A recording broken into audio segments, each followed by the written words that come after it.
are the NBA champions. Jason Minix. They go back to big day as Super Bowl champions. Dallas 52, Buffalo 17.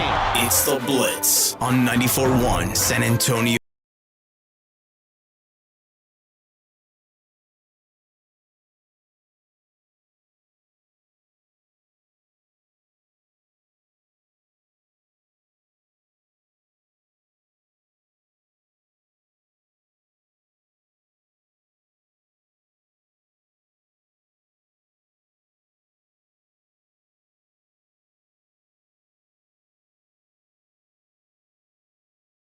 This is Trombone Shorty. I used to come in, my intro was, did a little Kanye.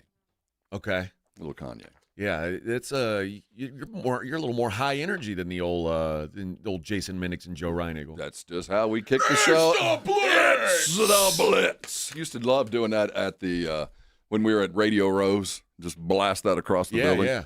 So And everybody's like, what the hell's wrong with that guy, What's man? wrong? They have a microphone. It's not a tomato can with a string. But welcome on to a different Blitz. Yeah. It's a different Blitz. That's AJ. If you don't know him, I'm Rob.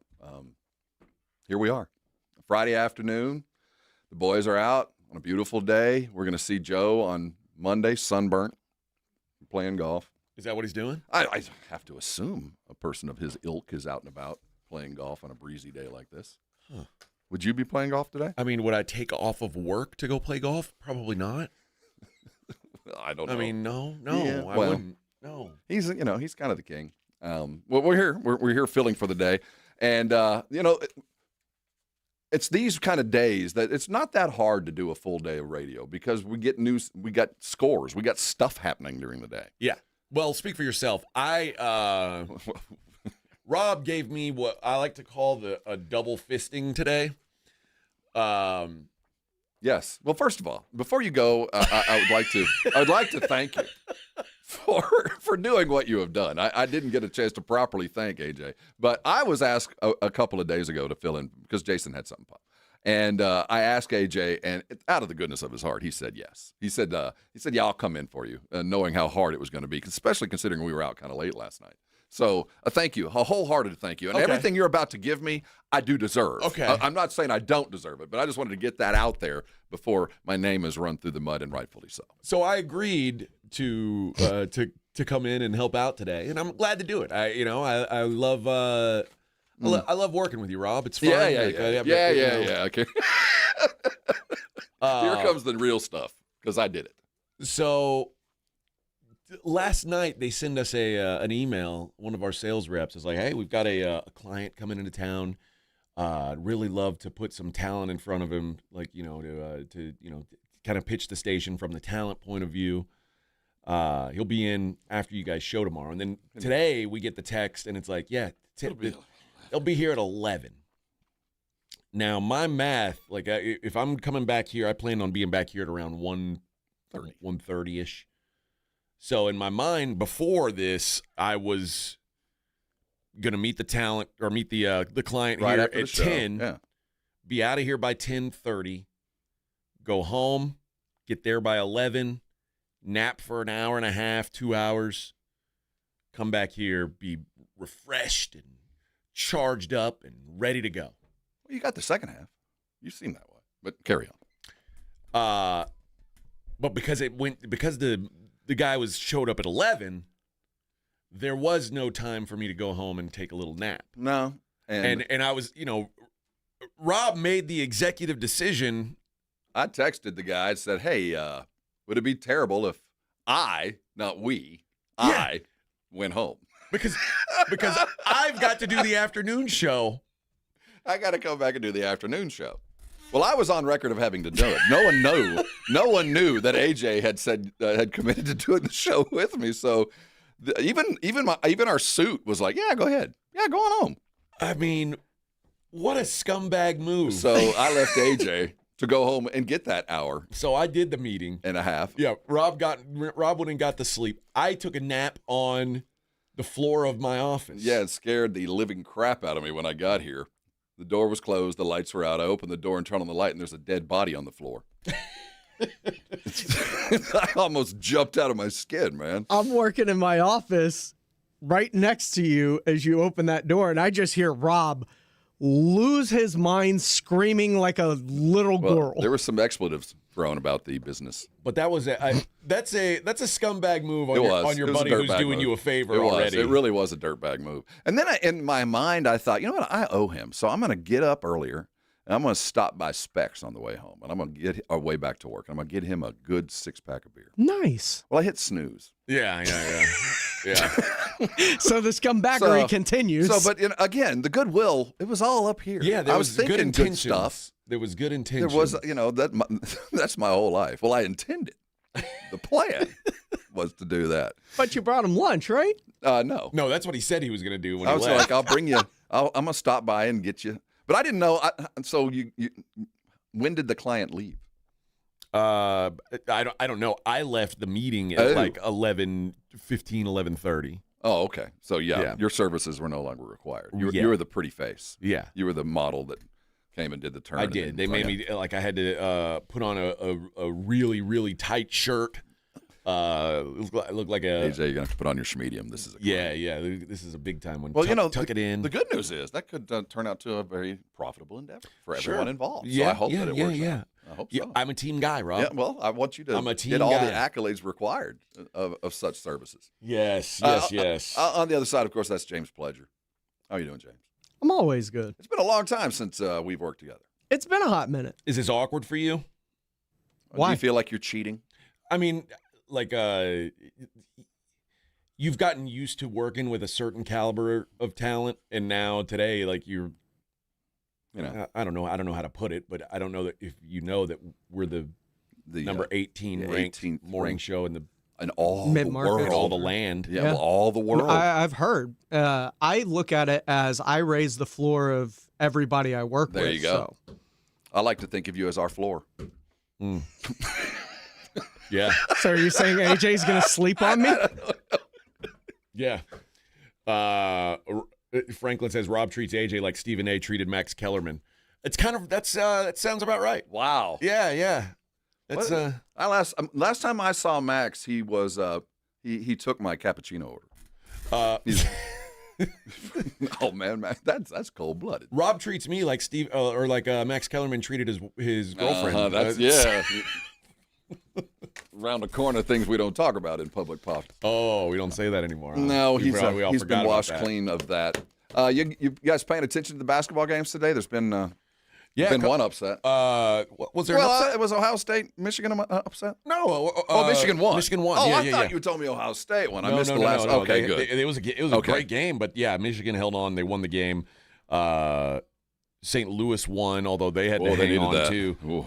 And right now the game's in action. Florida is absolutely dog walking Kentucky. It's 58-46 at the moment.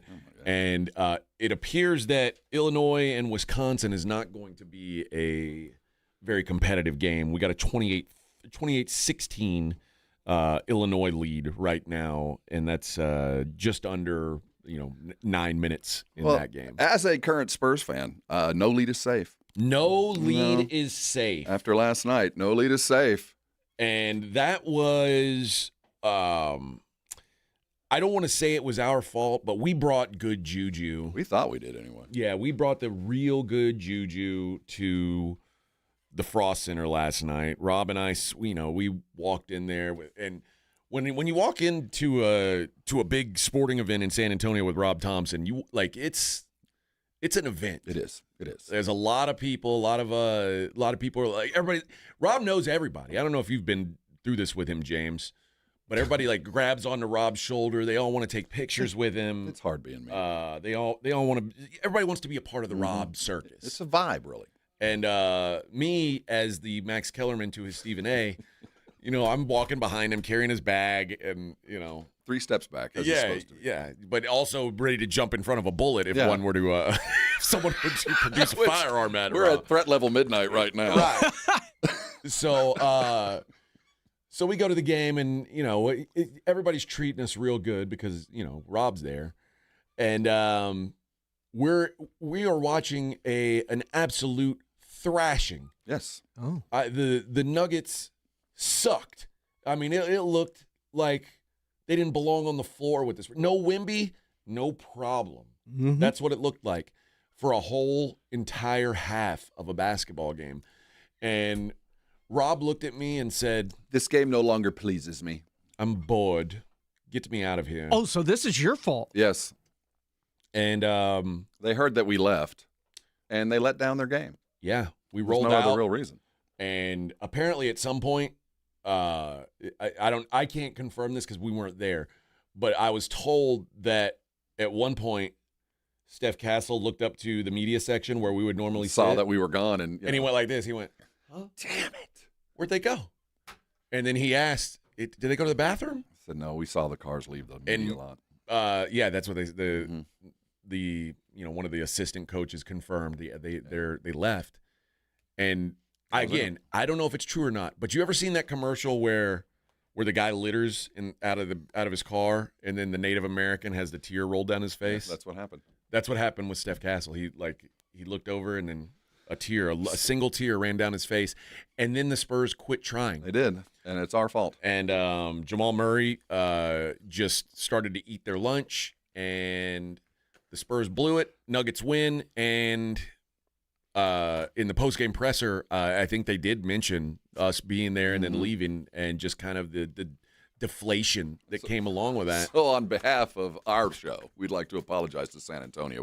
We probably should have stayed a little longer. Yeah, Probably should have maybe stayed. so. If we'd have stayed maybe 8-9 minutes, because that third quarter was pretty terrible. Well, the third Pretty quarter awful. was pretty terrible. The fourth quarter was pretty Yeah, terrible. it got worse. Yeah, I think things got worse. And you would think now we've reached a point where the Spurs win almost every day. So okay, big deal. What's one loss?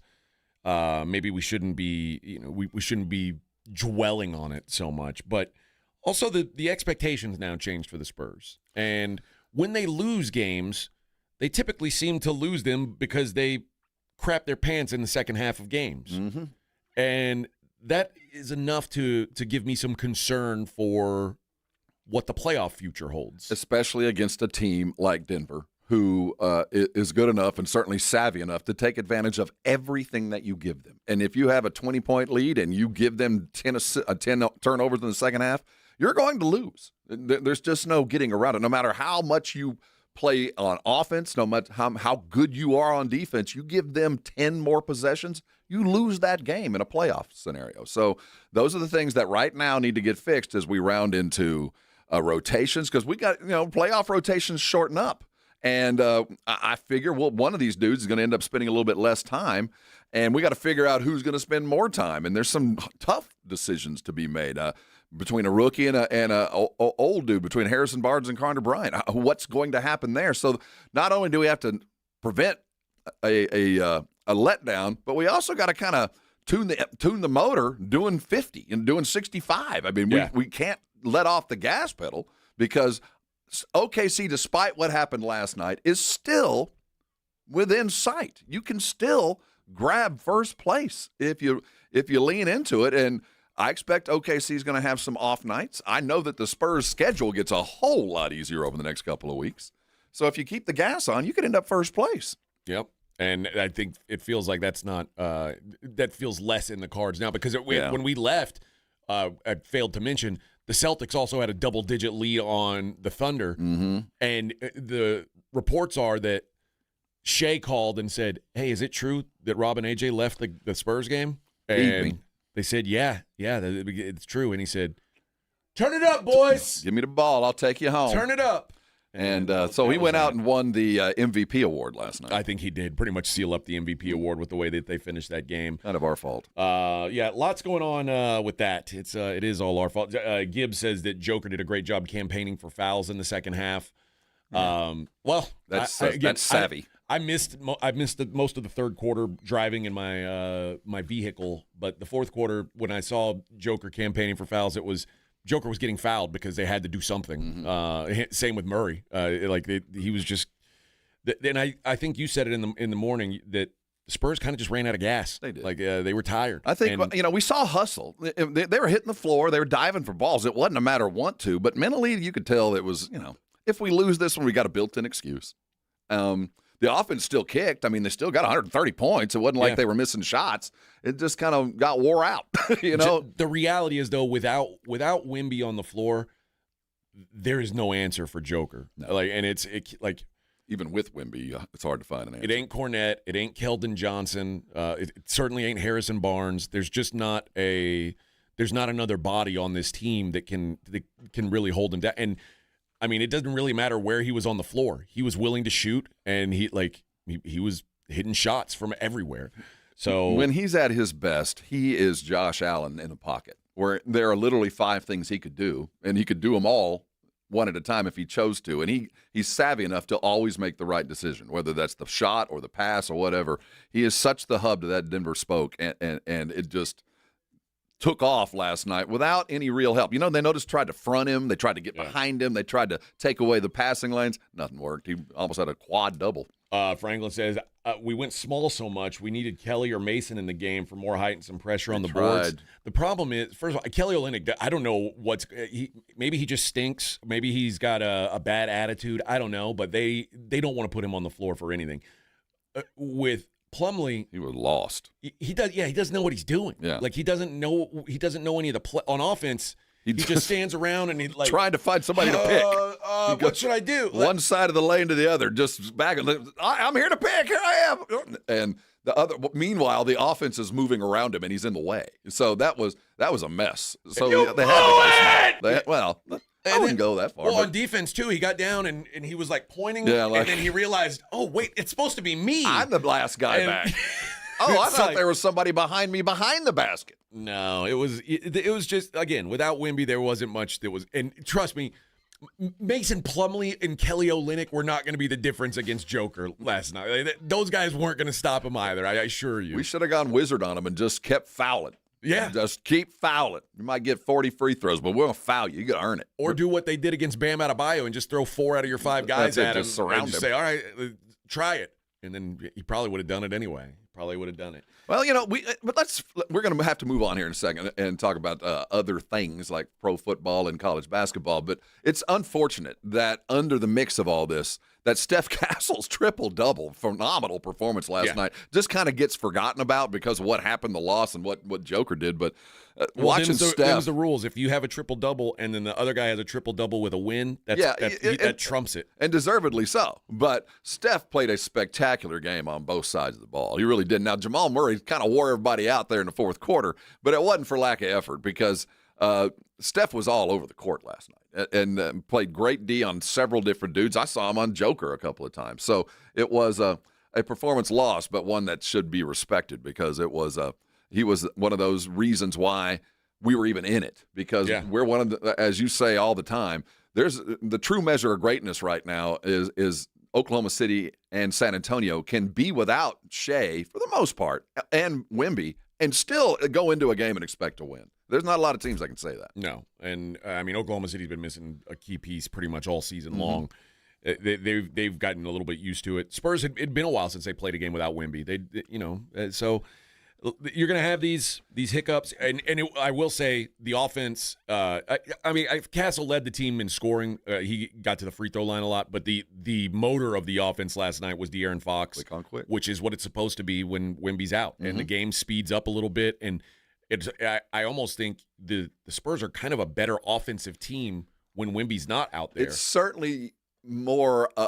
It's a certainly more appropriate game when you don't see a 7'5" dude taking threes. You know what I mean? It just feels more like an appropriate style of basketball, even though it might not be as effective. But on the other end of the court, I mean, it is missed dramatically. So tough L last night, but they'll bounce back. We'll see. You know, it's not the end of the world. It's a loss. You know, this is what their 18th one of the year. Be careful with that, Rob. I didn't want to tip KBB. I'm sure people are wondering if you're first tuning in, what exactly is going on here with our do you guys talk about the cat on the is on this KBB show? even a point of conversation at all?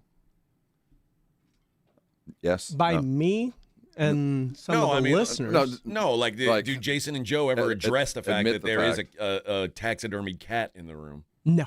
They pretend like it just never happened, huh? Never happened. Well, KBB knows all. That's weird. There's a camera right in the nose. Yeah, there is. It's our nanny cam. And a microphone. Nose is a weird place to put it. I mean, the other place he knows stuff. just wasn't appropriate. Well, those were cut off. All right, you want to talk some AJ. pro football? Yeah, we can do that. We got some releases by the Titans. Well, I mean, L'Jarius Sneed released by the Titans. Well, Yeah, I saw that, and I don't know who that is. okay. I'm going to be real honest. You know what? We'll tell you who that is coming up. We could talk about some of that stuff. It's another player available that the Cowboys could probably kick the tires on. Oh, that's good news. But yeah, there's plenty of football to talk. We got a lot of college hoops to talk as well. It is the morning huddle. It's the it's the Blitz. It's the afternoon huddle. It's the Blitz on 94.1 San Antonio Sports Star. Your reputation matters. That's why so many landscape professionals choose Gravely. You can save up to 20% on Gravely commercial mowers during the Gravely Mow the Distance sales. Visit your local Gravely dealer today. Mellow Mushroom has the best pizza in San Antonio. Mellow delivers the best pizza experience with their delicious dough, premium ingredients, and unique flavors. Delivering a higher order of pizza is the standard. If Mellow can make a pizza this delicious, imagine what they can do with munchies, greens, calzones, and burgers. Mellow Mushroom has San Antonio's best happy hour with food specials and half-off adult beverages. Mellow Mushroom is at 1604 in Stone Oak Parkway. Hang with friends, watch the game, and mellow out at Mellow Mushroom.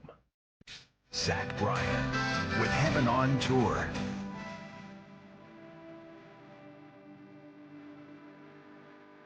Saturday, March 21st, Alamo Dome.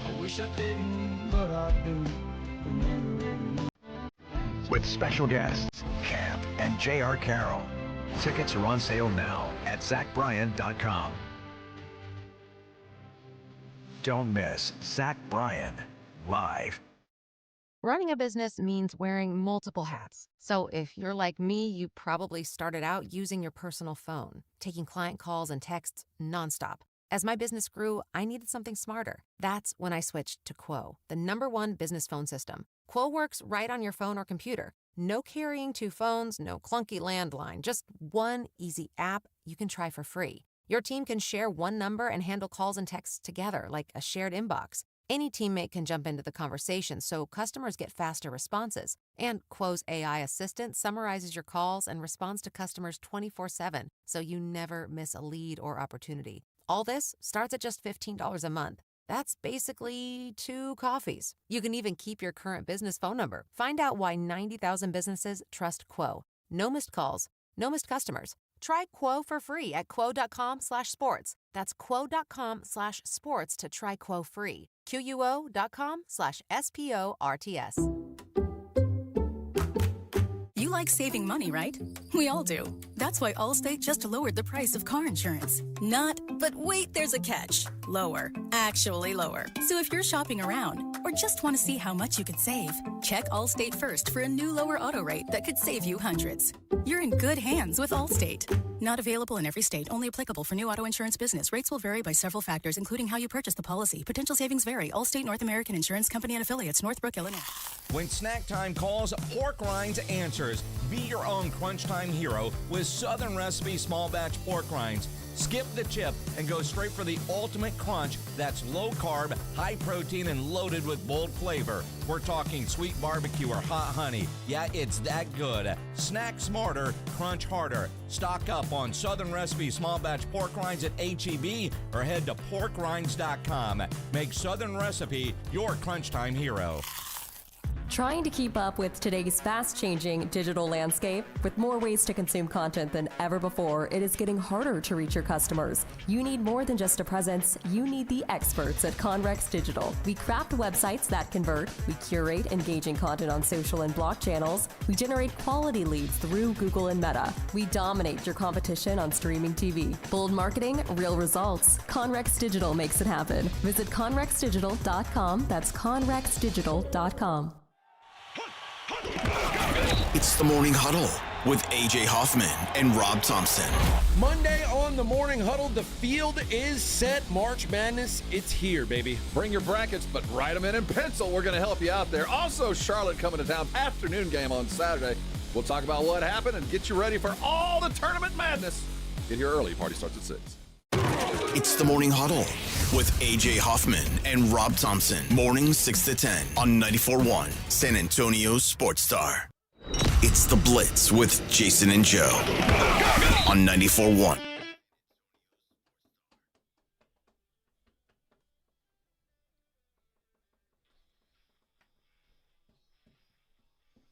Who is this? Come on. Audio slave. Audio slave. Well, I mean, you were worried about the music. I was. And you shouldn't be. But I knew Pledge wouldn't come with any weakness. I didn't know, like, I know Jason probably like, can we play another Blink 182 song? Well, James is a 182 I need You're going to get some now. Another Green Day song? No, it's Metallica. I bet Metallica's played every day. It should be. There's nothing wrong with that. But I know Jason Metallica. Minix. I know Jason Minix and Metallica. What kind of music does Joe Reinagle like? I think probably some old Hank Williams. I like to imagine him singing like Country Roads. Oh, John Denver. No, I always kind of felt like he was one of the Hank. Okay. Kind of the rebel rock back in the late 70s, 80s. I love Joe. Joe is like a Joe could have been, if there was like a TV news guy that worked with Dale's wife on the news, I feel like it would have been Joe on King of the Hill. Like he could be a King of the Hill character. Mm-hmm. Like he's the sports guy for Arlen News. Like Well, there is no truer person to himself than Joe Reinagle. Yeah, he is very 100% of who he is and not ashamed of it. Nothing wrong with him. But I'll tell you that he is the quintessential Texas sports guy. He certainly is, man.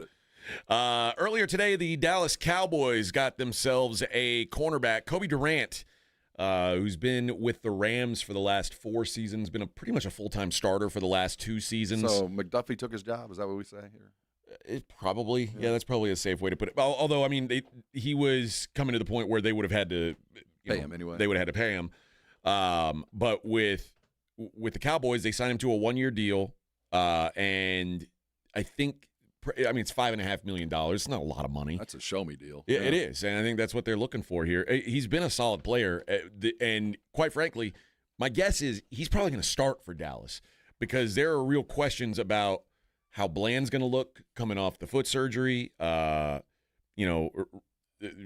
missed most of his rookie season with the torn ACL. So, like, he's been on the field more than most of these guys the last couple of years. So, with the news that Snead is released, can you see a world where the Cowboys address the cornerback issues through free agency and address other things in the draft where, those 3 or 4 cornerbacks that they're eyeing there at 14 might not be what we think they're looking at?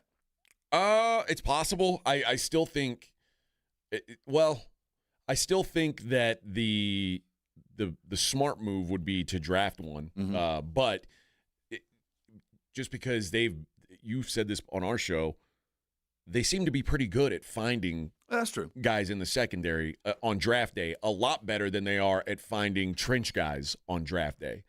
Like when's the last time they hit a home run on the offensive or defensive line? Like, or is it Micah? I mean, probably the one that fell in their lap. I guess guard wasn't an absolute failure last year, but no, you're right. I didn't say it was a failure, but I mean, was it a home run? I don't know. What I do know is Tyler Guyton is a bum. Mm-hmm. We can go through Taco Charlton and Mozzie. Like, there's been some abject failure. Yeah. So I don't know. I don't know that they trust them to go after those guys. You suggested they maybe that's why they're looking at Rashawn Gary and these guys, because they know we can't draft those guys. We can't find the talent. We can't find the diamonds. And if we go by what this defense doesn't have to be great. They just got to be average. You don't have to. We're not trying to put together doomsday here. We're just trying to stop the leaks and just hold the phone while the offense goes out and scores. That's really all you got to do. And if that's the case, I would like to see them draft a cornerback and kind of save a little bit of money here and there. But I can certainly understand if Jerry, is trying to prove a point that he'd go spend a bunch of money there and end up drafting something crazy. Yeah. Like I'll spend the money at cornerback and, I joke about it all the time, how much I covet a guy like Jeremiah Love, and I know that Jerry likes those shiny toys, and he could take care of, the problems ahead of the draft and then come back with something that, quite frankly, doesn't make any sense to us, but certainly does to him.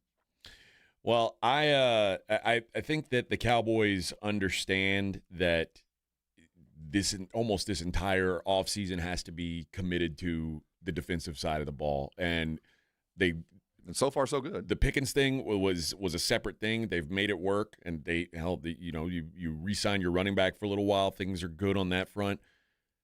I still think there's offensive line help that's needed, but they can't prioritize that. That like the defense being fixed it was so awkward last year that like to have Dak every day, like, after every game that they lost, come up and explain why they lost the game and like try to say, well, we all shoulder this together, but he wants to just say, because our defense sucks, or man. Listen to Shoddy talk about his defensive coordinator and how he had to put him up in the booth and put him down on the floor and do all this other kind of stuff and defend how bad it was. It's just it's a lot. And they certain, obviously they're going to have a new scheme.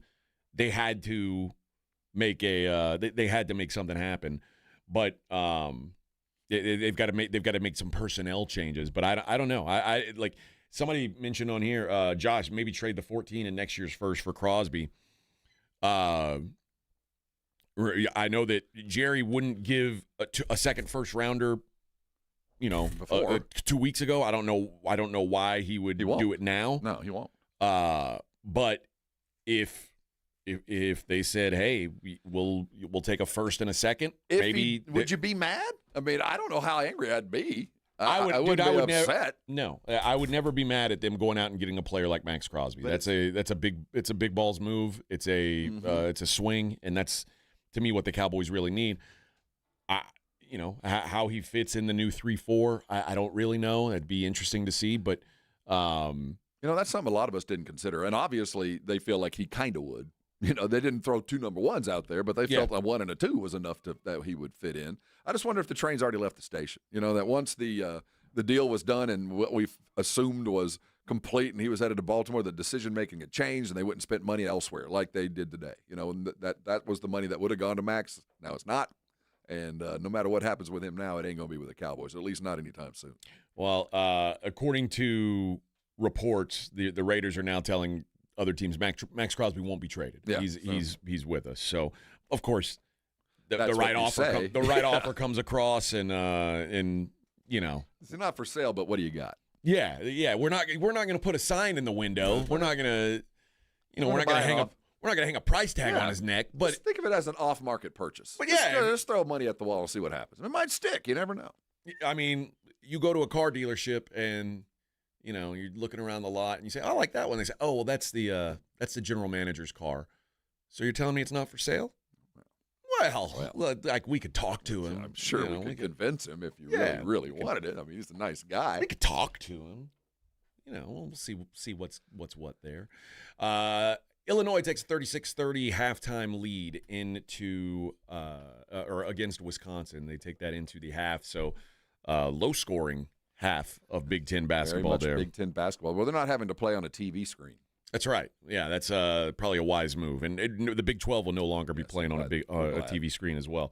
All right, let's take a quick break. We come back. I do have some sound from the Cowboys side of things. There is one more guy that we haven't really talked about. They still don't have anything worked out with Brandon Aubrey. So we'll talk about that on the other side. It is the Blitz on 94.1 San Antonio Sports Star. Have you or a loved one been arrested? Call the law office of Jesse Hernandez, the Texas Chancla, and get the aggressive legal help you deserve. From criminal defense to personal injury, attorney Jesse Hernandez and his powerhouse team are ready to fight for your rights. Calls are answered 24/7 because legal trouble doesn't keep office hours. Call 210-807-8656 or visit jessehernandezlaw.com. That's jessehernandezlaw.com. The law office of Jesse Hernandez, the Texas Chancla, has your back. Hop in a John Deere Gator XUV for a day's work. Let's see what's on the to-do list. There goes the tree. And the fence. Not a problem. Because you've got a cargo box filled with solutions. Up to 4,000 pounds of towing capacity. And you're ready to roll. The power's out! Here we go again. The Gator XUV. Built for every kind of workday. Learn more at johndeere.com/GatorXUV. nothing runs like a deer. $5,000. That's the average amount of money people in the U.S. are now spending on gas in a year. $5,000. That's crazy. If you drive, you have to download Upside, the free app that gives you cash back every time you get gas. That's right. You can earn real cash back with Upside just by buying the gas you're already buying. You can literally start earning cash back today. I use Upside every time I fill up, and I've already made around $300. You're putting gas in your car anyway. Why not get real cash back? If you like free money, download Upside. I'm saving the cash I earn from using Upside to help pay for a vacation later this year. Download the free Upside app now to earn cash back every time you buy gas. Use promo code SOUND to get an extra 25 cents per gallon on your first tank. You can cash out anytime right to your bank, PayPal, or a gift card for Amazon and other brands. Just download the free Upside app and use promo code SOUND for a 25 cents per gallon bonus on your first tank. That's code SOUND for a 25 cents per gallon bonus. I love my Kinetico water softener. Dave here, and yes, I own a Kinetico. Other water softeners just can't measure up. So if your old unit keeps breaking, leaking, or burning through salt, stop paying for frustration. A Kinetico doesn't run on electricity. It powers itself using your water flow and only cleans itself when needed, not on a timer. And Kinetico backs its efficiency claims with independent testing through the Water Quality Association. Kinetico protects your plumbing and appliances. It helps dishes and fixtures stay cleaner and leaves your skin and hair feeling better. And right now, with the purchase of a Kinetico, you receive a free reverse osmosis drinking station at your kitchen sink. For clean, pure water 24/7, call Kinetico of San Antonio and the Hill Country, 210-656-PURE, and tell them Dave Ramsey sent you. KineticoSA.com. License number 38961. Buyers Barricades is proud to provide traffic control, rental, and sales for work zones and events in the San Antonio area and beyond. Buyers Barricades, the Texas authority in barricade rental. Learn more online at buyersbarricades.com. That's buyersbarricades.com. Hi, everybody. Joe Reinagle here for the Golf Club of Texas. I absolutely love the Golf Club of Texas. They've made so many improvements to the golf course, from brand new cart paths to resodding the greens and fairways. You might think it's a private club, but it's not. It's open to the public 7 days a week. Best rates are always online at golfclubtexas.com. That's golfclubtexas.com. The Golf Club of Texas, you know where it is, right there off Briggs Ranch Road off Highway 90. The Golf Club of Texas is the friendliest golf course in Texas. 4. All right, fellas, quick heads up. The 94-1 San Antonio Sports Stars Spring Golf Classic at the Golf Club of Texas on Monday, March 30th. Yeah, it's officially sold out. 4. But don't worry, you can still be part of the fun. Join us after the round for the ultimate golf after party at 90 Proof Bar and Grill at Lucky Road Ranch and Highway 90. Cold drinks, great food, and about 1,000 exaggerated stories about the one drive that almost hit the fairway. The sold-out Spring Golf Classic, presented by Flight by Yingling and sponsored by Jesse Hernandez, the Texas Chancla, Jim Beam, and Sarah Auto Group, On the Rocks Premium Cocktails, PPL Motorhomes, and Hornitos Tequila.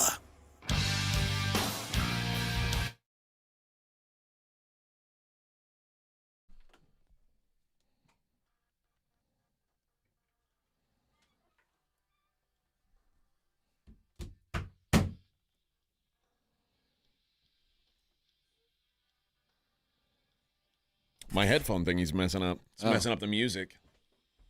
You coming and going? And I fear. Oh, I won't do it here.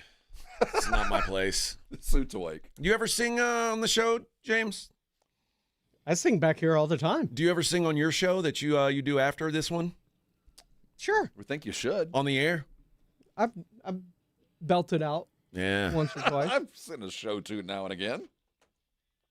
Yeah. It's so funny when our big boss was in town and he was talking about how he likes guys who want to win, and I was like, yeah, I want to win. Yeah.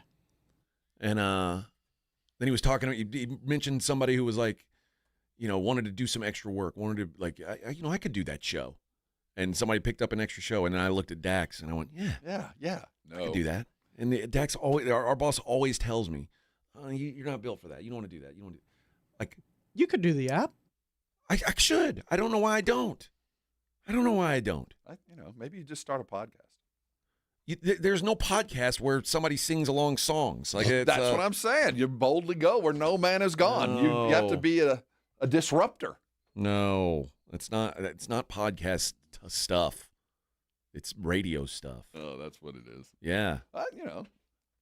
Yeah. Now that Bob's around, maybe they could use a. I don't think they have extra. any voices on Bob. I think it's just music. Maybe you could just back to the music. Maybe right? you could be Bob. It's just Bob. No, I think Bob probably already has a voice. Like I'm sure they have like a guy that's like the assigned Bob. You think his name's actually Bob? No, his name's Robert. Nobody's actually named Bob. No, He's just that's what you call guys named Robert sometimes, right, Bob? Yep. I don't know. There's this lawyer that talks on the spots here. Says his father, Bob Thompson. Yeah, and he's Robert S. That's right. That's right. Mm-hmm.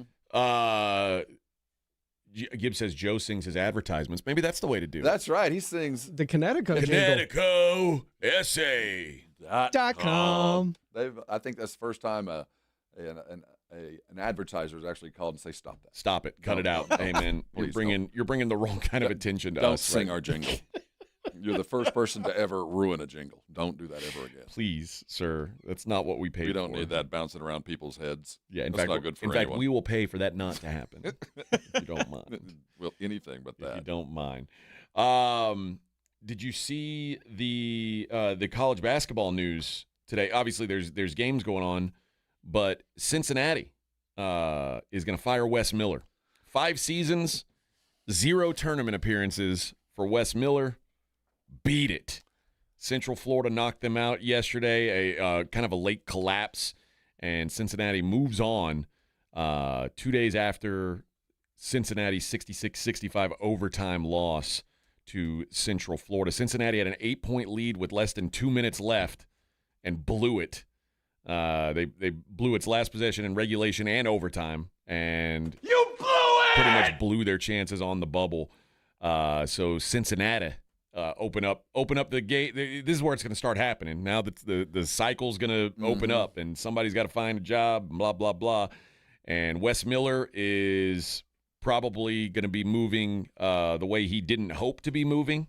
He had a pretty good run at UNC Greensboro before moving to Cincinnati. Just has had no success, really, in Cincinnati. And part of it is he got to Cincinnati right around the time they were getting ready to move into the Big 12. And suddenly it's a lot tougher to win to go from the Southern Conference to the Big 12. There's a pretty big jump. So maybe just not the yeah, they had to suffer. But Cincinnati has been you can win at Cincinnati. It's a program that is a rich recruiting ground. But can you win at Cincinnati in the Big 12? Yeah, you can. If you look at where they're from, the Cincinnati, Ohio into Kentucky area, that is a thick recruiting bed. Now, you're not going to get the 5 stars coming out of there, but there's a lot of 4s. And Cincinnati has a history of winning. Hugs won there just fine. Cronin won there. Wasn't he there as well? Mick was there. Yeah. So you can win there, and it's in a conference that will attract NBA type players to go get some space. So this is one of those programs that should consider them. The goal is to be like Houston. The goal is to be like Miami. Circle the wagons and don't let anybody out of that region, and you can win. And just realize who you are, and don't chase players that don't fit, and don't pay players that are on their way through. And if you do that, I think Cincinnati can be a competitive program. And for the last 4 years, the real estate's changed. This college basketball is not what it was even 4 years ago when Wes got there. And you are going to have to win there. You're going to have to bring players in that are willing to take a little bit less money. But I do think it's a place where you can. Well, that's gonna be tough. Yeah, and especially when you're in the conference with Arizona and Kansas and Iowa State and Houston and Texas Tech and these schools that do have money to spend. Well, you're not ever going to match them. But what I am saying is you can recruit and get guys to that school, even if it's an eye toward a bigger program. You can get them there and be successful for a year because you are in the Big 12. They will be playing the very best. And even if you don't get to keep them, at least you had them for a year, and that's basically how you have to coach college basketball now. You get a team for a year, and then you kind of reset, hopefully 2 or 3 guys hang around for another. And there's no reason Cincinnati can't compete in that environment. Yeah, so 5 years, Wes Miller done in Cincinnati. One of the first heads to – I guess Bobby Hurley's head rolled too At least Bobby, I don't like Bobby Hurley. The problem with him is he's not a likable guy. Like it's gonna. At least Wes Miller feels like he's like, you kind of feel bad for him. He got fired. Bobby Hurley, it's like, oh well, good luck. Good luck out there. While that may or may not be true, I do think his coaching style and the players that he wants to play that way don't grow up in the West. You know what I mean? I think the guys that were going to be successful under a Bobby Hurley or Danny Hurley or any Hurley for that matter, grow up in the Northeast and play have a very unique kind of particular mindset. And it just never fit the West Coast athlete to go play with Bobby Hurley, who epitomized grit and determination over grace. You'd much rather hit somebody in the face than hit a jumper sometimes. I think Bobby was that way. So I think he'll land on his feet, but for him to find a job that's appropriate to him, he needs to head back home, go Northeast. Well, Cincinnati should have used the floor as an excuse as to why they lost their game, because now we know that the Big 12 is moving on from the LED court. Damn it. Now, I don't know a lot about I'm no basketball savant like Rob. I did not play college basketball. College basketball on TV screens. Yeah. Can you imagine? Network television. Can you imagine it? What are we doing, Coach? Yeah. Just don't look down. Just pay no attention to the floor. But what I think what I do know is, like, priority one on a basketball court is you want it to be a playable surface, right? That would be one. Because, like, I could make a really cool-looking hockey rink, but if it ain't got ice in it, it's probably not that good of a hockey rink. And another thing, if you're going to try this out, maybe try it out on a game or two before the actual event. It might have been a wise move. Maybe give it a trial run to make sure nobody rips a groin or hurts a shoulder when they fall down. Maybe just make sure that before you're on national TV and it looks like your guys are playing in the 50s and have been colorized, only their uniforms are in color. When watching those prelim games on the Big 12 tournament, playing on that gray, weird floor, and only thing you could see was like the color of their uniforms, it was a surreal kind of watch. It didn't look like it was actually happening now. This was the tournament back in the 50s that they'd kind of prettied up in a documentary. It didn't translate to TV very well. What do you think that court cost to get made? Gosh, it was a lot. And to just swallow the pill after like a couple rounds of games and be like, hey, yeah, we can't play on this. And every coach trying to be nice, trying to be kind, but no, we can't do this anymore, boss. We can't. I mean, what was Bill Self was like, it's a bad idea. It's probably time to check. Yeah, let's get out of this thing. Yeah, with the four teams that are left, I think all of them have a reasonable expectation to make something happen in the tournament. You don't want injuries. You already saw some injuries happening. A couple guys, including a potential first-round draft pick, Christian Anderson for Texas Tech, went down yesterday and hurt his groin slipping on the court. And they finally said, okay, once we get to the tournament, we'd like our guys to be able to play. So now that we've gotten all the schlub teams out of the way and these are only like actual contenders left, let's get rid of this. We'll play on wood from now on. Yeah, and that first day, there was no fans in the building to even enjoy it. For TV types, they can already doctor up the court enough. We already see a doctored up court, by the time it hits our TV screen. That's why I thought it was very weird to do this, because it was only for the people in the stadium. It's not for anybody else, because all that stuff, we get it on our TV. We don't need to have that done. Yeah, I don't understand the point of it. And I give him credit, Brett Yormark, for trying to be innovative. Try something, and that's the only way you can do it. You got to try new things. Have you ever seen those, they're reels where it's like a guy in China who will draw like it's a hole in a wall, like the coyote? Yeah. Can you imagine that would be part of the game where you're just dribbling the ball and suddenly beneath you is like a cliff? Like right. You're looking 1,000 feet down, like you think you're about to dribble into a hole. Yeah. Now, or like a monster's coming to eat you. Yeah, now we're talking. Yeah. Or like you're dribbling and suddenly you're standing over water. Or like there's fish swimming around like you're on an aquarium. You suddenly see sharks swimming around you. Now we're getting someplace. We're getting somewhere. You're right. Yeah, now that's an idea, Rob. I'm just they say you're an idea man. I'm an idea man. Uh-huh. I'm not good at the follow through, but the idea, I will pluck it and show it to you and then throw it away. You know what matters? Ideas matter. All right. As long, if you have a good idea, someone will figure out how to execute it. Edible trash. I'm just throwing stuff out. I mean, and look what the raccoons and possums have done. They've made it a thing. Let's see. They've made it a just thing. An idea. That's what I'm here for. All right. We'll talk a little bit more college basketball as the show goes on. Feed mayonnaise to fish. Why would you do that? You have tuna salad. That's an attempt just at a cut it dad open and joke, you already got I tuna feel. salad. No, that's. I'm trying. Like I said, not all of them are gold. That one's not good. Not all of them are gold. I don't like that one. All right.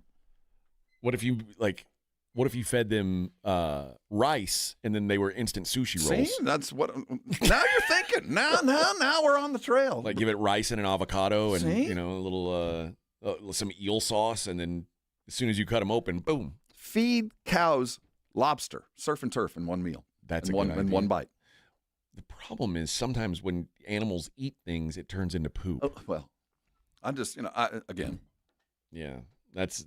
I think that when scientists really went at that one, that tended to be the problem spot. That was the snag that they kept running into was poop. Yeah, like all this stuff we're feeding him and hoping we're gonna just combine. It just keeps turning into poop. I hate poop. Like many of us do. It's one of those things that I think we can all agree on. We will talk more college hoops as the day goes on. Looks like Illinois extending a little bit here on Wisconsin. Wisconsin's been a pretty good team for the last couple months. I thought they could maybe make some noise here today, but the thing about Illinois is when they are playing well, they're as good as anybody. You and I both thought they were a Final Four team earlier in the season. They went on a pretty rough run. I think it's their coach's fault. I think Brad Underwood just finds a way to lose. I kind of, when you first brought that up a couple weeks back and brought up the history, this isn't the first time he's had really good teams that have collapsed late. There might be something to style because I can't find the flaw physically in this team. They've got an NBA point guard that's going to go in the first top 10. Yeah, he's going to go in the first early part of the draft. They've got shooting wings. They're big down low. They're deep. They go 3 deep. They got a very unique kind of style that kind of – they're not fast. They're not slow. They take advantage of possessions. But whatever that 6 cautiousness – Eastern Euros. Yeah. and that Baltic players. appears to be one of the flaws. They're just not tough enough to hold on to some of these leads. Yeah. I don't know what it is, but it's been very frustrating because, like I said, and it goes back even further. When they did have tough guys, when they had Kofi Coburn and Ayo Dosunmu, who were – I mean, it was like they had 2 of the 5 best players in the country that year, and they couldn't win then. They lost to Loyola Chicago that year. I mean, it's just embarrassing. So, no, I don't know if it is an Underwood thing. I want Brad Underwood to do well. He did a great job at Stephen F. Austin. But at some point, it's just like maybe it's just not. Maybe this is what you are. A lot of people say that about Rick Barnes. When they said that about Dean Smith until he won one. Yeah, but I mean, Rick Barnes Rick Barnes is the perfect. But they're very different types. They are. You know what I mean? But there is something maybe to at a certain point. If you don't do it with the talent to do it over and over and over again, maybe it's a you thing. And I love Rick Barnes. I'm a Rick Barnes believer. I just don't know if he's ever going to win a championship. So that sucks. But sometimes that's the way it is. Sometimes you're built to be one of those also rans. And there's worse things than having Rick Barnes' coaching career, but it's just not going to. I think it's not going to get topped off the way that there comes a point when you're those guys. The process becomes more than the destination. You have to focus on the process of getting to the title, and if you can live in that world, you can survive not making it to the end. But at some point, you got to feed the fan and feed the bulldog and get there. All right. We have plenty more to get into today. I also am going to. Do we have anything to give away today? Oh, I don't know. No? Wow. I'm not sure. I did have some sound I want to play from both the Cowboys and the Spurs. Spurs off that big loss last night. We'll talk about that. A sort of a surprising announcement from the UFC. About the White House card that they're doing. I thought we were having 13 title fights. No. There many title fights. The most title fights anyone's ever seen. Ever. Believe me, it's going to be glorious. But no, there's Is only there an Iranian UFC fighter that we could import for the main event? No, there's not. No. They had a chance. They briefly considered Khamzat Chimaev fighting in the main event. You want to talk about a heel. They decided against that. Now, can we just make the winner of that UFC match like the winner of the war and not have? Can we just settle this in the octagon? I don't like Troy. Like if they sent, if we had to send. Well, Khamzat Chimaev, first of all, is not Iranian. Okay, he's. Does he look like one? He is from Is he close? He's Chechnyan. So it's close. Well, for most of us, it's close. We couldn't pick it out on a map anyway. Close enough. So find Iran and find where he's from. It's the same thing. But no, I've got no interest in taking our best guy and going up against him and saying whoever wins the war. No, I'm not doing that. Why don't they just send the Iron Sheik in? The Iron Sheik is dead. And Sergeant Slaughter Sergeant Slaughter would probably slap the camel clutch on him. We need that. Yeah. The Cobra clutch. Who would be our American Sergeant Slaughter in real life? Like if we were going to send our best. I mean, I guess it would be John Jones. Well, I mean, it doesn't have to be heavyweight or anything, but John Jones would be the guy. He's the best fighter in the world, probably. Okay, and that's what I want to send. He's kind of old. Oh, well, I don't want old. Yeah, well, okay. Like pound for pound, it can be a light, super fly, whatever it might be. But who's the dude that we go? Ain't nobody gonna beat him. I'd have to think about that. We're not there. We don't have that. We don't have that right now. Oh, then I'll stick to missiles. Yeah, well, that's the way. Yeah. I got the best. Yeah. I'll go with the high explosives. Yeah. All right. We'll talk about that as well. We got plenty to get into. It is the Blitz on 94.1 San Antonio Sports Star. Riding I-10 with the Blitz.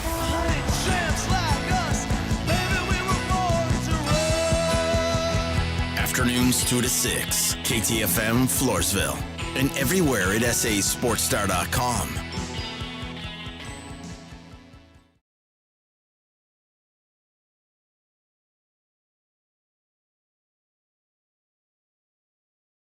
My good friend Albert and his great staff at AA Best Bail Bonds. 210-225-2121 is the phone number. You can also text BAIL to 474747 or even start the bonding process online at mybestbailbonds.com. You don't have to call attorneys or anybody else to get out of jail, and you don't want to be forced into a PR bond. If the jail offers you a PR bond, make sure you truly understand what all those conditions are before accepting it. Whether it's you, a family member, a friend of yours, your best option for stress-free bail bonds is AA Best Bail Bonds because nobody beats their price. They offer payment plans, have a free shuttle service. They're discreet and confidential and open 24/7. Offices all over San Antonio and Texas. License number 149. Call AA Best Bail Bonds 210-225-2121 or online mybestbailbonds.com. Is reviewing life insurance on your to-do list? Now's the perfect time to add it. A friend recently told me that securing life insurance sooner rather than later can help you lock in lower rates for years to come.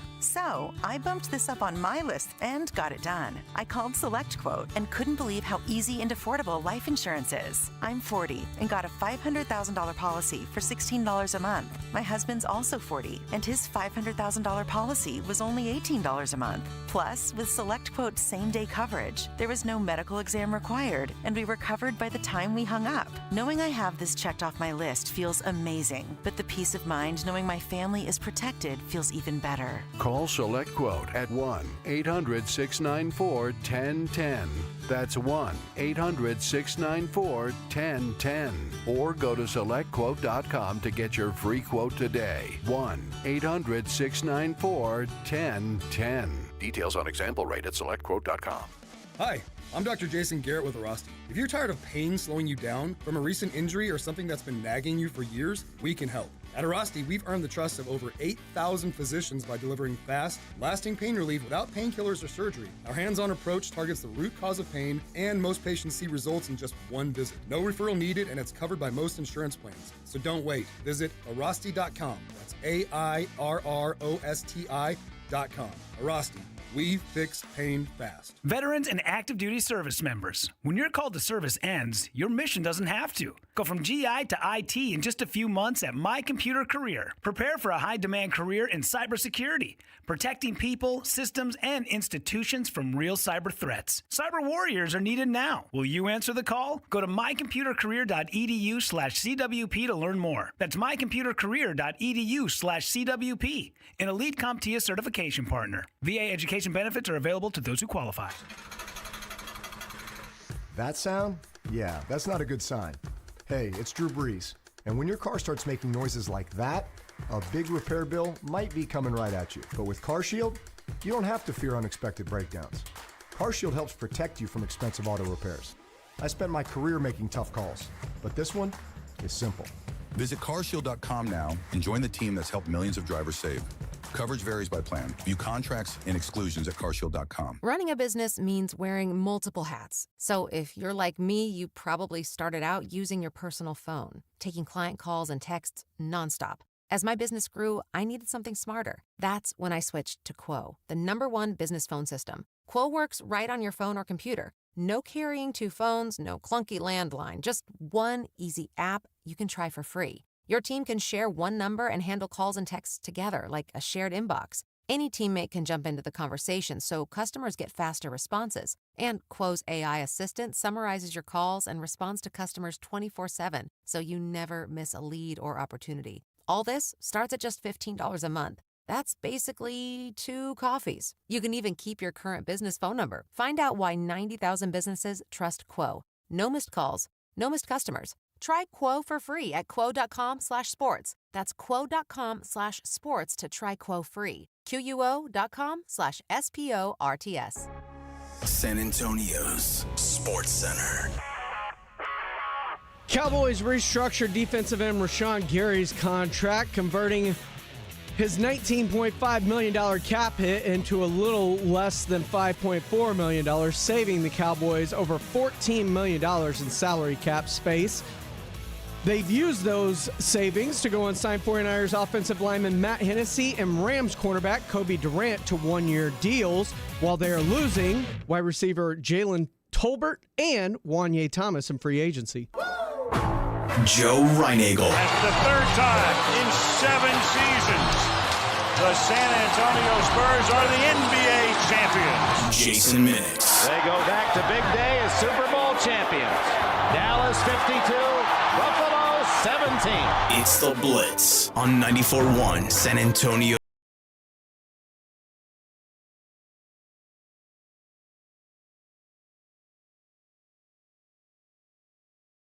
The final call from the Bills-Cowboys Super Bowl at the beginning of every show. That's only about Final 30 years score, old. 52-17. Hey. It even sounds like black The and white. Cowboys were a whirling dervish out today. The Buffalo Bills were no match. I'm telling you. That was incredible. It really feels like that, man.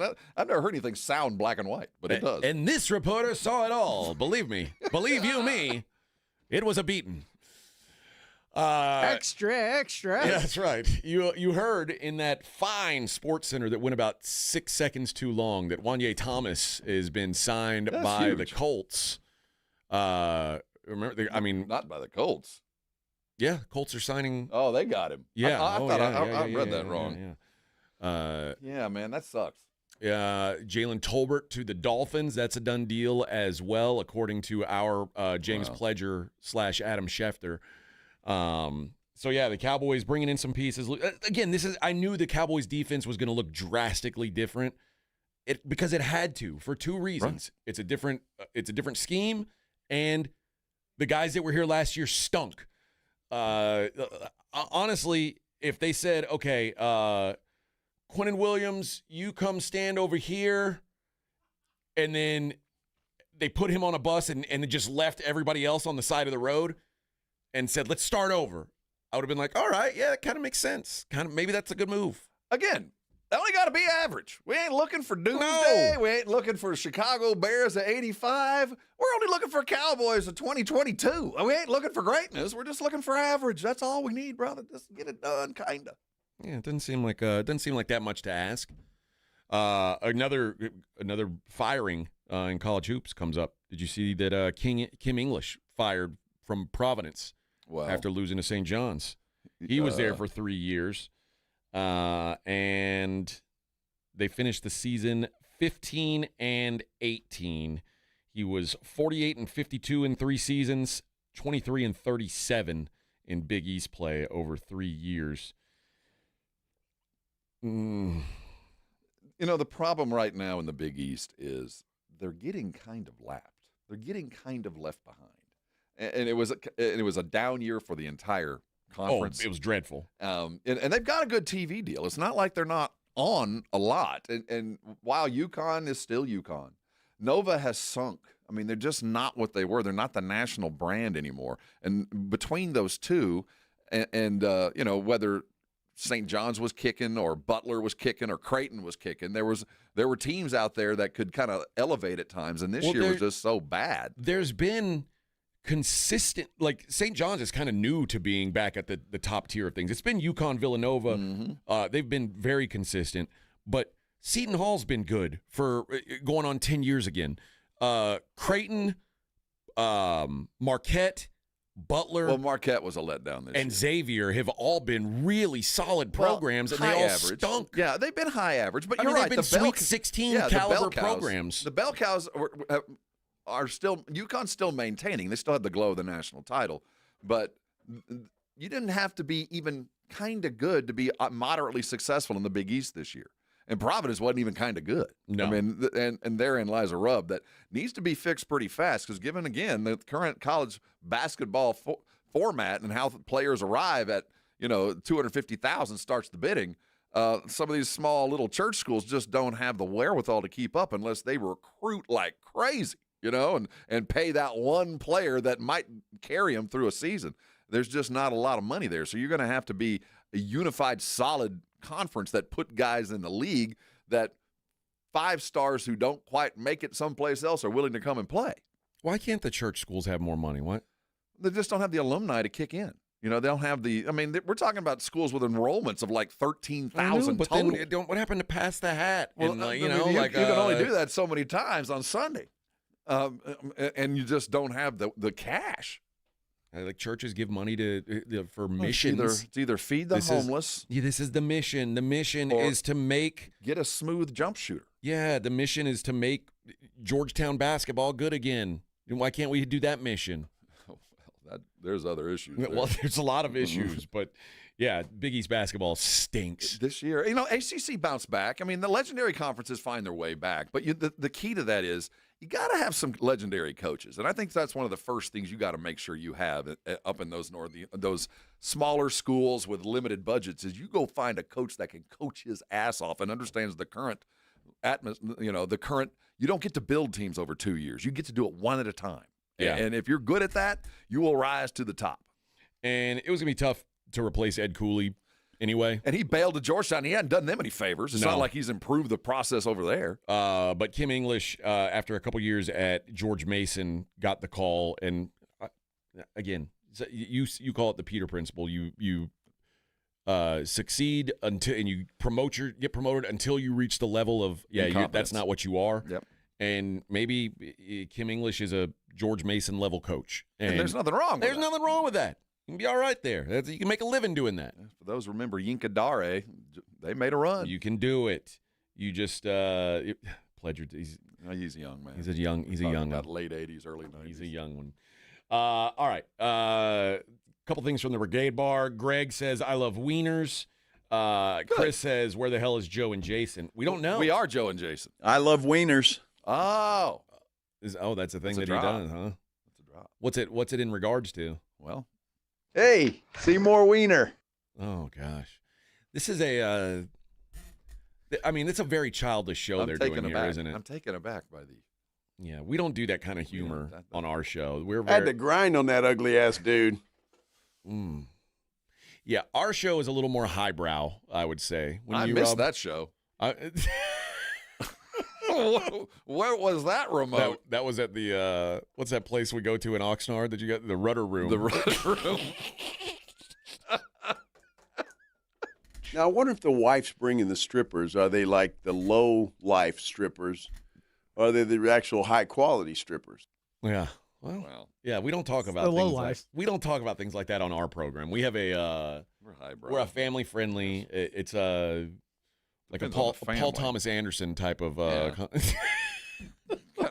It's a little out there kind of family, but we're a family oriented. Yeah, we're very, very serious. Very serious. Sam says you've got a stuffed animal on your desk. Highbrow. That's not a stuffed animal. In fact, This it's is a our taxidermied animal. This is KBB. Kitty Big Balls gave his life. Yeah. This massive tea bag. Fighting coyotes. Yeah, took down a couple of coyotes in defense of the Radio Ranch, and he lives forever. Diana Rossini reporting that the Rams and Patriots both in the market for A.J. Brown as the listen. As a Buffalo Bill fan, you rooting for the Rams? Yeah, absolutely. Yeah, I don't want. But the Ram. What would we talking about the Rams with? Yeah, where for Devontae Adams, Puka Nacua, and A.J. Brown? I don't think A.J.'s got the adequate psycho defenses to be. I don't know that he has that receiver on either. a team. I don't think he'll survive it. And how many quite books can you read on the sidelines? And I think A.J. Brown's very good, but I honestly think he would be the third best wide receiver on that team. Yeah, he'd have to read some hellacious motivational books there on the sideline as he's watching Puka on his 17th catch. But I got to tell you, A.J. Brown is probably like, please, anywhere. He's telling, hey, Diana Rossini, just make something up. Yeah, I don't care. Just get me out of here. Not the Rams, though. I mean, at least he knows Matt Stafford can throw a football. True. He'll get a lot of reps in practice. Edwin comes in here. Edwin came in again today, and when Kyler Murray signed with the Vikings, and Edwin's first question about every quarterback is, do you think he's better than Jalen Hurts? Because he secretly is a fan. Yeah, for some reason he thinks Jalen Hurts is good at football, and it's the best running back on their team. No, he's not even that. Not even that. No. Anybody who has watched football knows that. I mean, the Eagles didn't win a Super Bowl because of Jalen Hurts. Jalen Hurts played some good games. Don't get me wrong, but Jalen Hurts is not very good. And Edwin's like, I don't know why you don't like him. I'm like, well. He can't throw. He's not a good thrower. He's not really a good runner. He runs hard up the middle, but they stopped doing that because the tush push has been legislated away. Yeah, they stopped letting offsides happen. So now that you can't be offsides, it's a lot harder for him. And he's not like, some game-breaking Lamar Jackson type outside runner. He's not really that good at anything. But A.J. Brown is fully aware of that, even though Edwin's not. A.J. Brown's been closer to the situation. So A.J. Brown is like, I want out of this place. I don't really care where you send me. Just get me out. Now, sometimes there's some careful what you wish for. Ask Devontae Adams. Ask Devontae. There's been a few landing spots that were worse than the frying pan. Yeah, get me somewhere, and then you end up in Vegas, and you go, okay, somewhere else. Not there, but one other place. Win, and I wouldn't have to have a Taco Bell in my house. Yeah. What he did, I mean, that's kind of cool. He has a Taco Bell. Cool. That's awesome. That kind of landed right. Yeah, it'd be a cool thing to like. I'm not the biggest Taco Bell guy, but imagine you're hungry in the middle of the night. You just go, it's pretty awesome. The bell rings and it's like, dum. So you got that. That's pretty cool. 31 Eagle fan says that's Super Bowl MVP Jalen Hurts. Yes, that You're is. Right. And that was Super Bowl MVP Nick Foles also. Yes. And those guys, like I could say the same thing about Nick Foles. Yeah, hell of a day. Great day. He had a really good game. Yeah. Doesn't make him a good quarterback. That's it, and it's okay. The idea that there's a lot of teams that have won Super Bowls with less than great quarterbacks. Sam Darnold just won a Super Bowl. I don't think anybody's putting a Hall of Fame jacket on Sam Darnold. Unemployed Trent Dilfer got him a trophy to hold up. I mean, it's not like I'm belittling what he accomplished as part of a team. He just kind of sucks. He just kind of sucks at football, and I think A.J. Brown doesn't want to play football with him anymore. And I don't blame A.J. Brown. The Patriots that's a bad idea. I don't want A.J. Brown to be a Patriot. That's a scary prop, man. Yeah, I think that would be a talk about cures what ails a passing game. Just the threat of A.J. on one side would certainly help them. Yeah, I don't want that, but the Rams, that seems almost absurd. I can't really picture that. It's almost if they manage to pull that off. Can you imagine you're the commissioner of a fantasy football league and they come to you with that deal? I think that's a competitive imbalance, man. I don't think I can do that. We can't allow this. That's how, if you're Gotta Goodell, use you my go, veto powers. You're going to do what? And pay them what? Yeah. No, we can't have that. A lot of people talking about how you have better hair than Joe Reinagel, the best hair that sits in that chair. Oh, I don't know. That's a high bar to leap. I didn't realize I wasn't sitting. You got to get the minutes. Never had that top shelf blocked before. This is how. Every day when I come in, this is what my seat looks like. Like right now, my feet can't touch the floor, which makes it even funnier because that is funny. The funniest part of that is I know. So if my feet don't touch the floor from here, Jason's don't touch the floor. So just understand that every day when you listen to Jason Minix, his feet are dangling. Probably like, asleep. You probably can't even feel them. Kicking a little bit. Like that's how I like to imagine it anyway. You know. Between your chair and Joe and I sit in a completely different chair. Oh, yeah. He takes your chair out every day. Well, and James is a nice dude and brings it back for the morning, but I know that Joe doesn't do that. Yeah. But he uses it a completely different chair. James also hides the cat. Yeah, he's the peacekeeper. Yeah. Yep. Make sure the boys are there we go. Did you just break? That was a rather radical drop. You okay? Yeah, I'm good. Okay. It sounded like the bottom of the chair broke. I was hoping you didn't get probed from the under. That was me letting the God. When you let go of the little dude, that sounds dilly radical. bobber. Yeah. That's all right. Hope something doesn't come through the middle of that seat. That's what I'm saying. No. I mean, be like a popsicle. Mind your business. Hope for your own noises things. I'll hope Rob for mine. made earlier today. Found a dead body in your office. No big dead. deal. Thank God I wasn't having a heart attack because Rob would have been zero help. No, I was having my own heart attack away at the time. I needed that. Also CPR. We both would have needed it. Happy Friday the 13th, That guys. scared the fool out of me, man. Michael said, why did I think that them doing the Blitz, it was going to include Jason and Joe? What? Like, I guess people thought that when we were going to do the Blitz today that Jason and Joe were also going to be here? No, that'd be overkill. Why would we work extra? That Jason and Joe wouldn't do that for us. Well, they might. No, they won't even come in early and do the show with me when you're gone. Well, Joe's hair takes 2-3 hours. Does take to get hours. ready. You're right. No, you're right. All right. Bean says if Jalen Hurts played for the Cowboys, he wouldn't have won a Super Bowl. If Jalen Hurts played for the Cowboys, he would have already been cut and left on the side of the road somewhere, and he wouldn't play for the Cowboys. We'd have put him at safety. Here's a fun exercise. What team could Jalen Hurts have played for where he would have won a Super Bowl? The Philadelphia Eagles. End of list. That's the one. Literally it, unless there was a coach that was going to come up with a wing T or something. Yeah, I mean, that's it. Yeah. The RPO. And that I won the Super Bowl. I don't know how else to go about it. You probably I probably do sound like a hater, but I watch him with my eyes. He's not good. Like I've seen. Well, yeah. It's what I said to Edwin when he asked about Kyler Murray. I said, "Is he a better thrower than Kyler Murray? No. Is he a better runner than Kyler Murray? No. He's just been on a better team. He's taller than Kyler Murray. You're taller than Kyler Murray. He can lift 100 pounds like clean over his head. And he can squat like 1,000 pounds. Who do you think has to sit higher in the chair, Jason or Kyler Murray? Oh, it's the same. It's the same. Both of them need to get their passing lane. Do you think Kyler gotta find your lane? Do you think Kyler sits with his feet kicking in the meetings? Yes. Like he's just anybody who's seen Kyler Murray. Yes, he does. Yeah. He doesn't have any bar stools in his house. It's embarrassing. That's funny.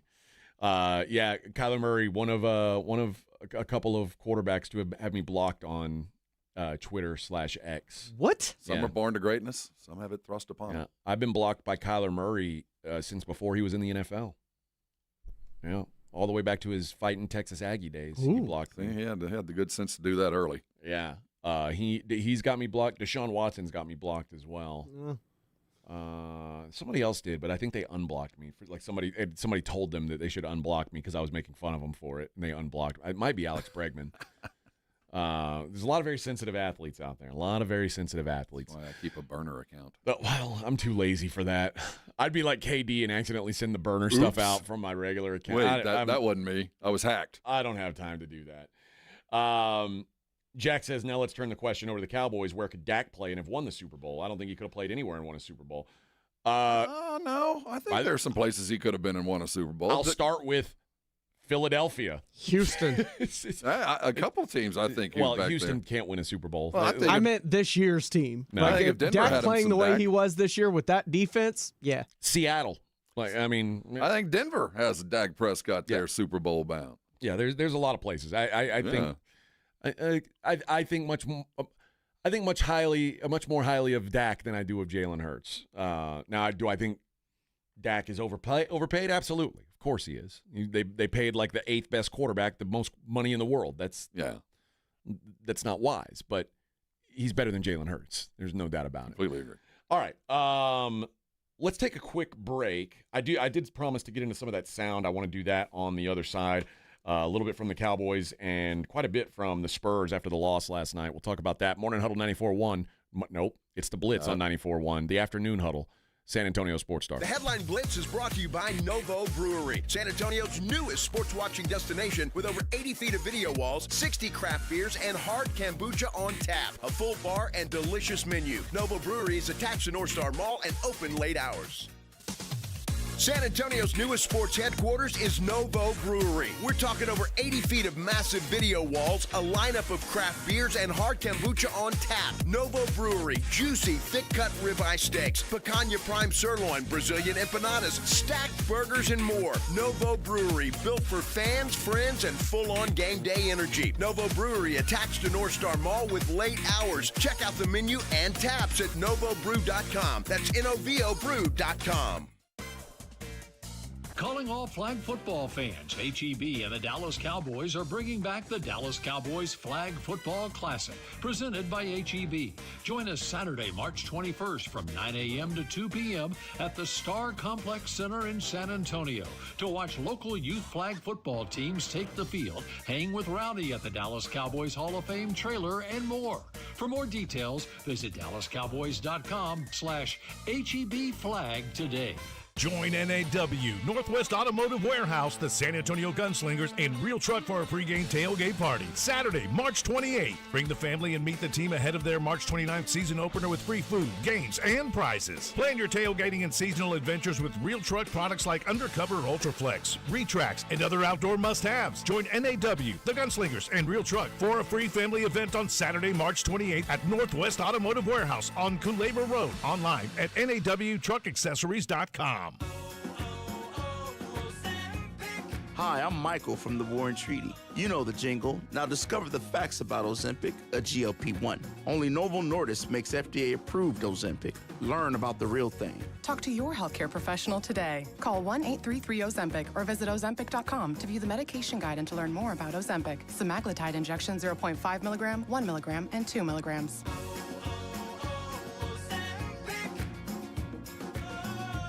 Welcome to guided meditation. Close your eyes. You're at the beach. The seagulls are calling. You take out your iPhone 16e you got from Cricket and use Apple Intelligence to clean up that selfie you just took. It's a good one. You send it to your friends instantly with nationwide 5G because Cricket is on the AT&T network. They're totally jealous. Get iPhone 16e for $0 when you switch. Smile, you're on Cricket. Requires new line on the Supreme Unlimited plan. First service charge and tax due at sale. $25 activation fee. Terms and restrictions apply. Cricket 5G is not available everywhere. See store for details. This is the story of the one. As a procurement manager for a hospital system, she keeps every facility in her network stocked and ready. That's why she counts on Grainger to be her single source for thousands of products, from disinfectants to lighting, air filters, and more. And with fast, dependable delivery, Grainger helps her keep every facility stocked, safe, and running smoothly. Call 1-800-GRAINGER, click Grainger.com, or just stop by. Grainger, for the ones who get it done. On the battlefield, there's a saying America's military men and women live by. Never leave a fallen warrior behind, ever. Off the battlefield, Wounded Warrior Project operates with the same goal. Wounded Warrior Project was created to help our men and women returning home with the scars of war, whether those scars are physical or mental. Wounded Warrior Project. We never leave a fallen warrior behind, ever. Learn more about what we do at woundedwarriorproject.org. The St. Patrick's Day parties at the Rue Pub are legendary, and this year it will be the biggest St. Patrick's Day party ever. An all-day block party starting at 11 a.m. The green beer will be flowing, live music with Finding Friday on the outdoor stage from 6 to 9. DJs at both the Rue and Angry Elephant before and after the band. It's an all-day party March 17th, and this year is going to be bigger and better than ever before. So plan now to celebrate St. Patrick's Day the right way at the Rue Pub and Angry Elephant, 281 in Redland Road. Zach Bryan with Heaven on Tour.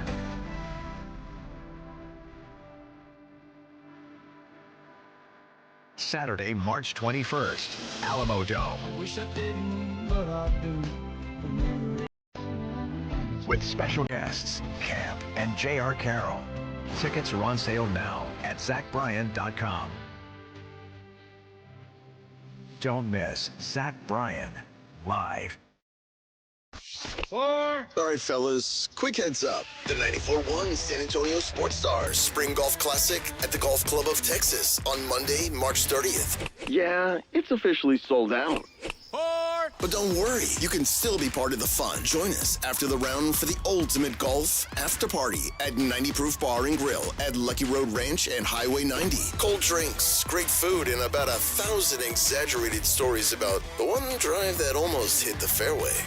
The sold-out Spring Golf Classic, presented by Flight by Yingling and sponsored by Jesse Hernandez, the Texas Chancla, Jim Beam, and Sarah Auto Group, On the Rocks Premium Cocktails, PPL Motorhomes, and Hornitos Tequila.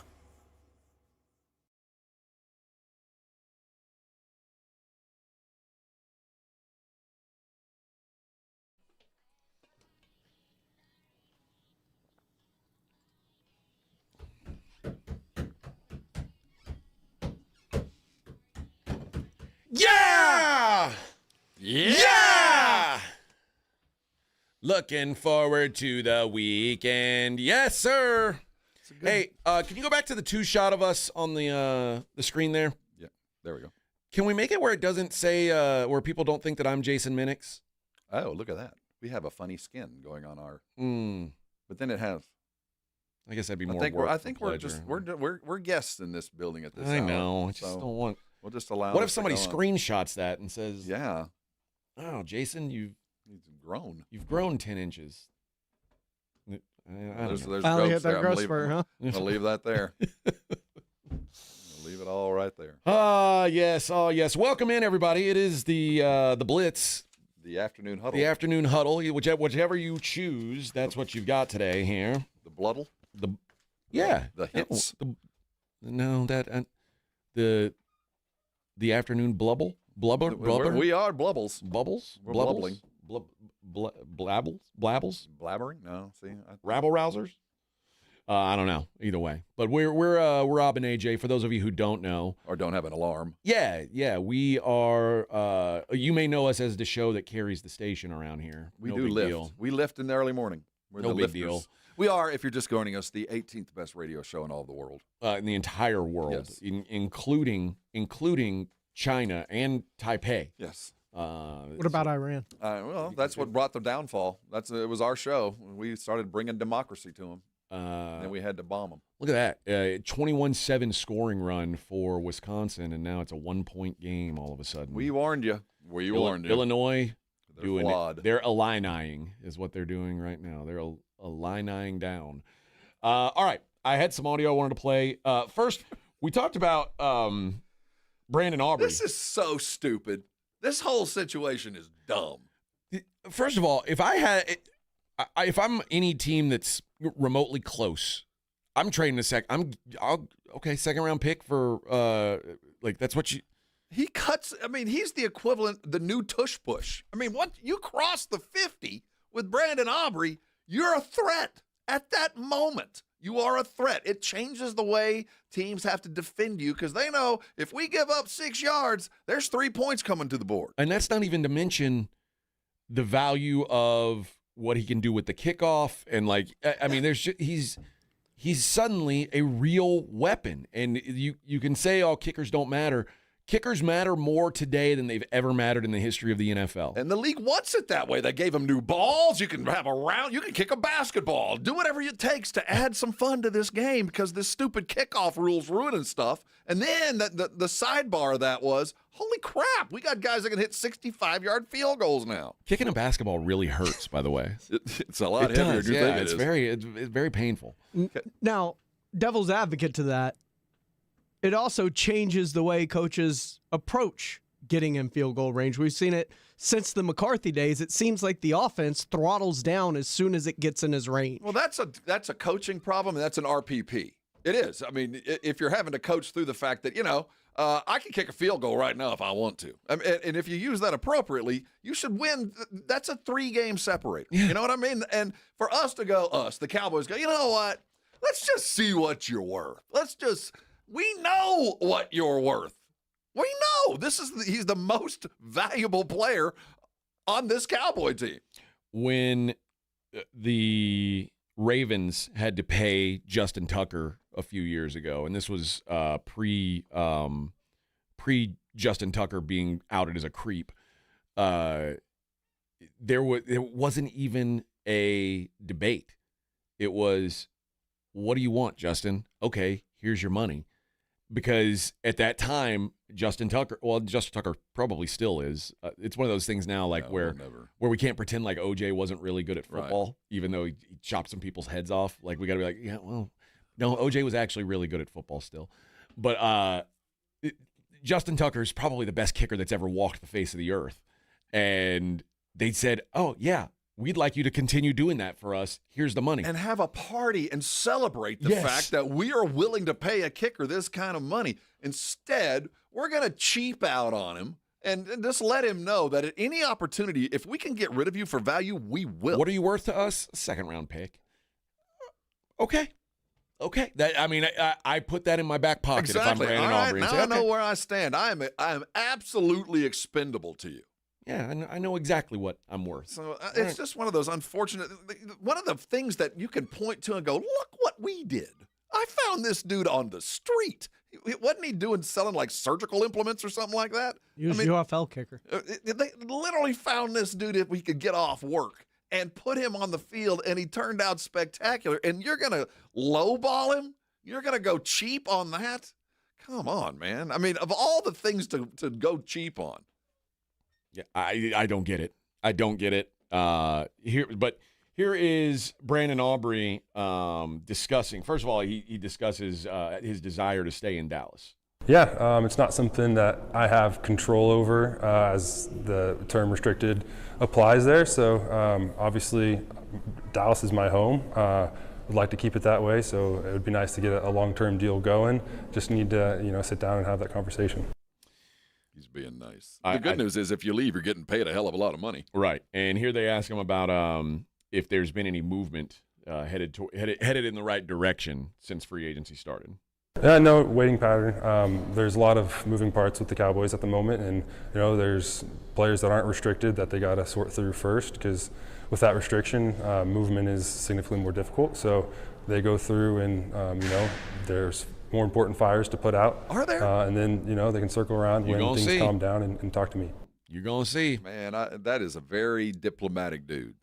And then Kaimi Fairbairn, who got paid, they asked him how he thought his deal, if Kaimi getting a deal was a good thing for him.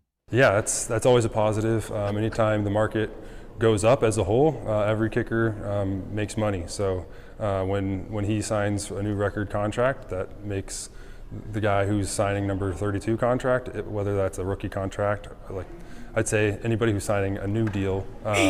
Me. The price has gone up a little bit.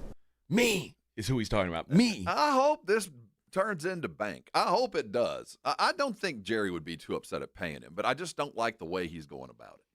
It's just it's demeaning the guy who has, quite frankly, been the most consistent part of your team for the last couple of years. Yes, and to go about it this way, especially knowing that I've covered the Cowboys when the kicking situation was terrible. Dreadful. Like, oh my God, we got to get to the 20. I mean, if we don't get to the 20, we might as well punt kind of years. So they know how bad it could be. Yeah. I mean, there are teams who win and lose games because of their kicker. And it's if you don't have one, you realize how important it is. When you do have one, you kind of take it for granted, quite frankly. They've taken this for granted. Because I think it's clear they're taking it for granted. Now, is Jerry just being sly like a fox with this? Oh, he is. He's not going to overpay, and he's going to make them come to him with what's the market, because I don't know what the market is for the best kicker in football. I know what Kaimi just got paid. Because you can argue they're doing the exact same thing Baltimore did with Lamar Jackson. You think you're worth this much, which we think is way too much? Go make your deal. Go make your deal.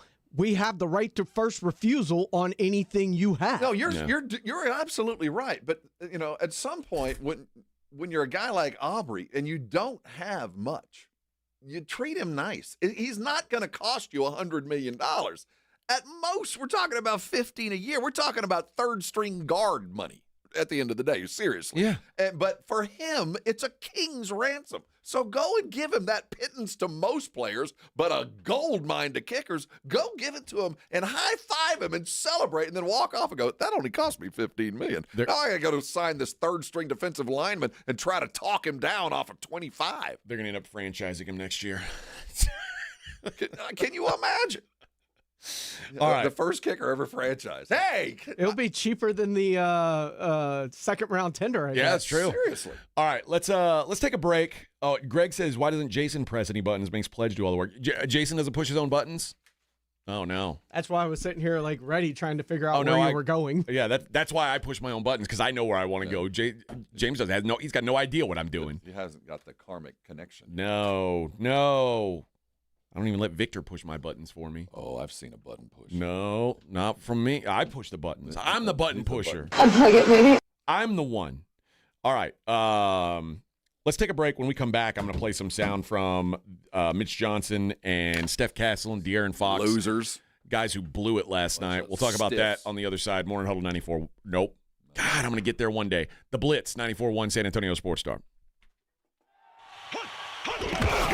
It's the Morning Huddle with A.J. Hoffman and Rob Thompson.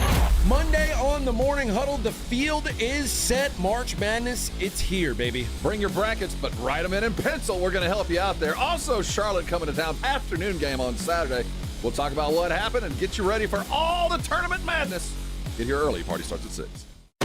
It's the Morning Huddle with A.J. Hoffman and Rob Thompson. Mornings 6 to 10 on 94.1 San Antonio Sports Star. Running a business means wearing multiple hats. So if you're like me, you probably started out using your personal phone, taking client calls and texts nonstop.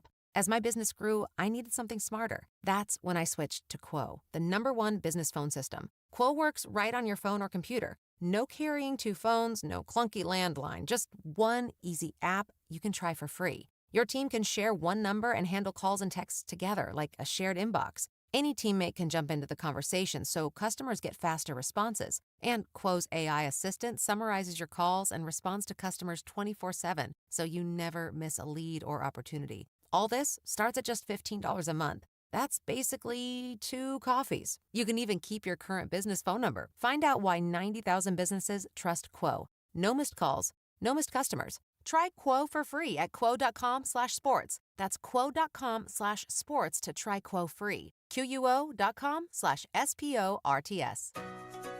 Shop the Sherwin-Williams Spring Sale and get 35% off paints and stains March 13th through the 23rd. Whether you're refreshing your interior or exterior, we've got the colors to bring your vision to life. And with delivery, getting everything to your door is easier than ever. Shop online to have it delivered or visit your neighborhood Sherwin-Williams store. Retail sales only. Some exclusions apply. See store for details. Delivery available on qualifying orders. Veterans and active duty service members, when your call to service ends, your mission doesn't have to. Go from GI to IT in just a few months at My Computer Career. Prepare for a high-demand career in cybersecurity, protecting people, systems, and institutions from real cyber threats. Cyber warriors are needed now. Will you answer the call? Go to mycomputercareer.edu/CWP to learn more. That's mycomputercareer.edu/CWP, an elite CompTIA certification partner. VA education benefits are available to those who qualify. Hi, everybody. It's Joe Reinagel. You know, now is a great time of year to get your roof inspected and ready for our crazy spring weather. Be it hot, cold, rain, or hail. Who knows what Mother Nature has in store for us this year? Call Stevens Roofing at 210-785-0994. You know, your roof protects your home and your family. A quality roof overhead means comfort, confidence, and certainly peace of mind. Now is the time to get your roof ready for spring. Call Stevens Roofing at 210-785-0994 or go to stevensroofing.net. People. They're good. Good for laughs, for snorts, for cries, and goodbyes. People are good for doing nothing or getting up to something. People are good for squad goals and squad. People are good for you. Jim Beam. Best enjoyed together. Jim Beam, Kentucky Straight Bourbon Whiskey, 40% alcohol by volume, 2026, James B. Beam Distilling Company, Claremont, Kentucky. Snapshot from Progressive wasn't created for just anybody. Oh no, we made it for you, gradual breakers. You keep your eyes on the road, so you've seen it all. As long as it all happened directly in front of you, like a Swedish masseuse, your foot knows exactly the right amount of pressure to apply to the brake. That's why your passengers feel totally relaxed with you behind the wheel and occasionally super sleepy. With Snapshot, safe drivers like you get personalized rates based on your driving habits. Sign up today at Progressive.com. Progressive Casualty Insurance Company and Affiliates. Snapshot not available in California or from all agents. If you get arrested, get out of jail fast by calling AA Best Bail Bonds, 210-225-2121. Text bail to 474747 or online mybestbailbonds.com. You don't have to call attorneys or anybody else. Don't be forced into a PR bond. If the jail offers you one, make sure you understand the conditions before accepting it. AA Best Bail Bonds. Nobody beats their price. They have payment plans. Call 210-225-2121 or mybestbailbonds.com. License number 149. Listen to 94.1 San Antonio Sports Star on your Amazon or Google smart speaker and just say, Alexa, play 94.1 San Antonio Sports Star.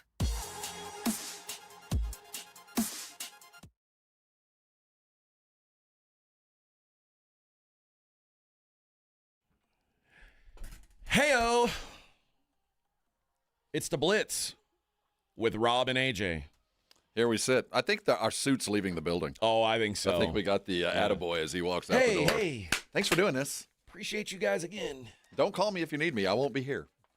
Would have been cool if you appreciated us with, like, you know, a pizza or something. Something, you know. I wouldn't have been mad at that. The universal, we'll make do with pizza. We can't give you any money, but. How about a pizza? How about a stuffed crust? Yeah. I wouldn't have been mad at that. Y'all get stuffed crust?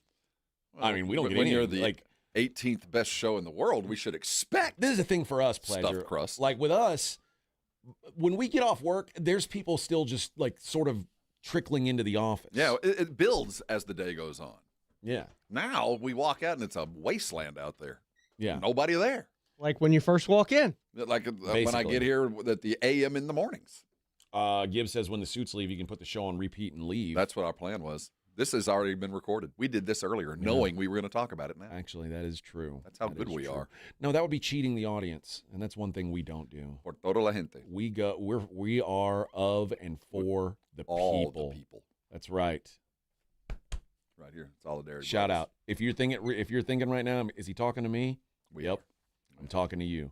We're doing it for you. And stop doing that with your hand. Thank you. If you know it, we're talking to you. Stop that. My man. My man. He's just got to quit that. My man.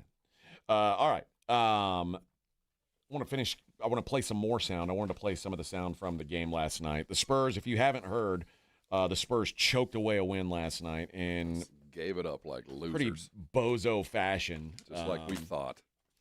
Yeah, I mean, listen, again, it's kind of splitting hairs to give the Spurs grief over a loss when they've been so good lately, and it almost feels unfair. It does. It's disingenuous to jump on them for things that. But because it happened the way that it did, it's frustrating, and because almost you can point at almost every loss they've had this year, and they almost all follow the same script. Yep.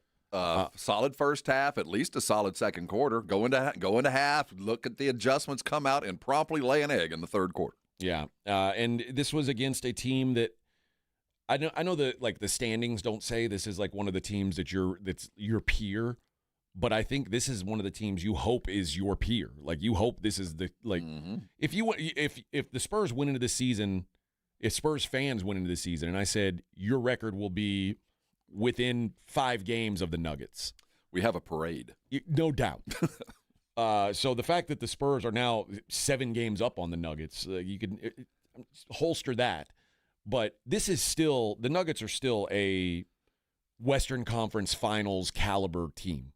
They can be, and Rob and I were talking about last night at the game. Like, man, they've got some good guys. Like, this season has to be very frustrating for them because their players are there, and they understand the system. They know exactly what their jobs are. And when Jamal Murray is clicking, and Joker is the hub to the spokes that will make an effective play no matter what he does, whether it's the pass that leads to the pass, or it's the shot, or all of that, they're good enough to beat anybody, and not just once. I'm talking about 4 times. They're that savvy and understand the game, and you'll hear it in the morning, and enough people that watch it.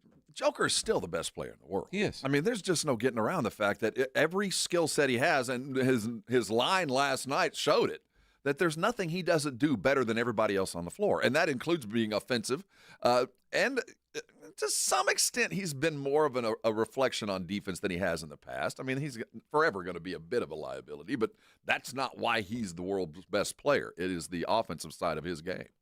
But what it reminded me of, and it wasn't quite as drastic. I guess it may have been, because I was thinking back to the NBA Cup championship game where the Spurs were in control through 3 quarters, and then the 4th quarter was just a blowout, and it was nonsensical. Like, they didn't look like they were the same team they were for the first 3 quarters. But even in that game, they didn't have a double-digit lead like they did. They were up by damn near 20 points last night. Like that, you shouldn't lose those games. Never, especially at home. And even though you didn't have Wemby, you had the lead, and that's enough. Now, and I will forgive what we saw if we see the bounce back tomorrow afternoon. But the problem with what we're going to see tomorrow afternoon, it's a completely different style that we're going to run up against, the kind of style that we've already shown we have problems with. One of the teams that's beaten the Spurs has been Carolina. That 3 up and down the court, they lull you into playing their game, and they're better at it than you. And they all around the edge, they hit threes, a lot like Boston can do. It's a good comeback kind of play because they're not going to come out and try to out-physical you. They're not going to beat on the Spurs tomorrow. They're going to try to run past them. And that's kind of what Denver did yesterday. They didn't beat on the Spurs. They just kind of just kind of ran past them, out-executed them with a guy who's dropping dimes. So if we see another collapse in the third, another one of those kind of third and fourth quarters, now we're starting to get a little concerned because the good teams are starting to figure out what the problems are, and film travels. And when you make a mistake, the next team you're going to play against saw it and will go at you again. They'll pick that scab. Gibbs asked if the Spurs have been beaten this year, or has it all been self-inflicted? No, the Knicks have beat them. The Knicks beat them. The last Knicks game, they beat the hell out of them. The game that they lost to Oklahoma City was pretty much beat down start to finish. They've taken 2 or 3 beatdowns. And the 2 early games against Phoenix, for whatever reason, were both they weren't really competitive games. But we're talking about, like, you can count on one hand how many times that's happened this year. And all the other ones, it feels like they just melted down at the end, and it's hard to explain how it happens, but it's happened repeatedly, and that's why it's become a concern to me. And it should be for everybody. But it's an acceptable loss considering how the journey to get to that loss. I mean, it had been a pretty solid run, and again, I mean, they did score 131 points. They did it without Wemby, and they were within 5 at the end of the game. I think the sum total of what we saw isn't as bad as how it felt, because there was such a rollover first half to where everybody's feeling good. The fast break was working. Guys were hitting shots. Wemby who? I mean, and we had Steph Castle well on his way to a triple-double with a 30-burger on it. And they ran out of gas, and I think it was more neck up than neck down. I mean, they were hustling. I don't think it was a matter of they were just flat out tired. I just think they were a step short against a team that the night before had thoroughly dispatched another very good team in Houston. So Denver's hot as we were. I mean, they've been riding pretty fast too. So no shame in it on an individual night. But a team this young, you can't let bad habits stick around for a day or two, or then they become a tradition, So you got to fix these early things fast because you can't expect them to use their knowledge of being pro basketball players to get it out themselves. Do you know off the top of your dome how many times the Spurs have allowed 136 points to be scored on them this year? Not a lot. Is that the first or second?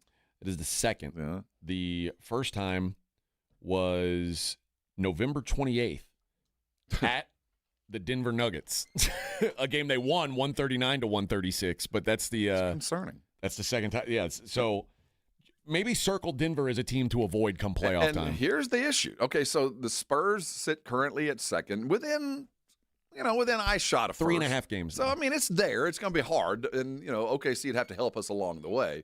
But the worry isn't whether we're first or second. Where the hell is Denver going to land? Yeah. That's if what they I worry keep about. winning, they could play themselves right into a first-round matchup. Well, the more likely scenario, I think, for Denver is that because Denver right now is a half game out of third, and I think Denver's better than the Lakers and the Rockets. So we want them in third place. But we want them to win. But if they're in third, that means we get them second round. Round two, I'd rather – okay, I'll take that. Okay. I just don't want I think the best case scenario for San Antonio is they finish 4 or 5. And then they make the Thunder play them, and you just have to beat one of those two teams. True, because the nightmare scenario is the Spurs end up playing, let's say, the Warriors with a fully healthy Steph Curry and the savvy Steve Kerr and all those things that we know Golden State is capable of. That's the nightmare. I think the Clippers is not an ideal first-round matchup. I think the first-round matchups you're chasing are Portland and Phoenix. Yes. Even though Phoenix has beat them twice, I think now as the Spurs have kind of turned into Charizard form, I think the Suns aren't a problem for them. But I agree with you. I think the veteran teams are the ones they want to avoid in the first round, that being Golden State, L.A., and Minnesota. If Minnesota were to collapse a little bit. No, none of that. Then in round two, the ideal matchup would be against like a Lakers or a Rockets. Hopefully, and hope that that's who the 3 seed was, and in that way, Oklahoma City and Denver, one of them has knocked the other one out of the way for you. And and I'll be happy to wave goodbye to them. And then we got to remember, Minnesota has beaten the Spurs too, playing their style of game, and that's the one team no one ever talks about anymore. That they're still hanging around, and they're good enough to beat the Spurs in 4 or 5 games. They are. Yeah. So it's like King Kong wants to sit back and watch Godzilla and the Megalodon fight it out, and then one of them dies. He swoops in and fights the other one because he fought Mothra earlier, and Mothra, give me a break. It's a moth. It's a moth. He's going to beat King Kong. Give me a break.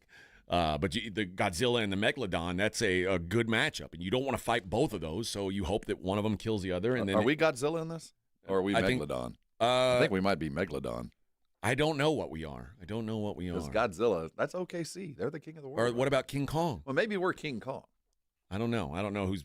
I have. Who would you rather be? I have to Godzilla or rewatch King the movie. Kong? I've got to rewatch the movie, Kong versus Godzilla. Who won in that movie, James? I think Kong Godzilla did. always. Oh, wins. does he really? Godzilla is very powerful, and especially when they make Godzilla breathe fire. Yeah, well, that's a game changer, man. King Kong can't breathe fire. He's Kong just a giant likes ape. the ladies. That is a thing for him too. He's very distracted by the thought of love, even though I don't know that he's really considered the physical aspect of it. But a man can dream. So can a monkey. It's What man ever really thinks about the physical aspect of how it could work? Oh, I think about that all the lot. time. Yeah. They asked Mitch what went wrong in the second half against Denver. Transition was a good amount of it, and I think we got on our heels in general a little bit. They obviously upped the force and the aggressiveness, as you would expect a team of that caliber to do. And we had some moments where we could have been a little bit more connected and probably shown a little bit more poise and composure. I thought the fight was pretty good. I thought there was times where the hesitancy or getting back on our heels took away from the ability to match that force and physicality. But I thought the guys fought their butts off. Per usual, physicality, a term that will come up every time the Spurs lose. When we play a clip from the Spurs, anytime they lose, the word physicality is always one of the words that the Spurs bring up. Like, and I don't like it. We got pushed around. But I like this, and this is going to be annoying to many. But honestly, I want Wemby whining about the calls when he is playing and when he's getting hit. I want him to continue to whine. I want it to be the news that the refs hear every day. I want him to eventually, the refs go, you're right. Look at all the scratches on his arms. I want that to happen because we need Wemby to be the beneficiary of the doubt on a lot of these things. He gets fouled and they wait. They're hesitant because he's young. At some point, he's going to have to get through that gauntlet, and I want it to be done by the time the playoffs, where he's treated like a tenured pro, because he's not treated like that yet. Well, he's not that yet. I know, but that's what I'm saying. I want him to force the issue a little bit. I know that it hadn't helped Jaylen Brown, but I promise you, down the stretch, Jaylen's going to get some non-calls because of the what he's acted and the way he's been. Refs are going to go, well, I'm not going to get him mad, so I'm going to call this foul or some of that. I do think that refs are human, and if you bitch about it constantly, at some point they go, you're right, I'm going to call the foul. But right now they hear it and they call another one. Or they don't call another one. They let Wemby continue to get beat up. I want him to be whiny. I want Mitch to be whiny. I want them to say they're physicaling us beyond the way you play the game. Well, and last night without Wemby, the physicality was different. Here's what Mitch had to say about the decision to not play him. I mean, it was a close call because there was a chance he could play, but it was clear that it was the right decision in terms of there was nothing that we wanted to risk, has kind of been the North Star of every decision we've made or tried to, have in terms of our intention with him, and don't think it'll be a long-term thing. So hopefully the rest will do him good. You optimistic he might play Saturday? I do, but that doesn't mean he will. It's going to be a wait-and-see thing. But, yeah, I mean, he was pretty close tonight. So, again, hopefully the rest serves him well. But if not, then we'll go to the next game. And this is the other thing. Now I've heard people say, like, oh, they shouldn't have sat Wemby last night because they're worried about defensive player of the year and MVP vote. Like, here's the thing. It doesn't matter. That stuff doesn't matter. Playing in these playoffs matters now. The team is too good right now to worry about, is Wemby going to play enough games to get defensive player of the year? No, but it's back of their mind. It's a nice thing if it happens, but if it doesn't and he's healthy for the playoffs, that's what you want. That's good for us, but I think it's also good for us for him to get that so that they can my concern is I want them to pay as much money as they possibly can to him as fast as possible. Get him a second job trimming trees. I mean, we'll find that. He's a big tall guy. He doesn't even need a ladder to trim the trees. He just reaches up and saws it off. He could be like a heavy equipment repair mechanic for the Holt Machinery Company, because he can get up at the top of those cranes. I mean, there's a job for him. And I understand you get paid like $10,000 a day doing it. Yeah. Yeah, so there's a side job for him. But in all honesty, though, I do think this does need to be a consideration. I don't want the Spurs to get stuck in a place where the last 5 games of the season really don't matter. They don't matter, but he's got to get in there and get his 20 minutes. Yeah. They also asked De'Aaron Fox and Steph Castle about playing without Wemby. Yeah, I mean, obviously that's a big thing, but I mean, we've won games without him on the court, and we've done a better job defensively some of those games when he didn't play, but like I said, we just didn't get it done on that end of the court tonight. I mean, yes, obviously a lot different without Vic out there. I mean, sometimes guys don't even want to drive because he's on the court. So, I mean, obviously there's a big change in that. But, I mean, we have to learn how to still get stops in the paint without him there, and then be able to still keep them off the offensive glass. Yeah, that's what it boils down to. And Mitch saw it too. I mean, they worked hard. They just were a step slow. They were on their heels, mentally drained. Yep. It could. I mean, listen. They've been playing every other game. Feels like for a while. Like they were on the road. He was forever. crying at the end of a game the other day. I think there's some mental exhaustion going on. All right, let's take a break. We are okay. Now we're halfway done. Right? Oh, we've reached the halfway mark. Sweet relief. Oh man, my naps are very important to me. I slept on the floor. Yes, he did for my nap. All right, and it was on the old carpet, not even the new stuff. No, we don't even have new carpet in there. No. We don't have that. We have poor people carpet. We do. It's very sad. All right, we'll be right back. It is the Blitz on 94.1 San Antonio Sports Star. Song Ya Dong. riding I-35 with the Blitz.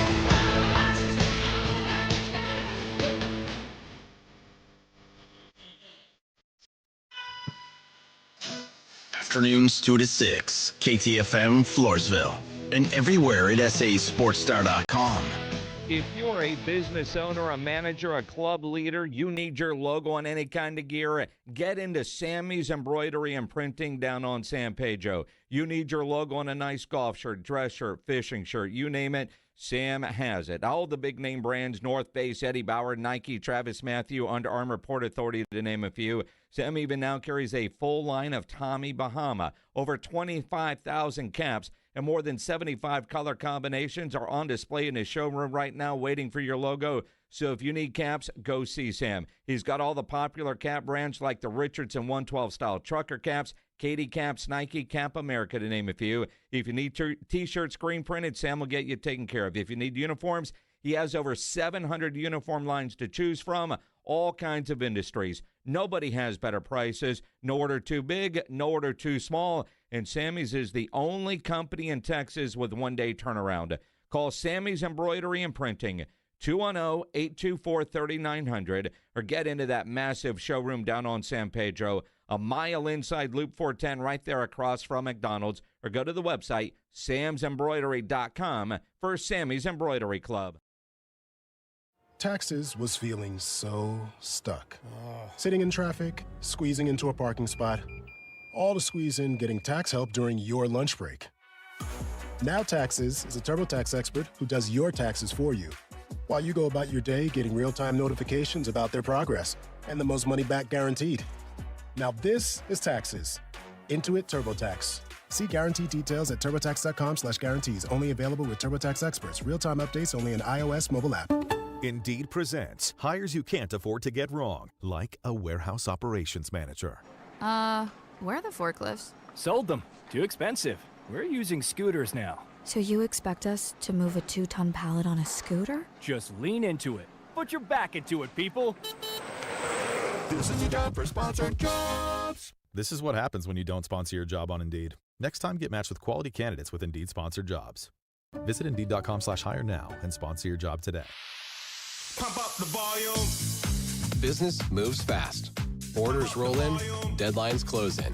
When you ship with USPS Ground Advantage, you can keep up with confidence. Every package stays in our secure network from dock to door. And with nationwide reach, dependable tracking, and upfront affordable pricing, you get built-in peace of mind. You run the business. We run the routes. Visit USPS.com/Ground Advantage to learn more. Did you hear? Allstate car insurance now costs even less.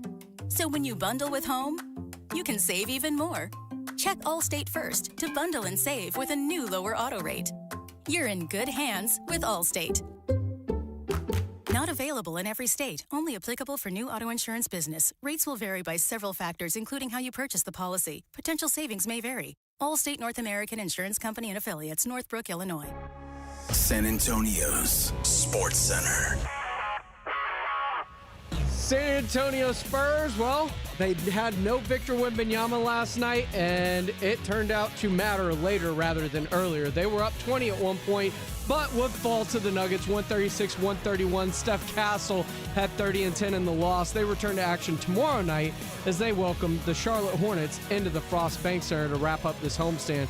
Tip-off is set for 2:30 in the afternoon. Sports Center is brought to you by Buyers Barricades, the Texas authority in barricade rental. BuyersBarricades.com. Joe Reinagel. That's the third time in 7 seasons. The San Antonio Spurs are the NBA champions. Jason Minix. They go back to big day as Super Bowl champions. Dallas 52, Buffalo 17. It's the Blitz on 94.1 San Antonio.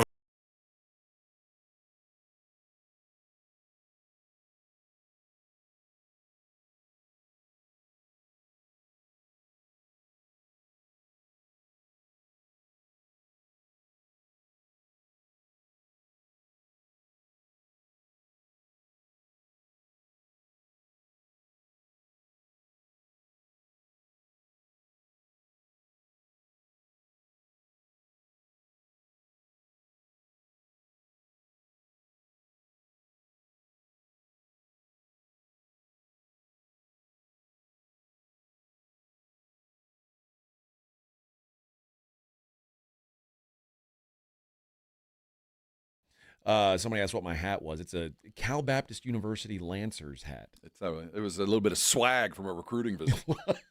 That's why dads love the recruiting visit. I took more swag. Like, oh, can I have a hat? Yeah. Can I have a shirt? Got a pullover? Got a pullover? I'll take that. Yeah, whatever you got. That's a good hat. Take it all. Actually, I bet on Cal Baptist tonight too. Mighty fine logo. In what sport? In college basketball. Oh, basketball? Yeah. They're I think they're the 1 or 2 seed in the WAC. They're a WAC team now? They are a WAC team. I honestly didn't know that. Mm-hmm. That's a step up. Oh yeah, right. yeah. They've been pretty good. They've those Baptists, they play baseball. But basketball. Oh, basketball. Too. Basketball, yeah, basketball too. Speaking of basketball, and some coaches getting fired today. Josh Schertz, the coach at St. Louis. Wow. Not getting fired. I was about to say, what? He's going someplace. The assumption was he was going to go somewhere. Yeah. AD Chris May did his best to make sure that does not happen.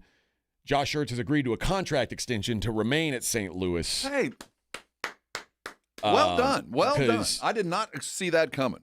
Yeah, he was like the name at the top of pretty much every Power 4 conference who needed a I guess you could probably mention Power 5 if you want to count the Big East in basketball. There's going to be a lot of open jobs, and the thought was that he was going to be one of those. Well, Arizona State, I'm surprised they hadn't already called him.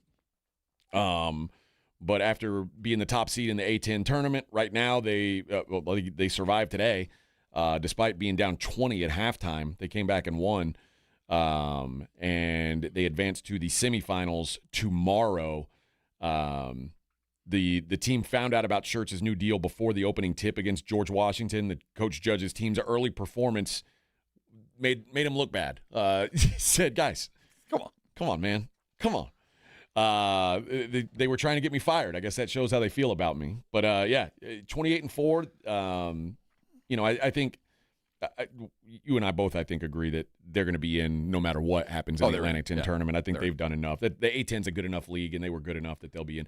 The big story yesterday was Miami of Ohio losing, and I think we actually have some sound from their coach, who, dude. He was philosophical in the loss. He said, "This is such a." Oh, come on. It's the coachiest coach speak I've ever heard a coach speak. Okay, so as soon as you lose, oh, you got it over there? All right. As soon as you lose, you're going to start crying about the format of the tournament? We won the regular season. We'll play whatever bracket that they got, right? UMass had to play early. We had to play early. It's all the same, but you do want to probably protect those top seeds, right? Like, what's the reward that you get for going undefeated in the MAC regular season play? I think they just need to look at it. I'm not saying there needs to be a change. I'm not going to use that as an excuse. We lost the game. UMass played well. They kicked our tails around the glass, around the rim. But, like, they probably should look into it. I mean, at least if I'm involved, at least if it's my team, I want them to look into it. What's the reward, coach? I don't know. Playing the 8th seed in the first round? They're not protecting him. If you can't beat the 8th best team in the MAC, like what were you hoping for in that round? Like I don't like to just give you like, hey, here's your ticket, you're in. No, it was the 8th seed that beat you. That was your first round game. It doesn't make any sense. That's such loser talk. I'm disappointed they lost actually because I wanted everybody to be like, oh, everybody filling out their bracket to go, oh, they're undefeated. I'm picking them to win a game or two. Miami, Ohio sucks. They're not winning a game in the tournament. The worst thing that could happen is you see them play. Yeah. When you see them play, you go, oh, okay, now they're beatable. That what he's talking about is in fact going on. Oh, there's those stair stepping, and if you are a one bid league like they're they might they're a one bid league. Yeah. You can't, the way that basketball is set up, and this is how many coaches have stood up and say the regular season's more important. They've been saying that for 25 years. No, it's not. The most important part of the season is right now. Yeah. Because that's when everybody starts to watch. Playoff ball. So this is when you have to be good. Regular season, that's precursor. It is prologue. It is preparation for this week. It is a long prep, but that's what college basketball is. It is all about the tourney. Yeah.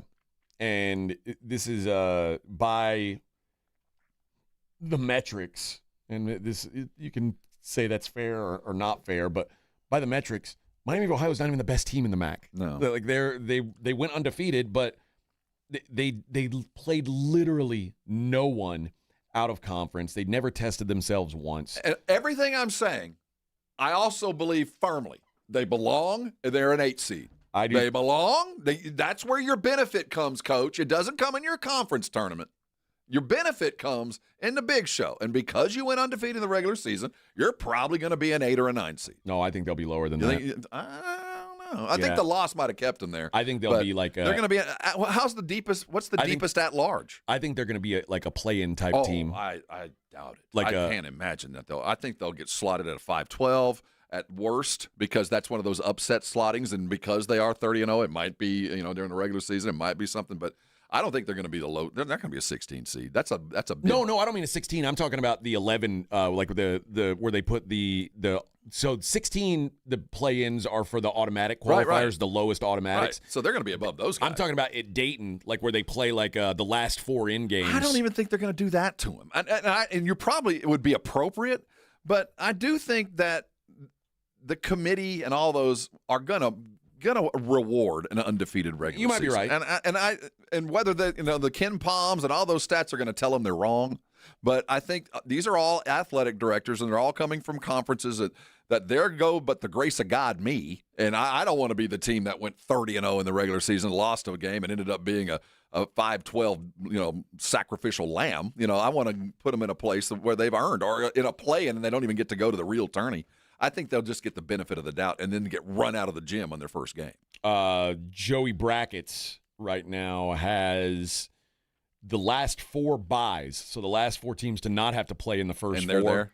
They are literally the last one. So he's got NC State, Santa Clara, Central Florida, Miami of Ohio, and then the last 4 in that would have to play in the play-in round, Missouri, VCU, SMU, Texas. That's the play-in round. I always felt like that was reserved for the lesser conferences. That for the ones there that is. So what I mean. There's now play-ins play into the 12. There's 16s and there's 11s that do play-ins. So I think if you're going to have to do that, just put the teams in there. You don't need to add any more of those games because every one of the teams you mentioned, I'm meh on. They're in. Sure, I don't need to see them play. No. Just pick the 4 you like. That's why I'm not for tournament expansion. Because none of those teams that I just read their names are teams that can win an NCAA title. So I'm with you on this little bit of it. You don't need these play-ins for those teams. If you don't think Texas should go, don't take them. Just say sorry. So if New Mexico plays today, and New Mexico right now is listed as one of the first 4 out. Actually, New Mexico plays San Diego State, if I'm not mistaken, and they're both listed in the first 4 out. If the winner of that game got in over Texas, I ain't going to feel bad for Texas. Texas had plenty of chances to win games. They couldn't. SMU, same thing. Auburn, I think they're hopeless. But Oklahoma, if Oklahoma wins another game, I think they should be in because they've gone on a good enough run in this tournament. They knocked off Texas. They knocked off Texas A&M, both of who were considered bubble teams. Mm-hmm. No, they've earned it. They don't need to do any Oklahoma should be in game. over those. I always feel like those games are like for Coppin State versus Wasamatta U for that one little extra, and I don't need to see Texas play on Wednesday. No. If you're not in, you shouldn't be in. Yeah, I don't want to see it either. I mean, there's going to be. I mean, we are going to do the first 4. Like that's going to happen, and there's going to be the games in Dayton. But there'll be 2 that are at large. Like the last 4 at larges will be there, and then the last 4 automatic qualifiers will be there. So that's the way it works. It's not ideal, but it's what they've decided. And if we are going to do this, just go ahead and expand the damn tournament.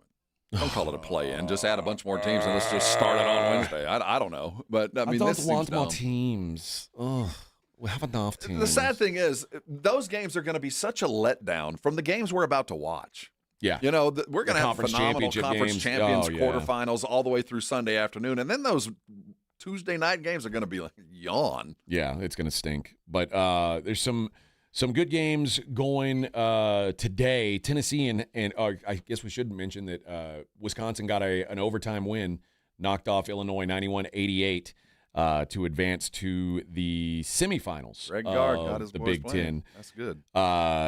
Vanderbilt and Tennessee tied at half. It's now 33-31, like 19 minutes to go. Tennessee has a 2-point lead there. So they better win this game. I don't think that Barnes is in any trouble at Tennessee. No, but this no, season, if they lose, will have been a tremendous letdown. Yeah. I mean, they brought in as high a recruit as they've ever had. Yeah. They had adequate point guard backup. They had. Now, remember, he's been hurt a lot this year, too. I know. I'm not blaming everything, but what was expected at the beginning of the season, if they get knocked out by Vanderbilt, yeah, dude, they'll be howling. They won't fire him, but there'll be some expectations next year. Some of the smaller schools going right now, the Conference USA semifinals going right now. Kennesaw State up 72-67 on Sam Houston. There's about it's a little under 2 minutes to go in that game. Sam Houston was up 6 at halftime. They've been outscored 41-30 in the second half. It seems to be a thing going on with Texas teams of late. So Sam Houston trying to get back into that one. North Texas in the American Conference quarterfinals. Believe it or not, UTSA is not there. What? UTSA is not playing. They didn't win their way through? No, they didn't. But there is 11:45 to go in that game. North Texas with a 50-48 lead over Tulsa. Just getting underway. Toledo with a 4-0 lead over UMass in the MAC semifinals. Might have shot their wad there against Miami of Ohio. They're UMass out of gas. UMass is kind of going through a "we remember who we are" phase. Is probably my guess today. Gibbs says expansion is just going to bring more mediocre play. That's what I believe about expansion. I think yes, it will. But will you sacrifice? But I said the same thing about football. You sacrifice a couple of mediocre games for a thrilling one. But also, once you get to 68, if you feel bad for the 69th team that got left out, why? They were the 69th best team. Yeah, no, I don't look at it like that. It's not about feeling bad for it. I, as a viewer, if you offer me more opportunity for a remarkable game, I'm going to take it, and I might sit through a couple of 25-point beatdowns to get to the game where I see Bryce Drew hit a half-court shot and send Valpo into the next round, and I go, well, I saw that at least. You know what? That existed. That mindset that you're talking about existed at some point in college football when people were complaining about why are there so many bowl games. And they're like, well, people watch those games. And now nobody watches those games. Now we've got a playoff, and there's games that are worthy of watching, and we watch those, and we don't watch any of the other bowl games.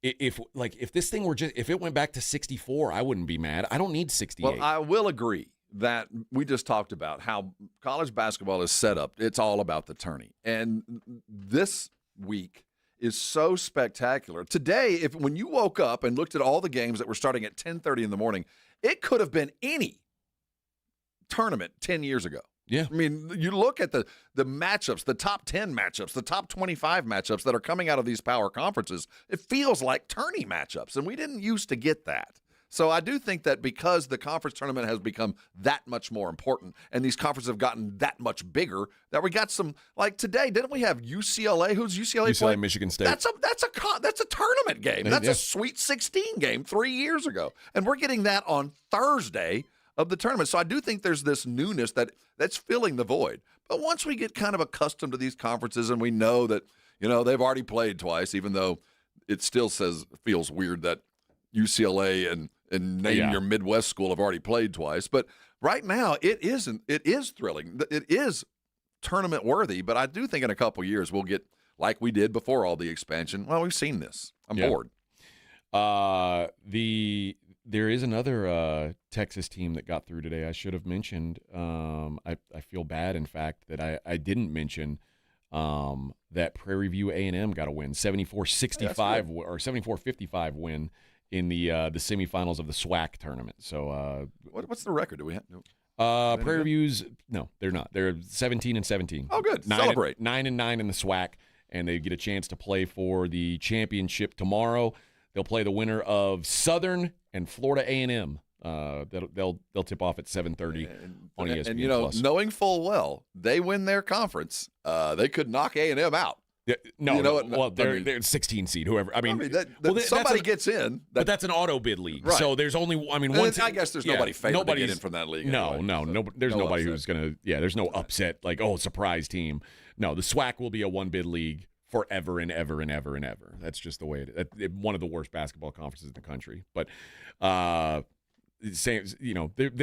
are going to be some. There's going to be people watching these games today. Like I said, that San Diego State New Mexico game. People are going to be watching that because one of those teams, and that's a huge game. One of those teams is probably in and out. It's basically a tournament game. And I want New Mexico to win this one. I kind of do too. Yeah, I kind of do too. All right, let's take us a little break. I'm so unused to the clock. I'm like, what part of the show are we in? I'm so confused. Think of it as 6. Our pets' heads are falling off. We need to think of it. Think of it as 8:19 in the morning. That's what I got to think of it as. All right, it's morning. Or nope, it's the afternoon huddle, the Blitz, some call it, on 94.1 San Antonio Sports Star. Let me tell you about the Golf Club of Texas. You know, I love the Golf Club of Texas and all the things they've done to that golf course to make it that much better. It looks like a country club. It really does, but it's not. It's open to the public 7 days a week, and they've got some of the best staff out there that's going to make you feel like royalty as soon as you roll up out there. It's a great golf course, fun golf course, fair golf course. You're going to have a great time. But when you go there, go hungry. The 10 Cup Bar and Grill is worth a visit. I'm telling you, the food is fantastic. Not going to break the bank either. Their burgers are outstanding. They really are. Not to mention the fact that they've got a full bar. They can whip up any kind of cocktail that you want.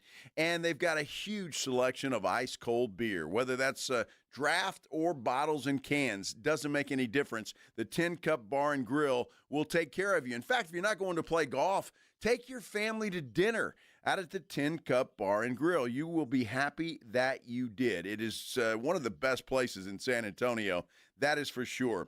The Golf Club of Texas, you know exactly where it is. It's right there off Briggs Ranch Road, off Highway 90. Whether you're headed out there for dinner at the 10 Cup or around with your buddies, how about your next tournament? You need to go check them out. Best rates are always online at golfclubtexas.com. The Golf Club of Texas is the friendliest golf course in Texas. Hi, my name's Jason Thompson. I've lived in San Antonio for more than 50 years. Went to grade school, high school, and graduated from law school right here. San Antonians have trusted me as their attorney after serious injury and fatality collision since 1994. My website is alawyerforus.com. Why a lawyer for us? Well, after several years of practice, I watched as insurance companies created their own law firms solely to defend against auto claims. Today, there are very few insurance companies that do not have their own captive law firm filled with attorneys whose job is to minimize what the insurance company has to pay on an auto claim. If you or a family member is injured in a traffic collision, you will need your own attorney. Just remember alawyerforus.com. For many lawyers you see on billboards, your case will be handled by a non-lawyer or a staff lawyer. If you call me, Jason Thompson, I will be the lawyer you speak with. The initial consultation is always free. If you or a family member needs an experienced attorney you can trust, I want you to call me, Jason Thompson. My number is 900-0400. That's 210-900-0400 or alawyerforus.com. America's #1 destination for lifted trucks, custom builds, and off-road ready vehicles is here. Lifted Trucks. San Antonio is on the corner of I-35 and Judson. Shop over 1,000 lifted trucks online at liftedtrucks.com or visit one of our Texas locations today. Find what you love and love what you find at Total Wine and More. There's so much waiting for you.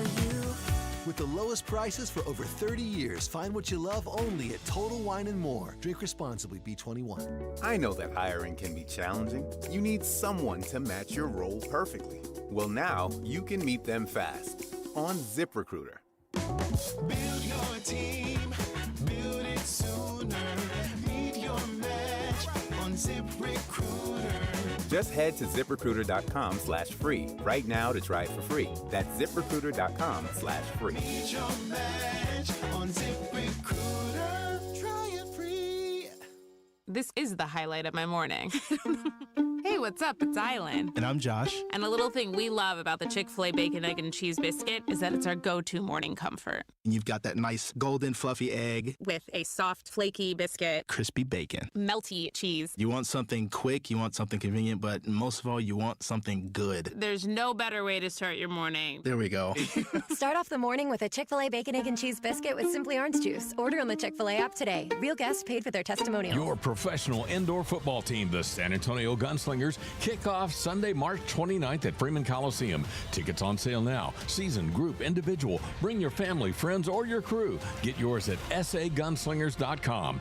Guns up.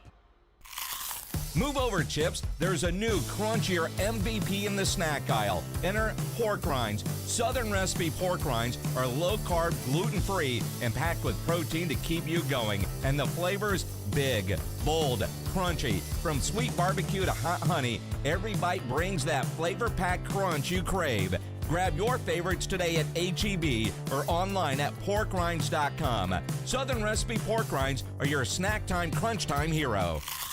San Antonio's newest sports headquarters, Novo Brewery. Craft beers, full bar, hard kombucha on tap, a handcrafted food menu, and massive LED screens. Attached to North Star Mall with late hours. Visit novobrew.com. That's NOVObrew.com. It's the Morning Huddle with AJ Hoffman and Rob Thompson. Monday on the Morning Huddle, the field is set. March Madness, it's here, baby. Bring your brackets, but write them in pencil. We're going to help you out there. Also, Charlotte coming to town. Afternoon game on Saturday. We'll talk about what happened and get you ready for all the tournament madness. Get here early. Party starts at 6.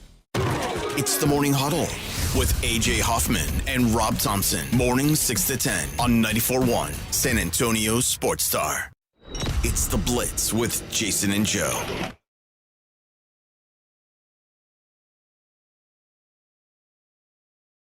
Make our escape. Come on, let's go then.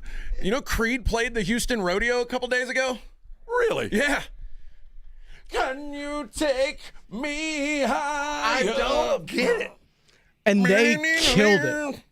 I guess they're a good anthem band, but The entire stadium went how are nuts. they so big again? How did they even make any? I guess The Texas Rangers. Well, is it?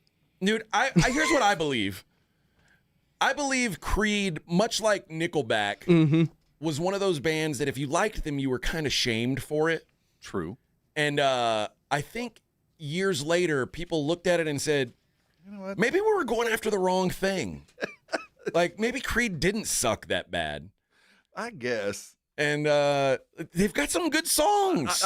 I agree. And I especially liked Creed. I had multiple Creed CDs. I did not. Now, like, I can't say the same for Nickelback. I actually do think Nickelback sucks, but I was never a person who, like, hated them. I don't, like, Nickelback's just not on my radar. They're not for me. That's full-blown butt rock. Like, it's kind of is. But and Creed's not that far. But Creed, like, I like the music. I think they got a good singer. I'm pro Creed. I'm not afraid to admit it. That, 20 years ago, I'm not afraid to admit it. You'd have been beaten up. Creed is better than people give him credit for.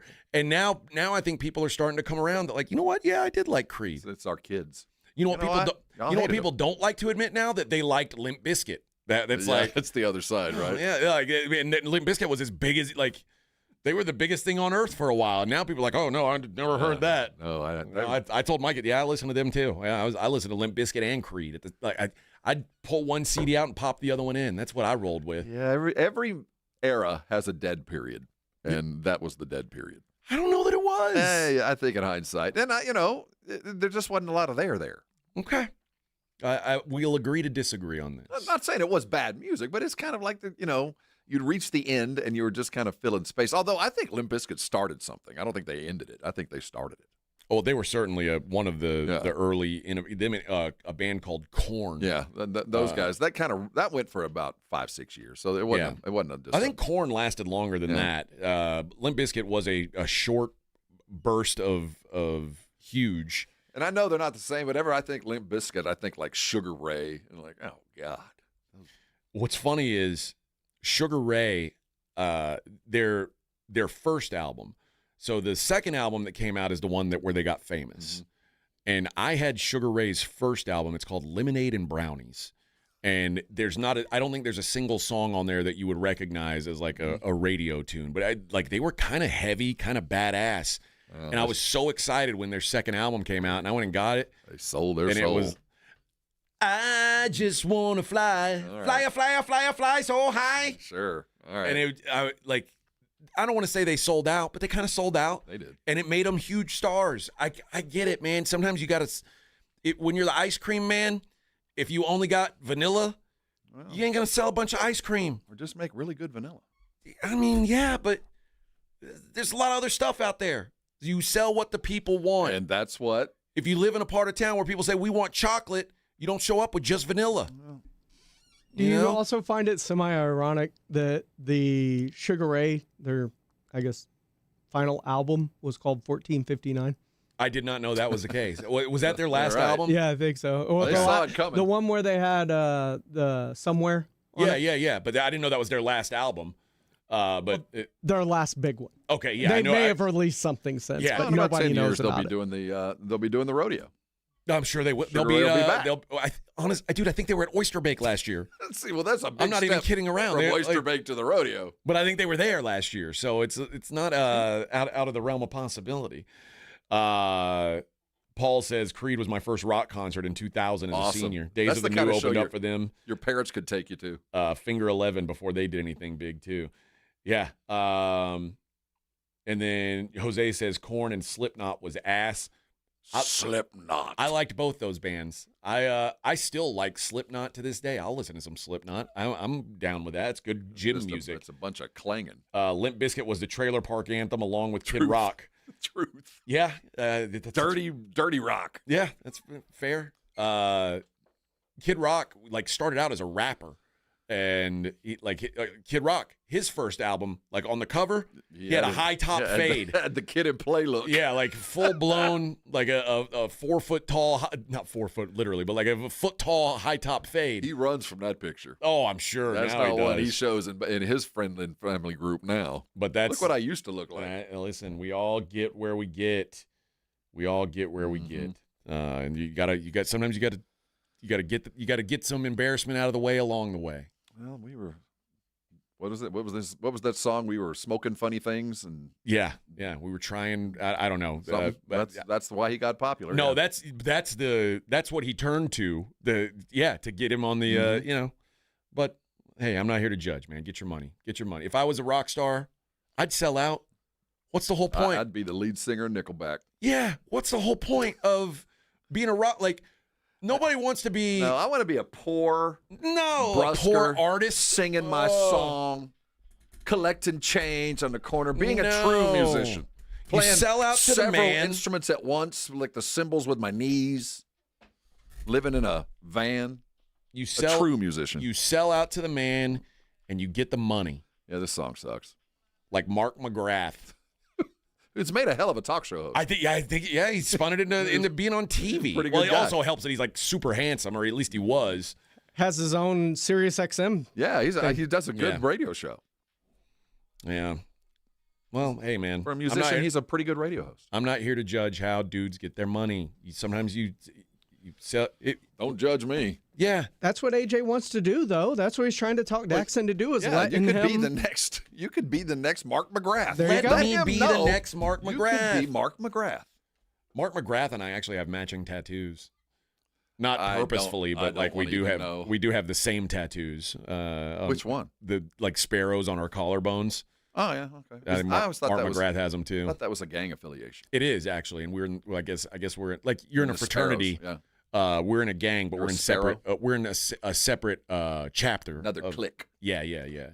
He's a West Coaster. I'm a South Coaster. Oh, that's no, we're cool, man. Okay, we're cool. y'all- There's no beef. There's no beefing. Y'all carry each other's flag, I guess. Yeah, there's no beefing, man. It's all good. It's all good with me and Mark McG.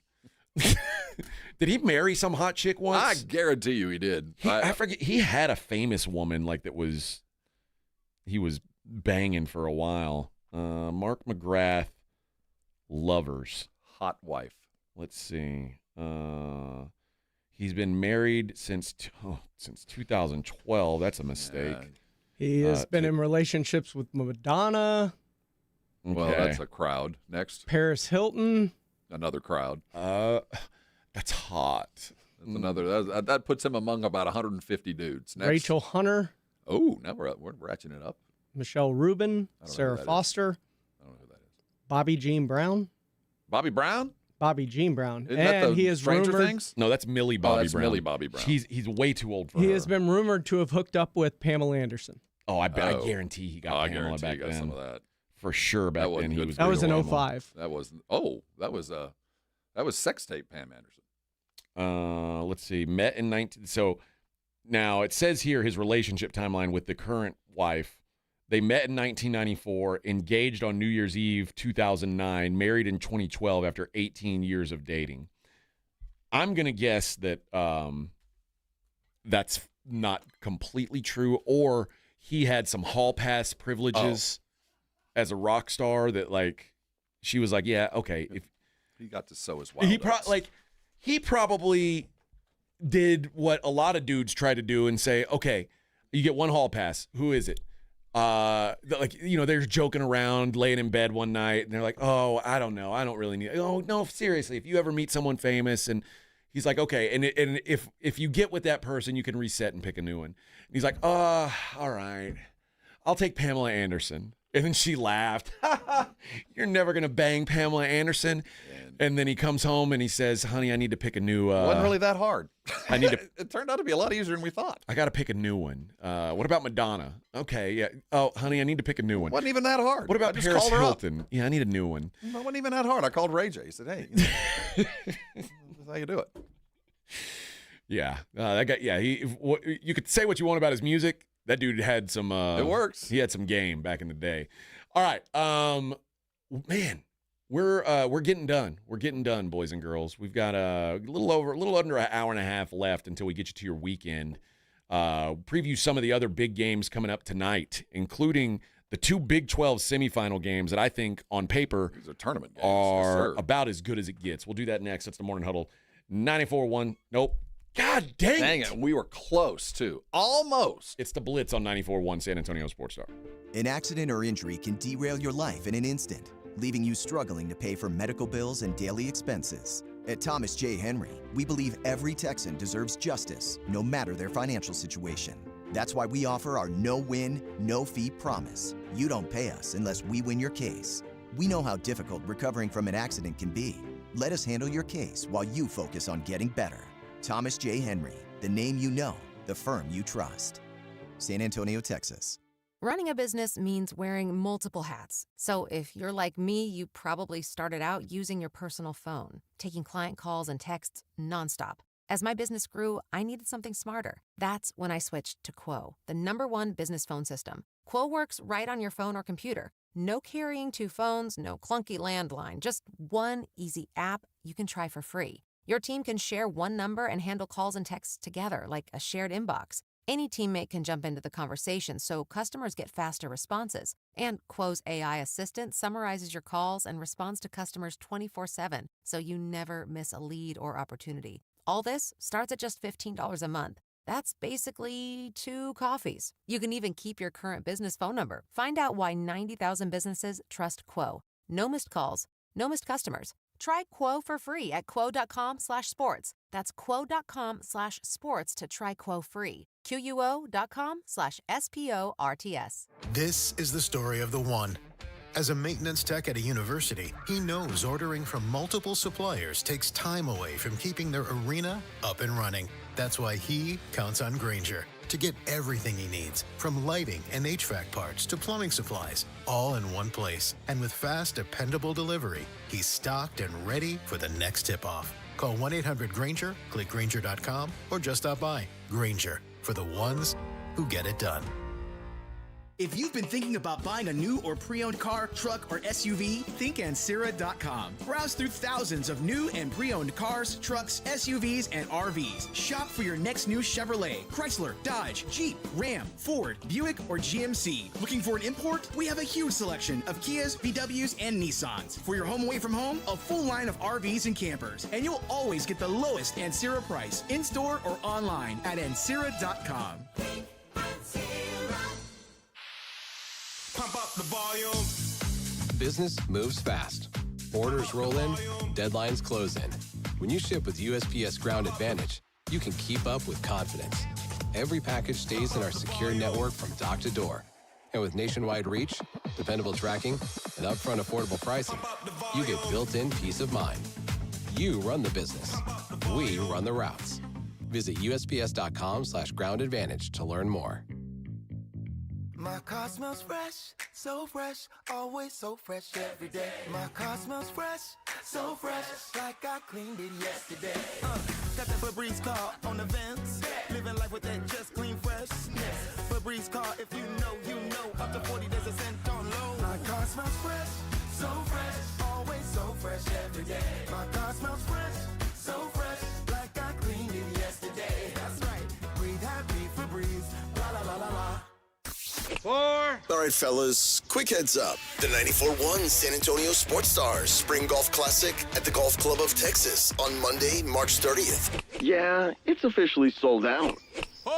But don't worry, you can still be part of the fun. Join us after the round for the ultimate golf after party at 90 Proof Bar and Grill at Lucky Road Ranch and Highway 90. Cold drinks, great food, and about 1,000 exaggerated stories about the one drive that almost hit the fairway.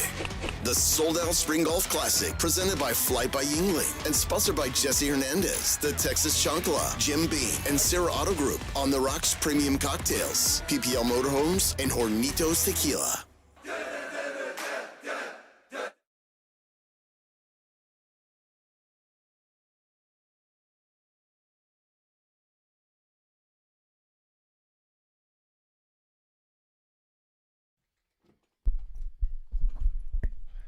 Hey! 440 on the Blitz. Thanks for joining us. Yeah, man. Thanks for hanging with us. I know we're not Jason and Joe, but we're better than them. At least right now. I mean, I I don't came mean to work. We're not like better people than them. We're just better at radio than them. Oh, that's a gauntlet thrown. Well, we do have an award. That's true. We do have We have a piece of paper. Look at that. According to Jordan Schultz, the Buffalo Bills signed Geno Stone, Bengals safety, to a 1-year deal. 14 career interceptions. It says will be a key contributor to Buffalo's defense. Yeah, anybody who plays safety will be a key contributor to Buffalo's defense. Who was that safety y'all drafted a couple years ago? Who knows? He's not on the team anymore, was my guess. The Colts are in trade discussions with multiple teams with Anthony Richardson. How do you what exactly is a conversation? I don't know. It's, hey, do you guys happen to need a backup quarterback? Athlete? You need an athlete? Do you need a scout team quarterback? Because you're telling me that you might turn into a wide receiver someday? The Buccaneers, Chiefs, Lions, Packers, Rams, and Ravens have all reached out for Anthony Richardson? Are among the teams who checked in. Like, oh, is he? So wait, have you cut him yet? Are they really trying to make it seem like, did the Colts send out a mass email to the league? That's what I'm saying. They copied all 31 teams and said, hey, if you're in, it's like when you're trying to do a trade in your fantasy league, you say, hey, is anybody interested in? Like a group text. Is there a message board? Hey, any of you guys interested in Anthony Richardson? Hit me up in the DMs. And they got like 4 likes. The Chiefs, the Lions, Packers, Rams, and Ravens just kind of liked it. Like, oh, maybe. Yeah, I'll wait for you to cut him. I don't know. I don't know I don't know what you can get for that guy. He's not much. I'm just glad the Cowboys don't have a 4th round pick, or he'd be. He probably would be. Yeah, I don't think much of Anthony Richardson. He's one of those guys who was a huge project that got thrown out there way too early, and now he'll never have a chance to develop. Quite frankly, he was not a very good quarterback in college. He was a freak athlete in college, but not a great quarterback. He looks good in the shower. They wanted to turn him into Cam Newton so bad, and it's just like, dude, Cam Newton's that's a rare thing, friend. Cam Newton was a quarterback. Remember when they had to sit him? Remember he walked off a game? Remember when Richardson You mean when he asked out of a game? Asked out of a game. He tapped out against the Texans. Yeah. I've never seen that before or since. Yeah. And he's gone back and said, yeah, I probably shouldn't have done that. I'm yeah, out. You really shouldn't have done that. I'm out, Coach. This is too much for me. Yeah. I'm going to hit the showers. Yeah, that's a wild, wild move. Should have been a Cowboy. Isn't there a song called that? Yeah. Should have learned to rope and ride. Should have learned to rope and ride. Should have been a Cowboy. The Green Bay Packers are doing something that I find intriguing. I don't know if intriguing is the word. Maybe disturbing. The Green Bay Packers sent a note to their season ticket holders revoking season tickets if they were found to be selling home game dates. There's a long letter, and they want to make it. They're basically, hey, you know, we care about you, we value you. In recent years, we have made intentional efforts. I don't know why I couldn't say that word. We've made intentional efforts to ensure season tickets are being used as intended and that Packers fans are filling Lambeau Fields on game day. To that end, we identified season ticket accounts that had sold their tickets on the secondary market for multiple years rather than using them for their intended purpose. Those tickets were not renewed. Fans who are purchasing season tickets with the sole intent to resell them should not be season ticket holders. In the future, season ticket holders are reminded that those who repeatedly resell their season tickets, whether on the secondary market or through ticket brokers, may have their renewal ability impacted without further warning. First of all, define for me repeated. I need to know what repeated means. Repeated means it happens more than once. Well, I mean, to me, is repeated every game? Can I sell half the games? Can I sell 4 games? Tell me what. Dude, I'm paying for that's 2 what I'm saying. seats. But, what I do with them after that is... As long as, keep in mind, buying a ticket is, in fact, a contract. It's a contract. I give you this piece of paper, this digital thing, and when you arrive at my building, I'm going to let you in, and I have a seat waiting for you. It's a contract. You pay for it, and here it sits. But if you build into the contract, look, man, I'm selling this to you, and you can't sell it to anybody else, that's okay. You can do that. And once I buy that ticket, I have assumed that. So if Green Bay is telling you, look, if you sell them, we're going to take them. And as a fan, I get it's my ticket. I get to buy it. But as a Packer, as the organization, and I'm seeing these tickets filled up with non-fans, I see why they do it. Jerry and the Cowboys look at it a very different way. He doesn't care who the hell has the ticket. Just buy it. Just show up. Now, I think he'd like to be able to sell those tickets for more, like that secondary market. I think he'd like to be able to hold those back and treat those tickets like they were his, and he was selling them in the secondary market, and they come available for that game. But he can't do that. But he understands, the seats are full, I'm good. The Raiders haven't played a home game since they moved to Vegas. There's as many other colors sitting in that building, and that's why they're in Vegas. So I get Packer fan doing that, but as long as your fans know, look, man, you're not allowed to resell these. It's written in the contract. You can't.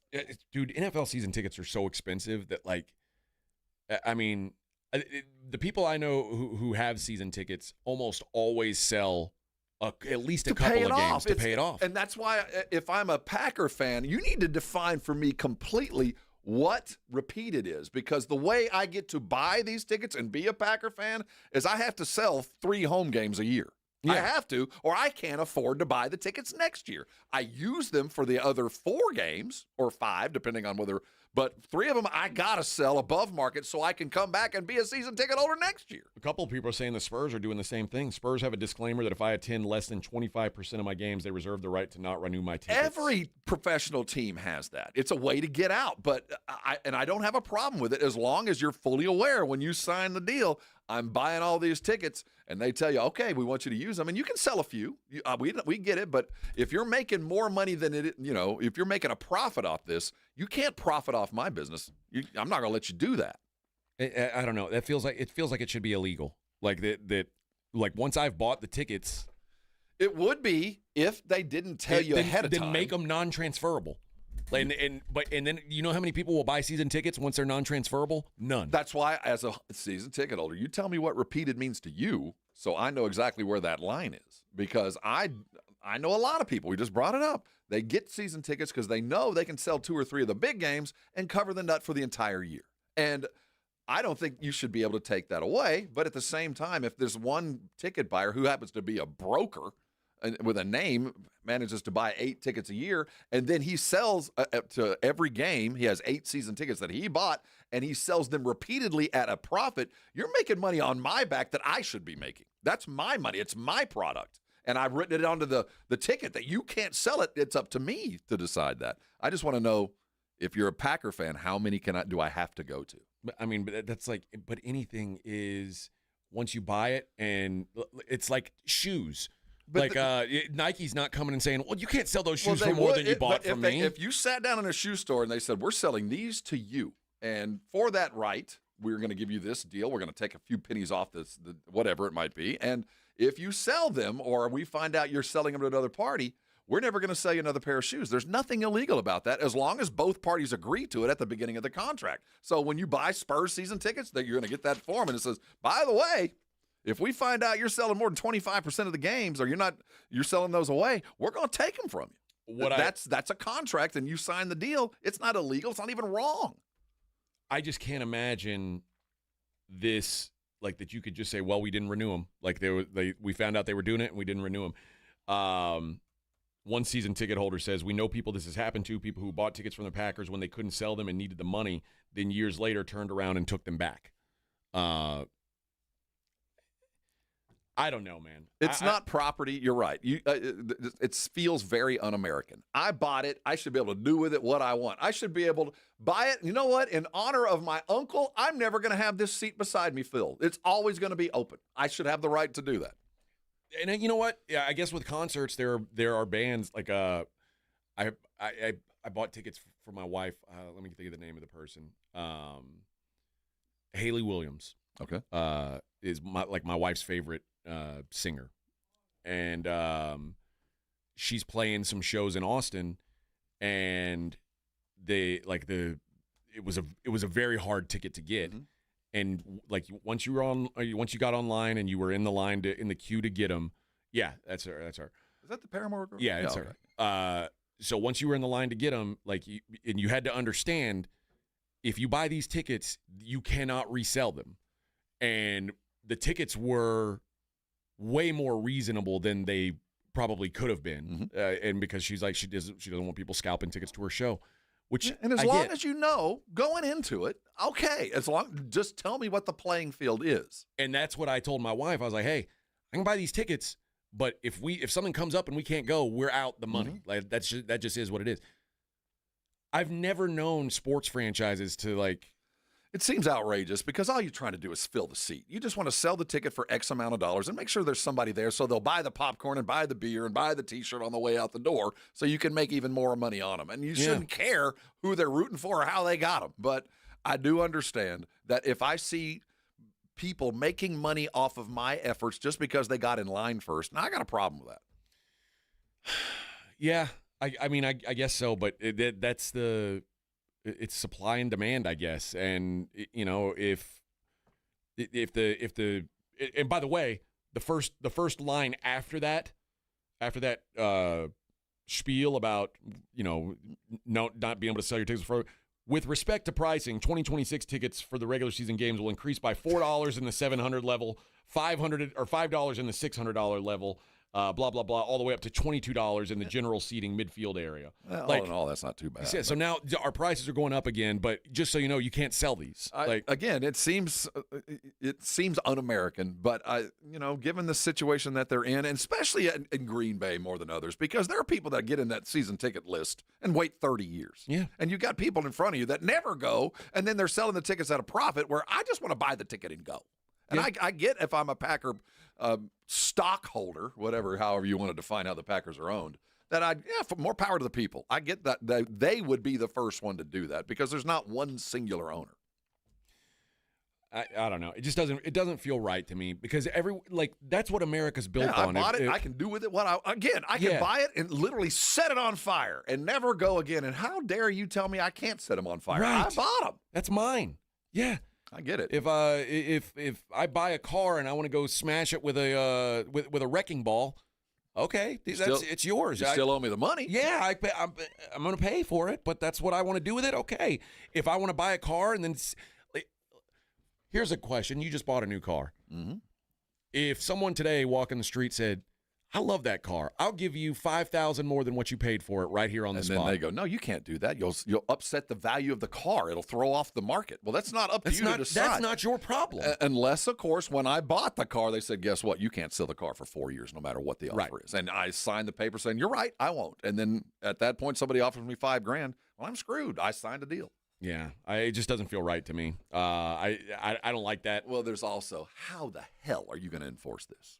I mean, we can say it's a good rule in the office. It's a lot easier. What are you going to do? Walk the aisles and go, oh, you weren't here last week. It's a lot easier to do now with digital tickets because you see the transfer happen. But who's to say, I don't know. And I know a lot of people have shared season tickets. Right. That's the other part of it. So I bought it with another guy. They just never come. So if you and I buy season tickets together and you go half the games with your wife. What if I sell my half? And I go half the games with my wife, oh, well, you didn't go to half the games. Like, Well, what if I just sold the other half of my? Yeah, there's some other questions that are come to play. I just can't imagine enforcing this. I really don't. I'd like to see how you finally, and then have it make the news that you are broken the contract with Grandma Finley, who isn't able to go, but she sells the tickets to buy her oxygen. To make a little bit of money so she can eat on Fridays. By the way, you're not going to let her do that anymore. By the way, she's had season tickets for 40 years. Yeah, so Granny, you're making I'd like to see them enforce it. You can make the law, but will you enforce it? Glenn says, what about scalpers standing outside the venue?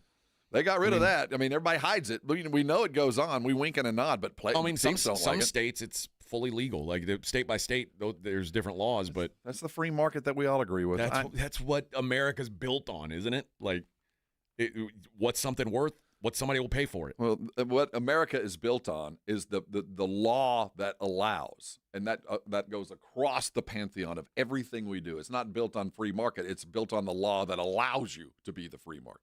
But like, for instance, let's say I was going to buy your house, and if I were getting a mortgage, you said, oh, okay, I'll sell you my house for $1 million, but your house isn't worth $1 million. But if I'm getting a mortgage, they would send an appraiser out, and they would say, hey, this isn't $1 million house. Any more than that. We're not going to give you that much money.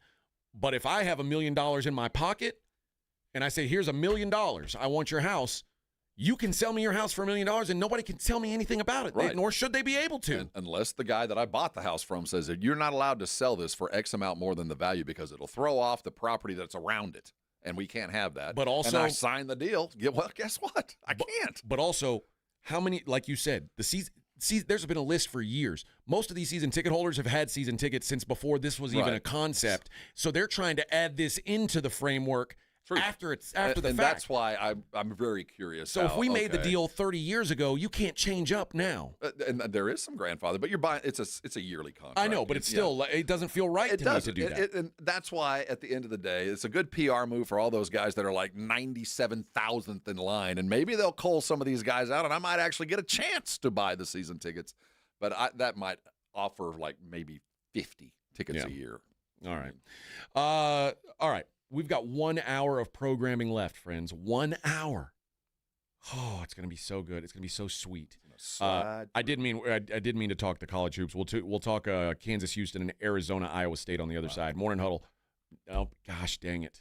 It's all right. We're so bad at this. It's okay. It doesn't matter. We're promoting our morning show. Yeah, you listen to the morning huddle on our station here from 6 to 10 a.m. every day. We won't Monday through Friday. We won't be there Saturday or Sunday, but Monday through Friday we'll be there doing live professional broadcasting. We won't say the Blitz at all. But we'll here, say the right show. It's the Blitz on 94.1.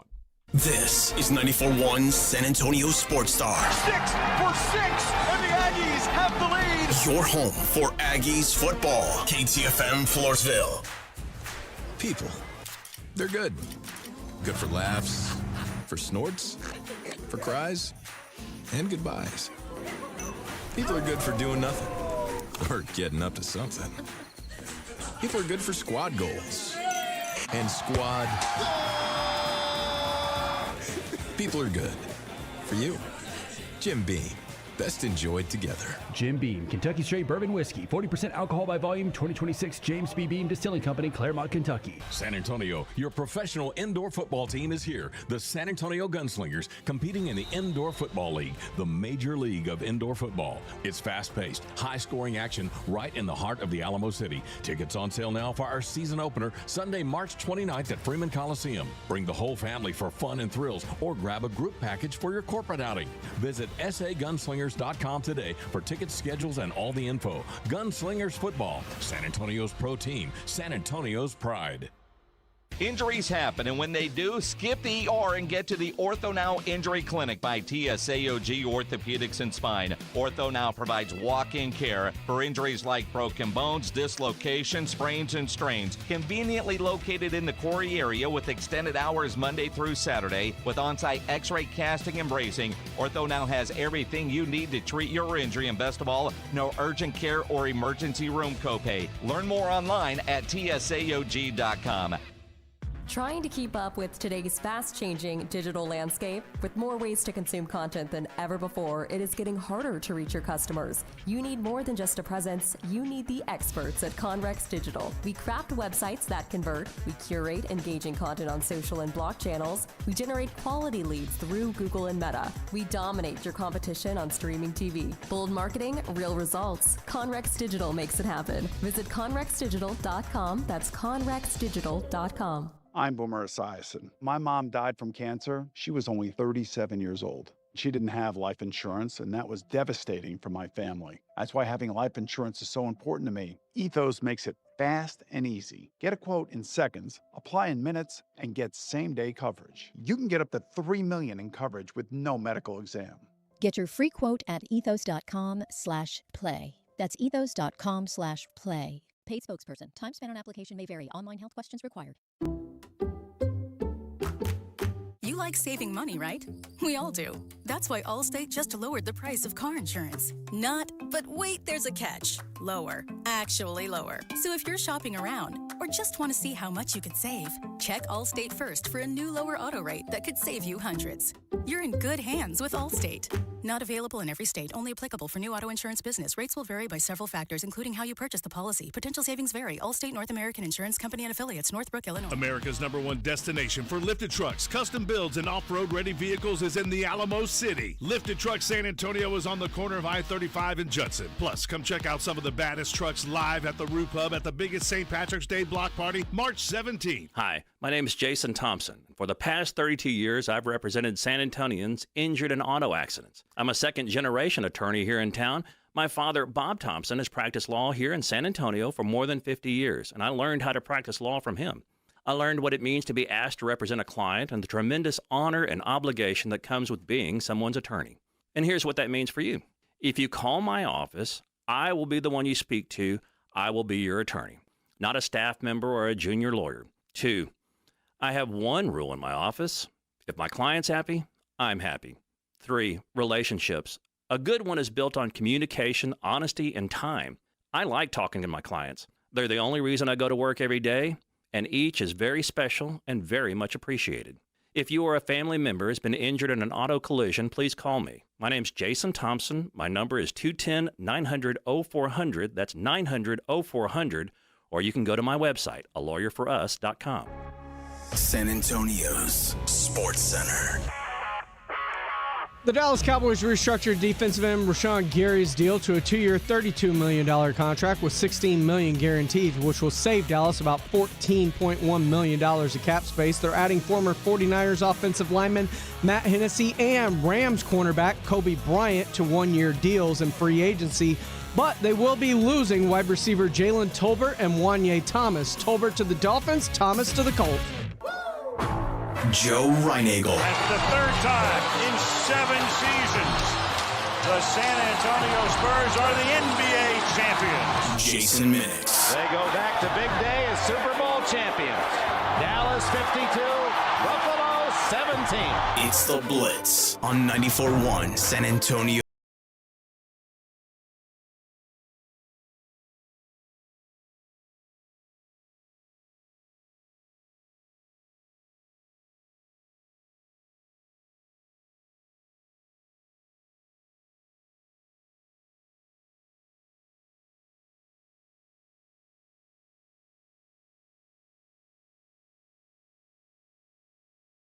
You know what? I hope they had a great time doing whatever they were doing, playing golf or, whatever.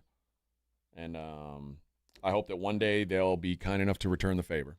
Well, if they're having half as much fun as us, we're having twice as much fun as them. The math adds up on that. I think you might be right. I think you might be right there. I'm here for you guys. That's a deep thought right there. You haven't done a lot today. You haven't helped much, to be honest. He's pressing buttons. He's the grease. Yeah, I was told that you were going to be very helpful, and quite frankly, you've done little to nothing. Couple big games. I think your mic just went off. Oh no! Whoops. Well, you guys get my money's worth. Yeah, you guys can do the rest of the show without me if my mic went off. Never make the producer mad. He'll turn your mic off. Glenn, Dallas 17, or leave it on. Buffalo 52. No, I wish that was the case, but no, it didn't work out that way. 2 great games in college hoops tonight in the Big 12. There's a lot of great games tonight, but I think the two best happen to be in the Big 12 semifinals. Arizona and Iowa State.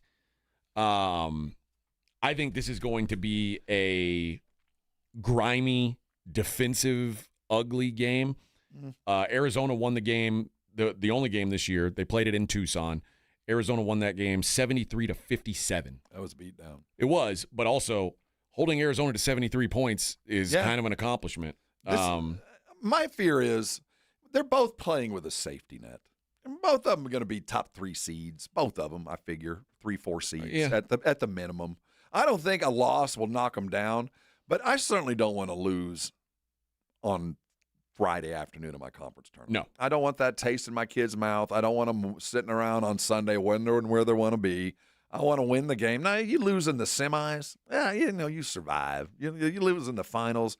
It was a worthy run, and you carry through. But this is the game you don't want to lose. No, I agree. Either lose that first round and go home or get to the semifinals at the very least. You don't want to lose in this area. Although the thing about whoever wins this game is, I mean, it's not a guarantee, but we'll talk about Houston and Kansas coming up next. If it's Houston, it means you're going to play a physical ass game in the Big 12 championship. Mm-hmm. And maybe the squeeze isn't worth the effort when you come in against those teams. Like, I'll just soon. It's also, I mean, do you really want? I mean, it's going to be a physical game against Arizona. It'd be a physical game against Iowa State. Like, that's just what these teams are. I wonder, and having not been plugged into these teams, how much does the conference tournament title mean? To some of these schools, it means everything, and to others, I'm not sure how much it matters, other than just win the game. Yeah, I don't know. I like, what did you value when you guys were playing? Well, that's a very different world. I mean, did you value a regular season title? No, the conference title was the tournament title was everything. Okay, everything, because that was always been the automatic bid. Yeah, and whether you had the conference felt more accomplished, but everything you did in the regular season was to be ready for the conference title, the conference tournament, because that was the only guaranteed bid. Yeah, but now, I mean, all these four teams playing today are all guaranteed. Keep in mind, back in the early '80s, we were playing with 48 teams. Right, it was a lot harder to get there. Yeah, that it makes sense that would matter more than. Yeah, now I don't know what that matters more to. Like, is it the accumulation of the full season or the accumulation of 4 games? And I think because there is no continuum anymore. There's no we'll get them next year and half these kids will be back. I think every team is this individual unit that at the end of the year, 80% of these kids are going to be gone, whether they're transferring away. So I do think the importance of the conference tournament or the process to get to the big game matters more because we ain't going to be back here again. Kids are going to be gone. Coaches, everything changes at the end of every year. So I do think these games matter more now even than they did before because even if we lost, hey, half of us will be back next year. We'll give it another shot and we'll be better at it. That's not the case anymore. Iowa State has been balling on the defensive end. Arizona State scored 42 points against Iowa State, 0.61 points per possession, which is pathetic. Yeah, that's not. On Thursday, the Iowa State had Texas Tech. Tech scored 53 points, 0.82 points per possession. They dog-walked Tech. They had revenge on their mind, and they made them pay. The problem is, and this is why I like Arizona to win the game, they are really good at defending the three-point line. They're not all that great if you get close to the rim on them. Now, they do make it hard for you to get close to the rim, but Arizona is the best team in the country at getting to the rim. Arizona lives at the rim. They don't shoot threes. They don't care about shooting threes. They've got 5 guys who are big enough to bully you and get the ball in there. That's the problem. And, I know that Iowa State's going to want to keep this a low-scoring game because I think that's the only way they can win this game. They're going to have to shoot the light. They're going to have to shoot 30 threes.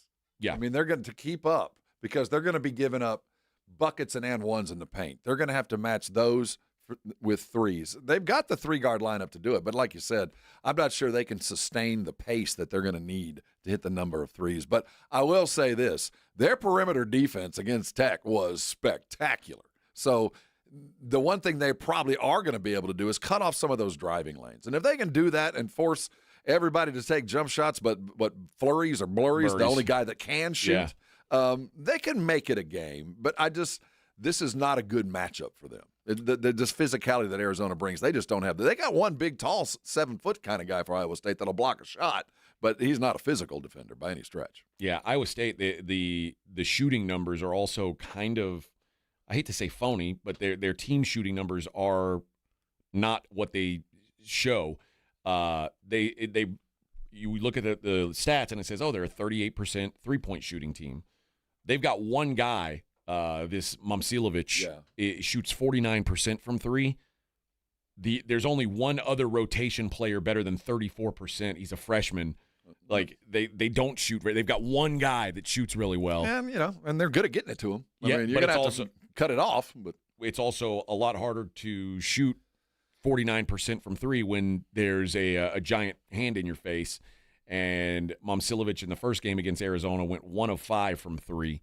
They didn't let him get involved, and that was sort of the problem for them. I think Arizona advances. I think they're just the better team than Iowa State. I like Iowa State. More talented. I just think it's a bad matchup, like you said. Taman Lipsey is a hell of a guard. He's not awesome. very big, and you let him. He's a hell of a college guard. Yeah, he's going to steal the ball. He's going to run. He's going to get the pace going the way it should. But at the end of the day, Arizona's got their eye on a national championship, and Iowa State, I think, really in their heart of hearts know they're a Sweet 16.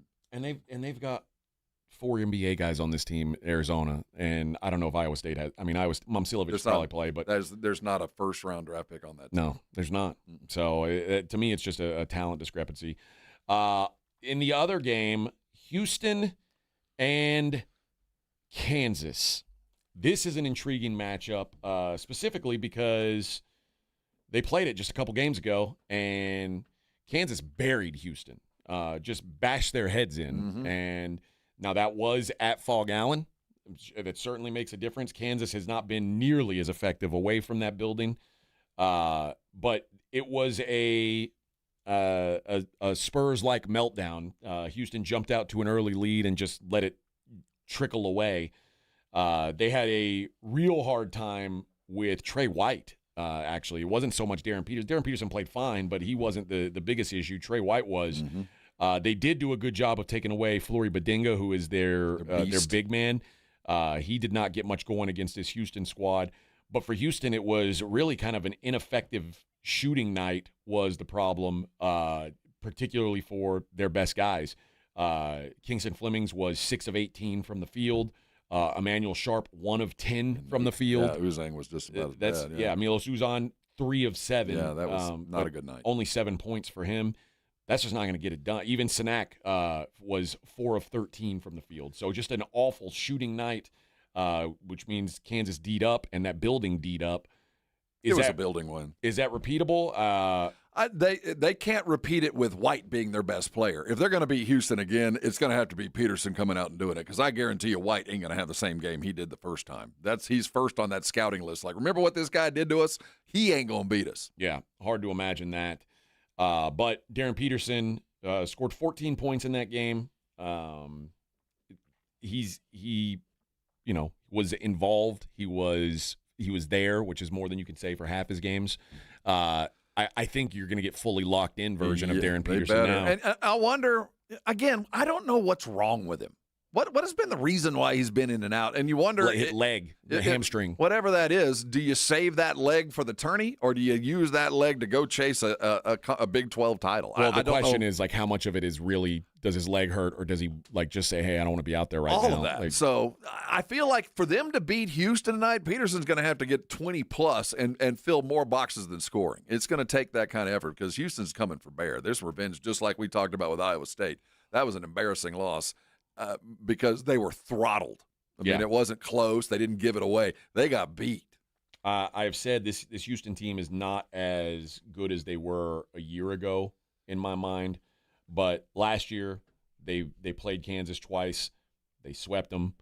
The year before that was the year that famously the Kansas or UH was favored at Kansas. Yep. And once again, Fog Allen curse. Kansas got them there, but they got revenge in the second game, 76-46.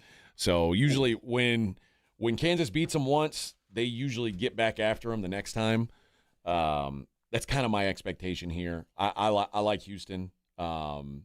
I don't know. I think I've kind of soured on Houston as a championship caliber team, championship contender, but I still think they're really friggin' good. Like, I mean, it's top 5 point guard on this team. Yeah, they're really good, and you're relying on freshmen. I mean, he's going to have to play above his depth, and Senac too. Both those kids are going to have to go out and do a little bit more than they did during the season. And we're talking about an All-American in Kingston Flemings, and yet we're going to need more. Yeah, and now they do want to play really slow, and that's a lot of it will, I think, depend on what kind of pace they're able to maintain.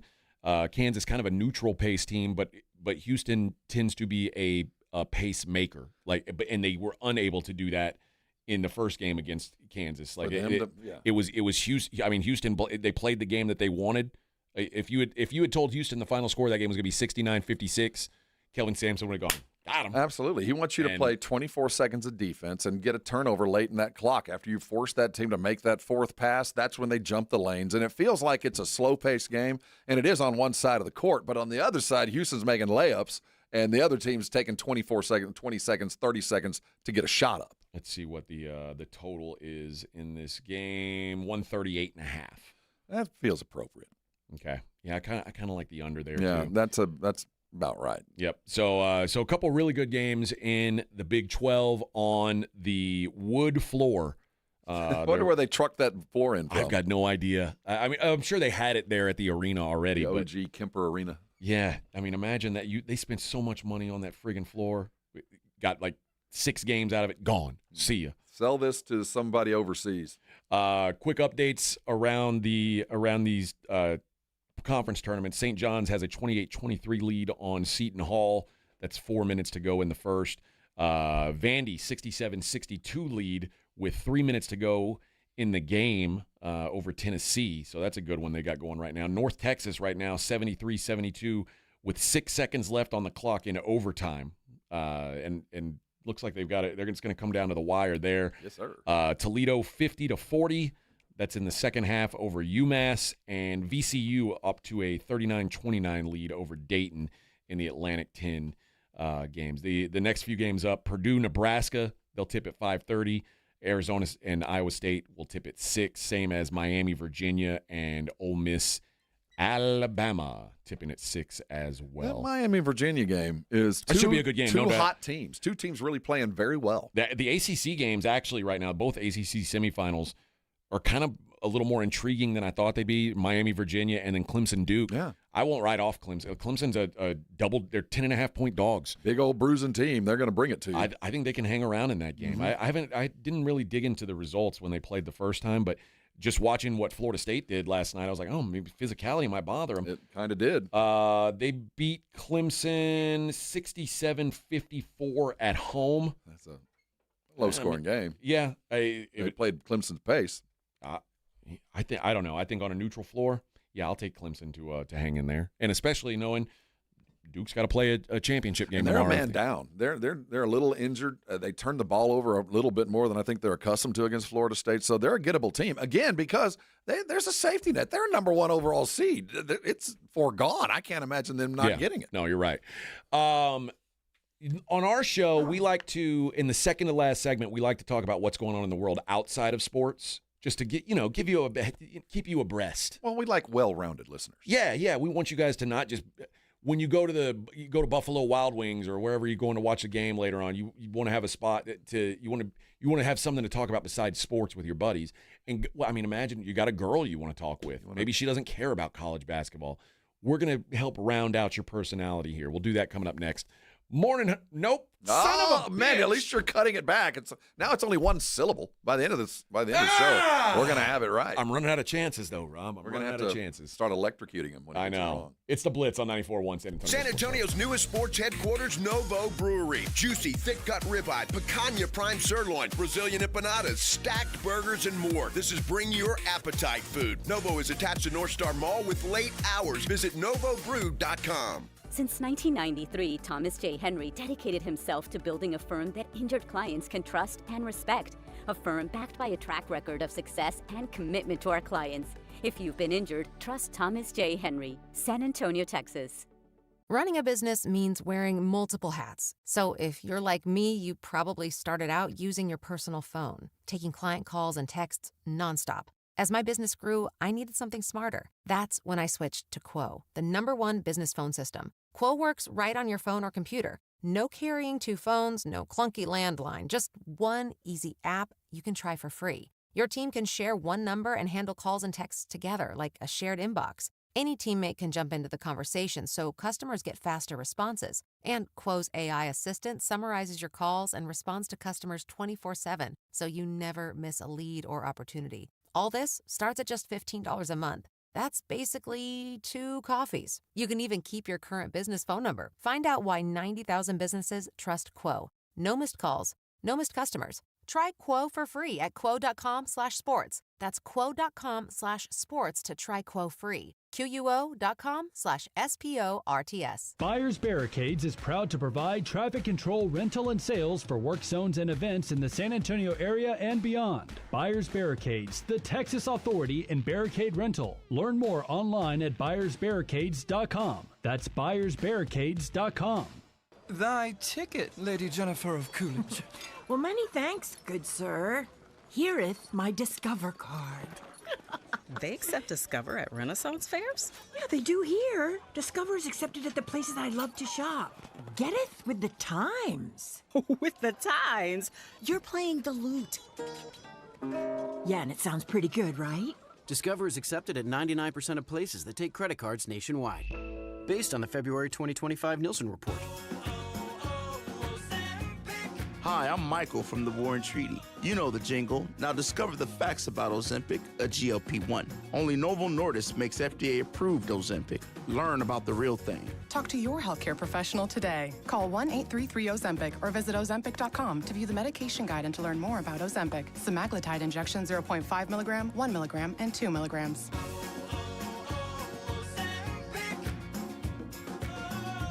Your professional indoor football team, the San Antonio Gunslingers, kick off Sunday, March 29th at Freeman Coliseum. Tickets on sale now. Season, group, individual. Bring your family, friends, or your crew. Get yours at sagunslingers.com. Guns up. Bluebonnet Bunkin' Biscuits is welcoming new furry family members. 6,000 square feet of indoor play, 5 outdoor yards, and trained staff for your pup. Call 210-750-1298 today. Bluebonnet Bunkin' Biscuits. Join NAW, Northwest Automotive Warehouse, the San Antonio Gunslingers, and Real Truck for a pregame tailgate party. Saturday, March 28th. Bring the family and meet the team ahead of their March 29th season opener with free food, games, and prizes. Plan your tailgating and seasonal adventures with Real Truck products like Undercover Ultraflex, Retracts, and other outdoor must-haves. Join NAW, the Gunslingers, and Real Truck for a free family event on Saturday, March 28th at Northwest Automotive Warehouse on Culebra Road. Online at nawtruckaccessories.com. 4. All right, fellas, quick heads up. The 94-1 San Antonio Sports Stars Spring Golf Classic at the Golf Club of Texas on Monday, March 30th. Yeah, it's officially sold out. 4. But don't worry, you can still be part of the fun. Join us after the round for the ultimate golf after party at 90 Proof Bar and Grill at Lucky Road Ranch and Highway 90. Cold drinks, great food, and about 1,000 exaggerated stories about the one drive that almost hit the fairway.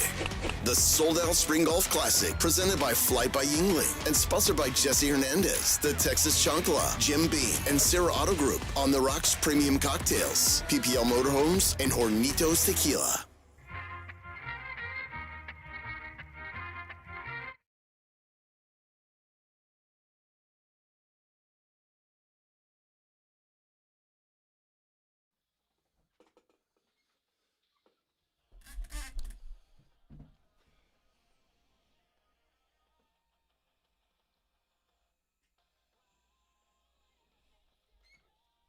Is this that girl? This is that girl.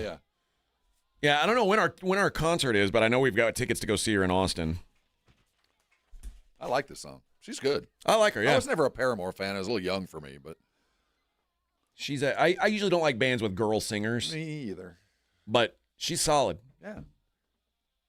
Like I shouldn't say that. I like plenty of girl singers. No, I don't like rock bands with girl like singers. The chartreuse singer. I like the full-bodied voice. Yes. Like I mean, obviously, I like Taylor Swift. I mean, everybody knows. I like American. Yeah, I like Katy Perry. Taylor Swift's the songbird of our generation. A lot of people say that. She is indeed a lot the of people say songbird that. Of our generation. Let's just of call it what it is. But yeah, I usually don't like rock bands with girl singers, but unless they're half naked. She rocks pretty hard. I like her, and my wife loves her, so I go along for the ride. I'll go to that show. My wife's gonna go to the crappy shows I want to take her to. You're a good husband. If I said, hey, let's go see Creed, she'd say, all right, let's go see Creed. Well, she might draw the line there, but actually, my wife is really the best at just saying like, oh, you want to go to that show that I want to go see? Have fun, Bubba. Yeah, enjoy that. Have fun, baby. Well, if you can't make it for whatever reason, I'll gladly step in and go to that show. You'll go with my wife to Sure. a concert? Yeah. Pleasure. I mean, come on, man. What?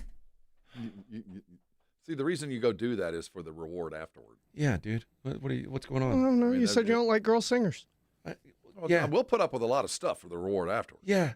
You think I'm going to let you get the reward? I don't want the reward. There's got to be a carrot. You're too good for my wife now? He was going to just let you out, but he doesn't understand, not being married, that there are certain prices that we're willing to pay for the benefit later on. If I don't, You're married. That's always the thing. If I don't go, then I just bought the tickets so she could go see a concert. So that's what's am the I, point an in that? idiot? No. I mean, I'm not here to make her life easier. As a It's all non-married about guy, me. I don't know about these rules. What do I get out of this? And it better be a good time. Y'all. So y'all We're are sitting through a Paramore still show. basically paying for it, even though you're Oh, married. you're paying for it. You always pay for it, Bubba. There's To your dying day. There is a cost to everything. quid you pro do. quo? Well, there's a this for that. You just hope this is worth the that, if you know what I mean. We were talking during the break. I got tickets to go to Swansea Day. So, for those who are unaware, first of all, let me describe my co-host and good friend AJ Hoffman. This dude loves beer. I do Beer love in beer. every kind of. It can have chocolate chips in it. It can have, you name it. He likes his beer. So I've entered the world of beer that I didn't know existed. It's kind of like Black Twitter. I didn't know that existed, and I got in there and like, wow, it's overwhelming. This is. With Rudy, I didn't realize what was going on under there. There's things happen around you don't know what's going on. But the beer subculture is pervasive, and you all know each other. So out of that subculture comes this very fancy drink. Yeah, so Swansea there's a brewery or it's in Brussels, Belgium. It's called Cantillon, and it's like one of the oldest and best lambic brewers in the world. So what's a lambic? Lambic is like it's a open fermentation style, means it's sour typically, but it's because it's allowed to ferment instead of like a closed tank like we do here to keep out all those all the bugs and stuff that would make it sour. They welcome want that, it sour, and okay. That's how they brew. And it's been brewed that way for like thousands, hundreds of years, hundreds of years. Monks. Yeah, from monks. So this brewery it used to be every year. Now it's every other year. They do one select blend that they make, and there's usually 100 bars around the world that they send one keg That's each crazy. to, and that's it. That's all that they make of this beer is 100 kegs of it, and 100 bars get a keg, and you it's based on what time zone you're in. Everybody opens their keg at the same time. Everybody has a toast, and they all drink it at the same time. I've done this 9 or 10 times. Is it a ceremonial toast that you all say? The same toast? No, I know. It's just it cheers to another year of Swansea. Right. And so normally I've done it in New Orleans, Which seems appropriate. it's my favorite bar in New Orleans was called Avenue Pub, and just it was an awesome craft beer whiskey bar. The lady who ran it they were open 24/7, and they were closed for 1 week of the year. And during that week, she took her entire staff to Belgium every year, and they drank beer and they learned about the beer, and they made this great relationship with Cantillon because of it. And she sold the bar, and the people who got it are now putting Coors Light on tap, and it's Didn't just appreciate the history of the bar. no. And now they don't get the beer anymore.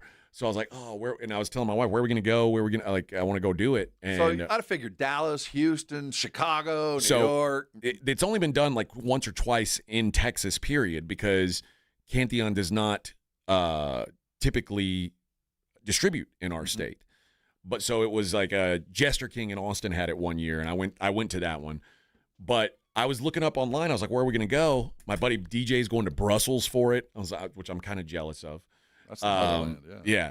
But I found Johnson City, Texas. Johnson City? It's a short commute. It's like 50 minutes from my house. How the hell did I guess it's all the Horseshoe Bay Richie Riches, right? I've got no idea. But I reached out to the bar that they're doing it at. It's got to be Horseshoe Bay money. And they got back to me, and they were like, yeah, we haven't put up the ticket link yet, but I told them, like, hey, I've been to 10 or 12 of these things. I'd love to go again. And they were like, yeah, we're gonna make the link live tomorrow. And then they didn't. And so I messaged them again, and then like a week later, they're like, yeah, we're still trying to iron out some things, but here's the live link. It's not publicly yet, but you can go ahead and buy tickets now. So I bought tickets early. I'm ready to go. I'm raring to go. When is it? April 20 it's around something. the corner. Yeah, it's coming up pretty quick. So Swansea Day. Swansea Day, yes. So you were talking about how you've got no interest in sour beer. He said he likes sour beer. It's a good sour event. It's a good sour event. I'll tell you, my palate for beer has expanded over the last several years because of you. I've had strawberry beers. I've had chocolate beers. I've had all kinds of good beers. Well, some better than others for sure. But the sour beer still escapes me. Sometimes Rob will say, this one's not for me. But the good news is, he'll try it, though. Here's the thing about beer snobs. They don't look down on you if you don't like it. They just take it and drink it. You're at a wine tasting. This really isn't for me. They go, oh, really? Well, your palate isn't refined. Beer snobs are like, good, let me have it. Yeah. Josh says AJ's a beer guy. No wonder AJ and Joe have a beef. AJ's a beer guy. Joe's a sophisticated wine and mixed drink kind of beer guy. He's an ultra drinker. I mean, there's nothing wrong with ultra, but that's all they ever order. He's a light beer drinker. Well, he drinks beer. There's a place for light beer. But you chase beer for flavor and nuance and all that. Yeah. But don't get me wrong. I like a good cocktail too. Mm-hmm. I was perfectly happy with Natural Light for 25 years. If I'm having a fine meal, I'm not opposed to a glass of red wine. So I'm not I'm not just a beer swilling. I'm not a Homer Simpson. but yeah, I do like a good beer. Not most. A lot of the beer you drink is a meal unto itself. Yeah, sometimes I'll get those stouts, and that's just it's a fight. Yeah, double stout. Oh yeah. Yeah, the thicker the better, man. It's just like my stouts, like my women, thick and dark. A couple things that are going on in the world of outside of sports. Although I guess this is kind of sports now. Now that ESPN's onto it, pro wrestling. There's a wrestling company called OVW, and I don't know what OVW is. It's maybe it's Ohio Valley Wrestling, I'm looking because the OVC is the Ohio Valley Conference. But a referee had a seizure during the bout, and you're right, Ohio Valley. Okay, so a wrestler named Brendan Balling ran into the referee as he attempted a forearm on his opponent, Tony Evans. Now, Tony Evans pulled the referee, Dallas Edwards, in front of him. To block the punch? To block it. I like this. But the referee got knocked out. And this wasn't an act. Well, it wasn't. He was supposed to take the punch, but not convulse afterwards. He wasn't supposed to go into a seizure. And the wrestlers just thought, whatever. Act. So what'd they do? They kicked him out of the ring, and he's now ended up with a traumatic brain injury when he got thrown out of the ring. Oh, man. So the promotion has since taken down the episode on its YouTube channel, but you can, if you've got the deep web, you can still go. You can still find it. So they kicked him. It landed on his head, and now he's got brain damage now. My gosh. Yes. They're saying, please keep Dallas in your thoughts as the day begins. I'm not going to provide much more information at the time, except to the parties you already know. But last night resulted in a brain injury that's being monitored and will continue to be monitored by doctors there. Hey, man, you take on a certain amount of risk walking into that thing. That's crazy. Now, Matt, like you're seizing and the ref just picks him up and throws him over the top. I think that seizure's real. Yeah. This guy's really a good actor. Well, he threw his ass over the top rope. I wonder when they realized, hey, the match is over. He's still not moving. I don't know. Like I've heard, I forget who it was. I think it was Stone Cold. Like broke his back in a match, and like had to somehow finish the match with a broken back, and you can't call timeout. It's a pin me quick. Yeah. But I think in Stone Cold's case, he was supposed to win. And That's You're going to have to lay down and die. Yep. I'm just going to fall on top of you. We talked about Lindsay Lohan, who had been in the Middle East for like the last several years. Did she find herself a Arab sugar daddy? I think that she did. Her husband's name is Badr Shammas. That sounds Arab.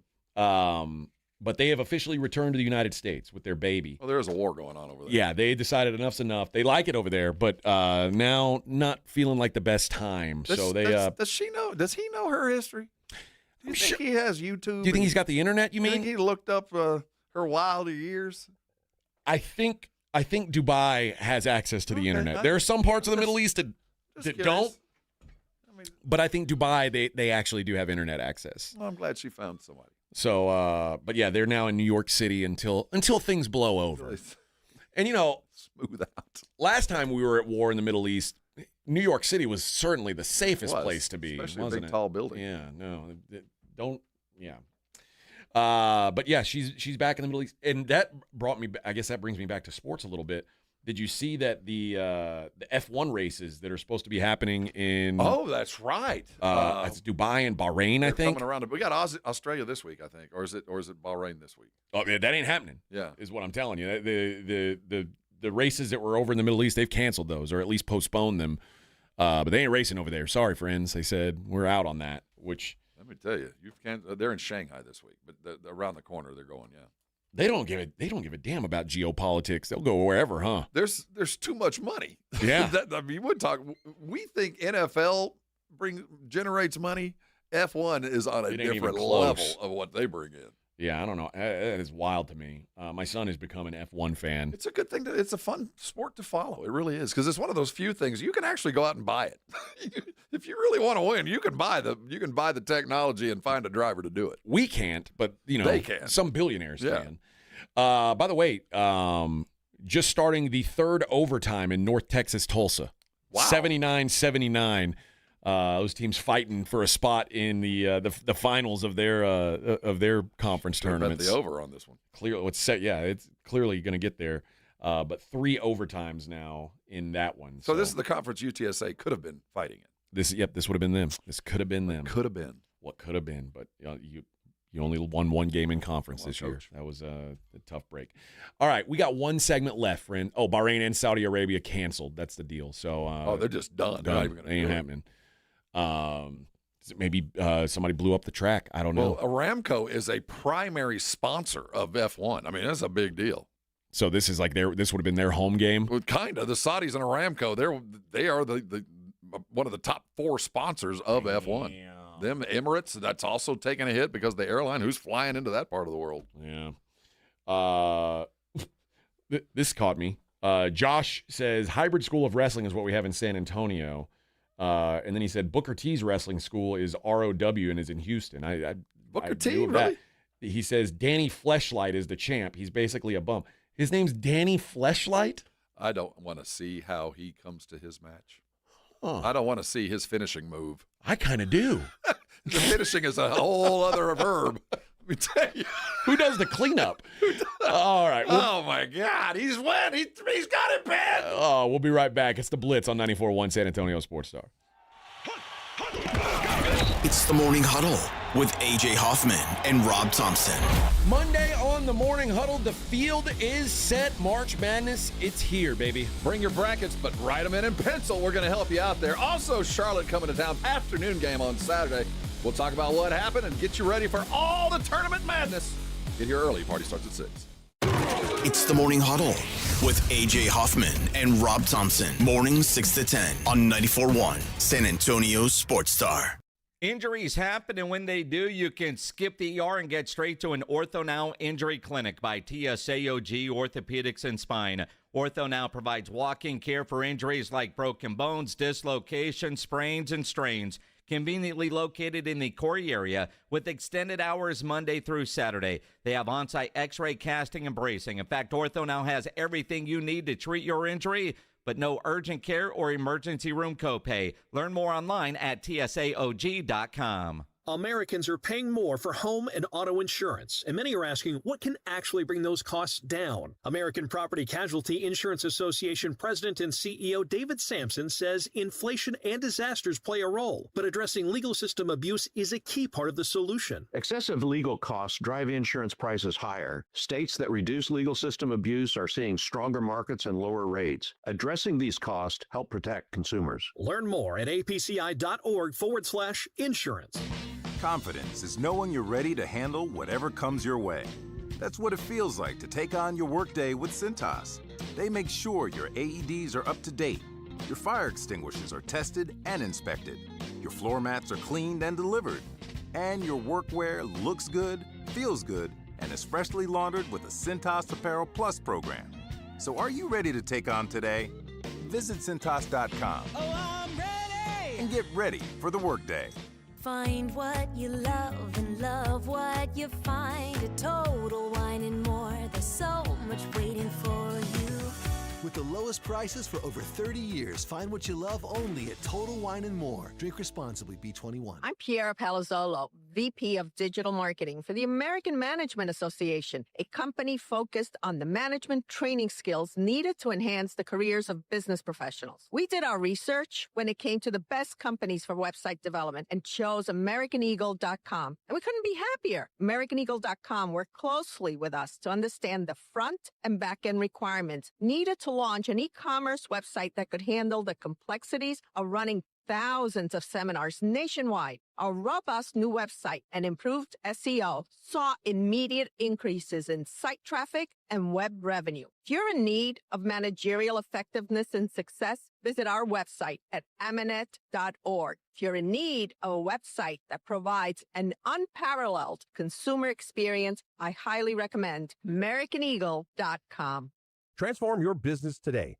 Dial 877-WEB-NOW1 for a free digital consultation with AmericanEagle.com. Is reviewing life insurance on your to-do list? Now's the perfect time to add it. A friend recently told me that securing life insurance sooner rather than later can help you lock in lower rates for years to come. So I bumped this up on my list and got it done. I called SelectQuote and couldn't believe how easy and affordable life insurance is. I'm 40 and got a $500,000 policy for $16 a month. My husband's also 40 and his $500,000 policy was only $18 a month. Plus, with SelectQuote's same-day coverage, there was no medical exam required, and we were covered by the time we hung up. Knowing I have this checked off my list feels amazing, but the peace of mind knowing my family is protected feels even better. Call SelectQuote at 1-800-694-1010. That's 1-800-694-1010. Or go to SelectQuote.com to get your free quote today. 1-800-694-1010. Details on example rate at SelectQuote.com. T-Mobile has an exclusive bundle for customers 55 and up. I'm Sarah Bowl. Yeah, I'm Frank Bowl. A reliable network is key for us. And with T-Mobile, it's been wonderful. And going to the 55 plus plan saved us so much money. A lot. And that's important. Trying to keep costs down. The home internet's been perfect. It's fast, it's quick. The setup was so easy, it took less than 15 minutes. It was like, ta-da! If you want simplicity, coverage, reliability, you want the whole package, T-Mobile has it. Right now, T-Mobile customers 55 and up can get 2 phone lines on America's best network, plus America's fastest 5G home internet for just $30 each. $30 per month each line with autopay plus taxes and fees. Minimum age 55. Pricing for home internet rely on 2 lines of Essentials. Choice 55. $35 connection charge per line required. Best mobile network and fastest 5G home internet based on analysis by Ookla of Speed Test Intelligence data 2H 2025. All rights reserved. America's #1 destination for lifted trucks, custom builds, and off-road ready vehicles is here in the Alamo City. Lifted Trucks is on I-35 in Judson. Come see the baddest lifted trucks at the biggest St. Patrick's Day block party. March 17th at the Roof Pub, powered by the Gomez Law Firm.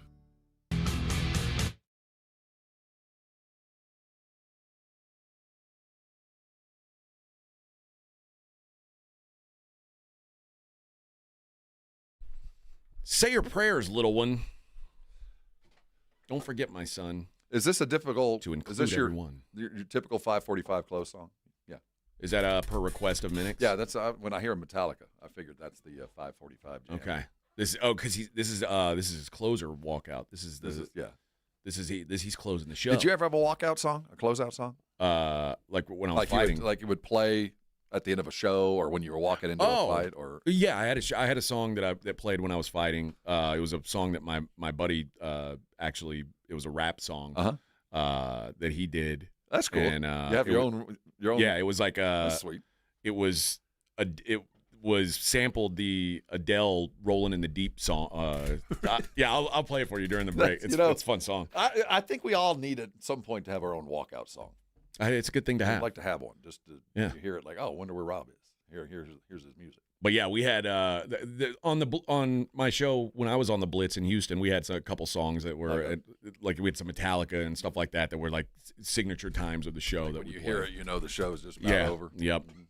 We don't have that on our show now. No, we don't. But all we have is on Friday. We party and yeah. And I think which is fine. Pledger only played it once. We still have time. All right. Well, do we though? We have do we 10 minutes that you could just play it right now, Pledger. Just I guess get it. We can just actually. No, I'm just kidding. Party and yeah. We don't have to play it right now. I kid. The Spurs fell last night. They will be back in action tomorrow against Charlotte.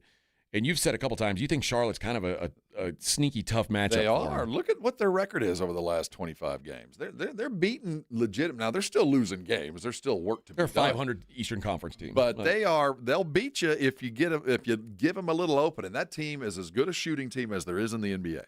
Now they're weak in some other places, but they can spread you wide. That Kneipel's a threat as soon as he gets across half court. Big kid out of. Their first-round draft pick a couple years ago has really kind of found his Brandon depth. Miller. Miller's playing well. And he's a long and LaMelo Ball. And so they're distributing. They're long, and they can hit threes. That's the modern game, and they're getting better by the day. Yeah, I really dig that sort of backcourt, the Ball, Kneipel, Miller backcourt. Miles Bridges is pretty good. Diabate's a solid player, I guess. Down low, they're not very deep. They do have my guy Ryan Kalkbrenner, although I guess he's a game time decision tomorrow. It looks like it, but if you're Ryan Kalkbrenner, you're going to be ready for tomorrow. If you think you get to get Wemby, I'm ready. Yeah, I'm a big Ryan Kalkbrenner guy. I always have been. So I hope he plays. I hope you know what? I hope he shows well against the Spurs. I hope it's in defeat, but I hope he does show well against the Spurs. He was a guy that I wanted the Spurs to draft. Yeah, I mean, and quite frankly, he's been better than I think most people thought he was going to be. He got good coaching at Creighton, and he's a pro. I don't want to say that I'm an NBA scout, but could probably play one on the radio. I could probably be an NBA scout. Do you expect the Spurs to bounce back? Yeah, they better. I think that, there's just too much talent here, and they're playing at home, and they have a night's rest, and Wemby's going to be back, and, I just think that they were mentally tired and lost to a very hot basketball team, giving up the ghost. It's the kind of thing that stings when you wake up the next morning and you go, I lost that game? So I have a feeling they had a rather spirited practice today. I imagine there was some sweat that they left in the gym up at the Rock, because I bet they put in a couple hours of hard work getting ready for tomorrow to kind of shake out those kinks and get what is Mitch always says, we got to get connected. They did a lot of connected drills today. Both these teams 8-2 in their last 10. Hot. Yeah, so this is it. It's not a walkover game as you would think it would be with Charlotte. They beat us. They've already taken care of one of them. The number of games, and this is the last game on the homestand for the Spurs before they head out of town again for a West Coast trip this time. But there's not many games left against even play-in caliber teams down the stretch. This is one of the tougher games left on the schedule, quite frankly. This one, at the Clippers next week, I guess maybe the Suns game is a tough one. At Golden State, at LA, at Denver is a tough run, and then you close out with a game against Denver. But for the most part, you're done playing against playoff caliber teams. I would just like to see this team make sure that Wemby's healthy and be. I don't know that you need to be rolling in with as much momentum as I don't think you need to be like on a 14 out of 15 streak or something like that. That's not what I'm saying, but I do want to see them build a little bit momentum in the last couple of weeks and. I don't want them to be overconfident. Like I think it's a good thing, quite frankly, that they are not. I don't think they're going to catch the Thunder. Like if they had the 1 seed, I think it'd be almost too much. Like there'd be almost too much pressure on them. There is a lot to be said, and that's one of those things when you're closing things out as the season goes on. It's okay to get beat. It's not okay to lose. And I quantify losing as you did it to yourself. You're the reason you lost. You ran a dumb play, you turned the ball over, and you lost. There's no crime in getting beat. Sometimes you just go and the bear is bigger than you. And I want that mentality. Don't lose a single game for the rest of the year. Don't be afraid if you get beat, because that happens. And last night, we can define that by how they react tomorrow. Did they lose the game by just being worn out, or did they just get beat by the best player in the world on a very hot basketball team? But we'll figure out what that was tomorrow. Yeah, for what it's worth, the team they're chasing, the Thunder, they've got they'll be back in action on Sunday. They play Minnesota at home. They're in their gauntlet, man. They really are. He's going through some teams. Yeah, I mean San Antonio went through it earlier, and they're catching it now. But this is the last home game for them. Their 4-game homestand was Golden State, Denver, Boston, and Minnesota. That was after a road game in New York. That's a tough 2 weeks, man. Yeah, and they won every game in that 2-week span. They're about to go on a East Coast road trip. Oh, well. Orlando, Brooklyn, Washington, Philly, and Boston to close it out. All right. So yeah, they're on the same run we are. Yeah, it's getting back to that. Yeah. Getting back to that. The World Baseball Classic. Have you watched any WBC, James? Have you? How much have you watched? Probably about 3 games. Really? What are you just watching Team USA games? No, I saw the Italy games after the fact too, when they needed Italy to stomp. You watched Italy and Mexico? Mm-hmm. Okay. So that's the only other game you watched? Other than that, you're just watching Team USA games? Basically, I think I saw one Japanese, like one of the ones they played in Tokyo. Okay. I kind of want to see Shohei play. Like, I should probably tune in and watch a game, but I just haven't. Where do you watch it? What channel is it on? Is it ABC? Is it a national broadcast channel, or do I have to go to like Major League Baseball Network? Yeah. Okay. Oh, they make it so difficult.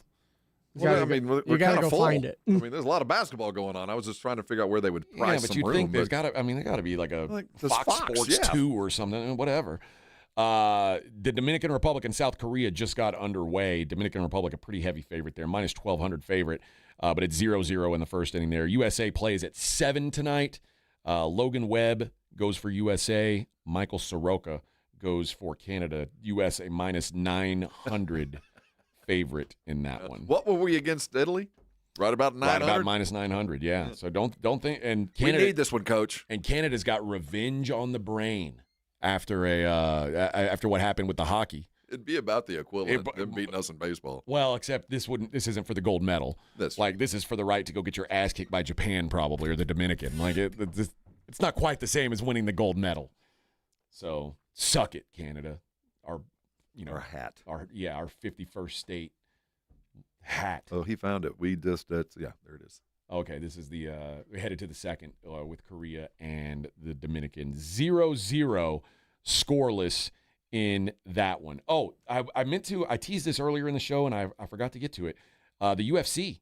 Yes. Oh, yeah.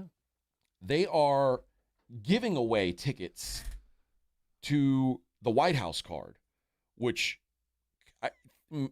like a lottery, Seems like national security risk. That's what I thought. I was like, man, I can't imagine how tough it's going to be to get into that card, because you're going to have to go through so many security measures.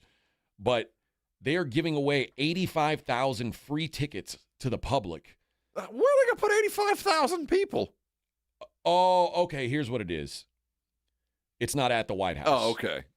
Okay, I see what's going on here now. I thought that this. I thought it was going to be at the White House on the green, like out on the ground. Never mind. I read this all wrong. Oh, okay. So I thought they were, and I was like, they can't put $85,000 on the front lawn, or 85,000 people on the front lawn of the White House. They're doing at the Ellipse in Washington. Okay. It's an outdoor viewing experience. Yes. We walk through the Ellipse. Yeah. So that's what they're going to do. That's where it's going to be held. Yeah. Okay, that makes a lot more sense. So they're going to put 85,000 people right there. Well, they're hoping. That's pretty wild. But yeah, they're like, we're giving it away for free. Well, I mean, yeah, it's a public place. Like, okay. But they're going to say it's a ticketed event. You can get in and see it for free. That is the The Ilya Topuria and Justin Gaethje is the headliner. That is on July 4th, right? No, it got moved to June 14th, which is President Trump's 80th birthday. Okay. I'll withhold comment. It's a big day. It's a big day for America. It's a big day for my birth. It's a big day for the UFC. Big day for everybody. Let them have cake. No other birthday has ever been bigger. Ilya Topuria and Justin Gaethje. Also, a Brazilian is coming. He's a good Brazilian, not a bad one. One of the good ones. Alex Pereira, and he's going to fight Kyril Gain, a Frenchie. He's a Francer. Do we have any Americans? Justin Gaethje is an American. Yeah, he's they're going to fight for the interim title. There's a few Americans on the card, but it's funny if you look at the card, like the 4 matchups that are American versus non-American. A couple of tomato cans. We're probably going to be getting our ass whooped. It's going to be a bad day for America. So Ilya Topuria is like pound for pound one of the best guys in the world. And Justin Gaethje probably doesn't deserve this fight. So he's going to probably get his ass whooped. USA. USA. If that's what you go in cheering, it might be a long night. Do you believe in miracles? They talked about putting Sean Strickland against Khamzat Chimaev in the main event. In front of a mic. You can't put him in front of a mic. And also, I mean, he's going to get they booked that fight for I think the end of April. He's going to get absolutely murdered by Khamzat Chimaev. Murdered. But I think he made sure that they can't put him on that card with his behavior the last time he was fighting. So I know, but this is adjacent to your headline. I saw Kash Patel confirms that UFC fighters will now train FBI agents. Makes total sense. Yeah, sure, why not? Anything to keep the Epstein files from getting out. Yeah, we got to talk about this now. The what? Sean Strickland training our ICE members. Yeah. Or FBI fighters. Well, why doesn't he learn how to fight from the hockey guys when he was hanging out with them? I think they asked him, and then the hockey guys are like, no. First of all, who are you? Who is this little cross-eyed dude? The FBI voiced concerns. They want to learn how to keep their teeth. Well, it's hard to do that. And if you get in a fight, you might want to prepare your body. I'm curious to see how this UFC White House card goes. I feel like there's real disaster potential. It feels like it. I'm 85,000 people. Well, that's going to be at a different location, not. But I'm just saying, if they think that 85,000 people are going to show up, I think they're aiming a little bit higher. I think they're probably aiming a little high as well. But you never know. They're free. The free tickets are. It's the land of the free. That's right. John Jones asked for his release after the UFC kind of lowballed him and then said that it was never on the table. We'll see if they actually do it. He asked for it on Monday. They still haven't done it. So we'll see how ticket sales go. Exactly. Ticket takes. All right, friends. Oh, we did it. We made it. God bless America. God bless San Antonio. And God bless Friday.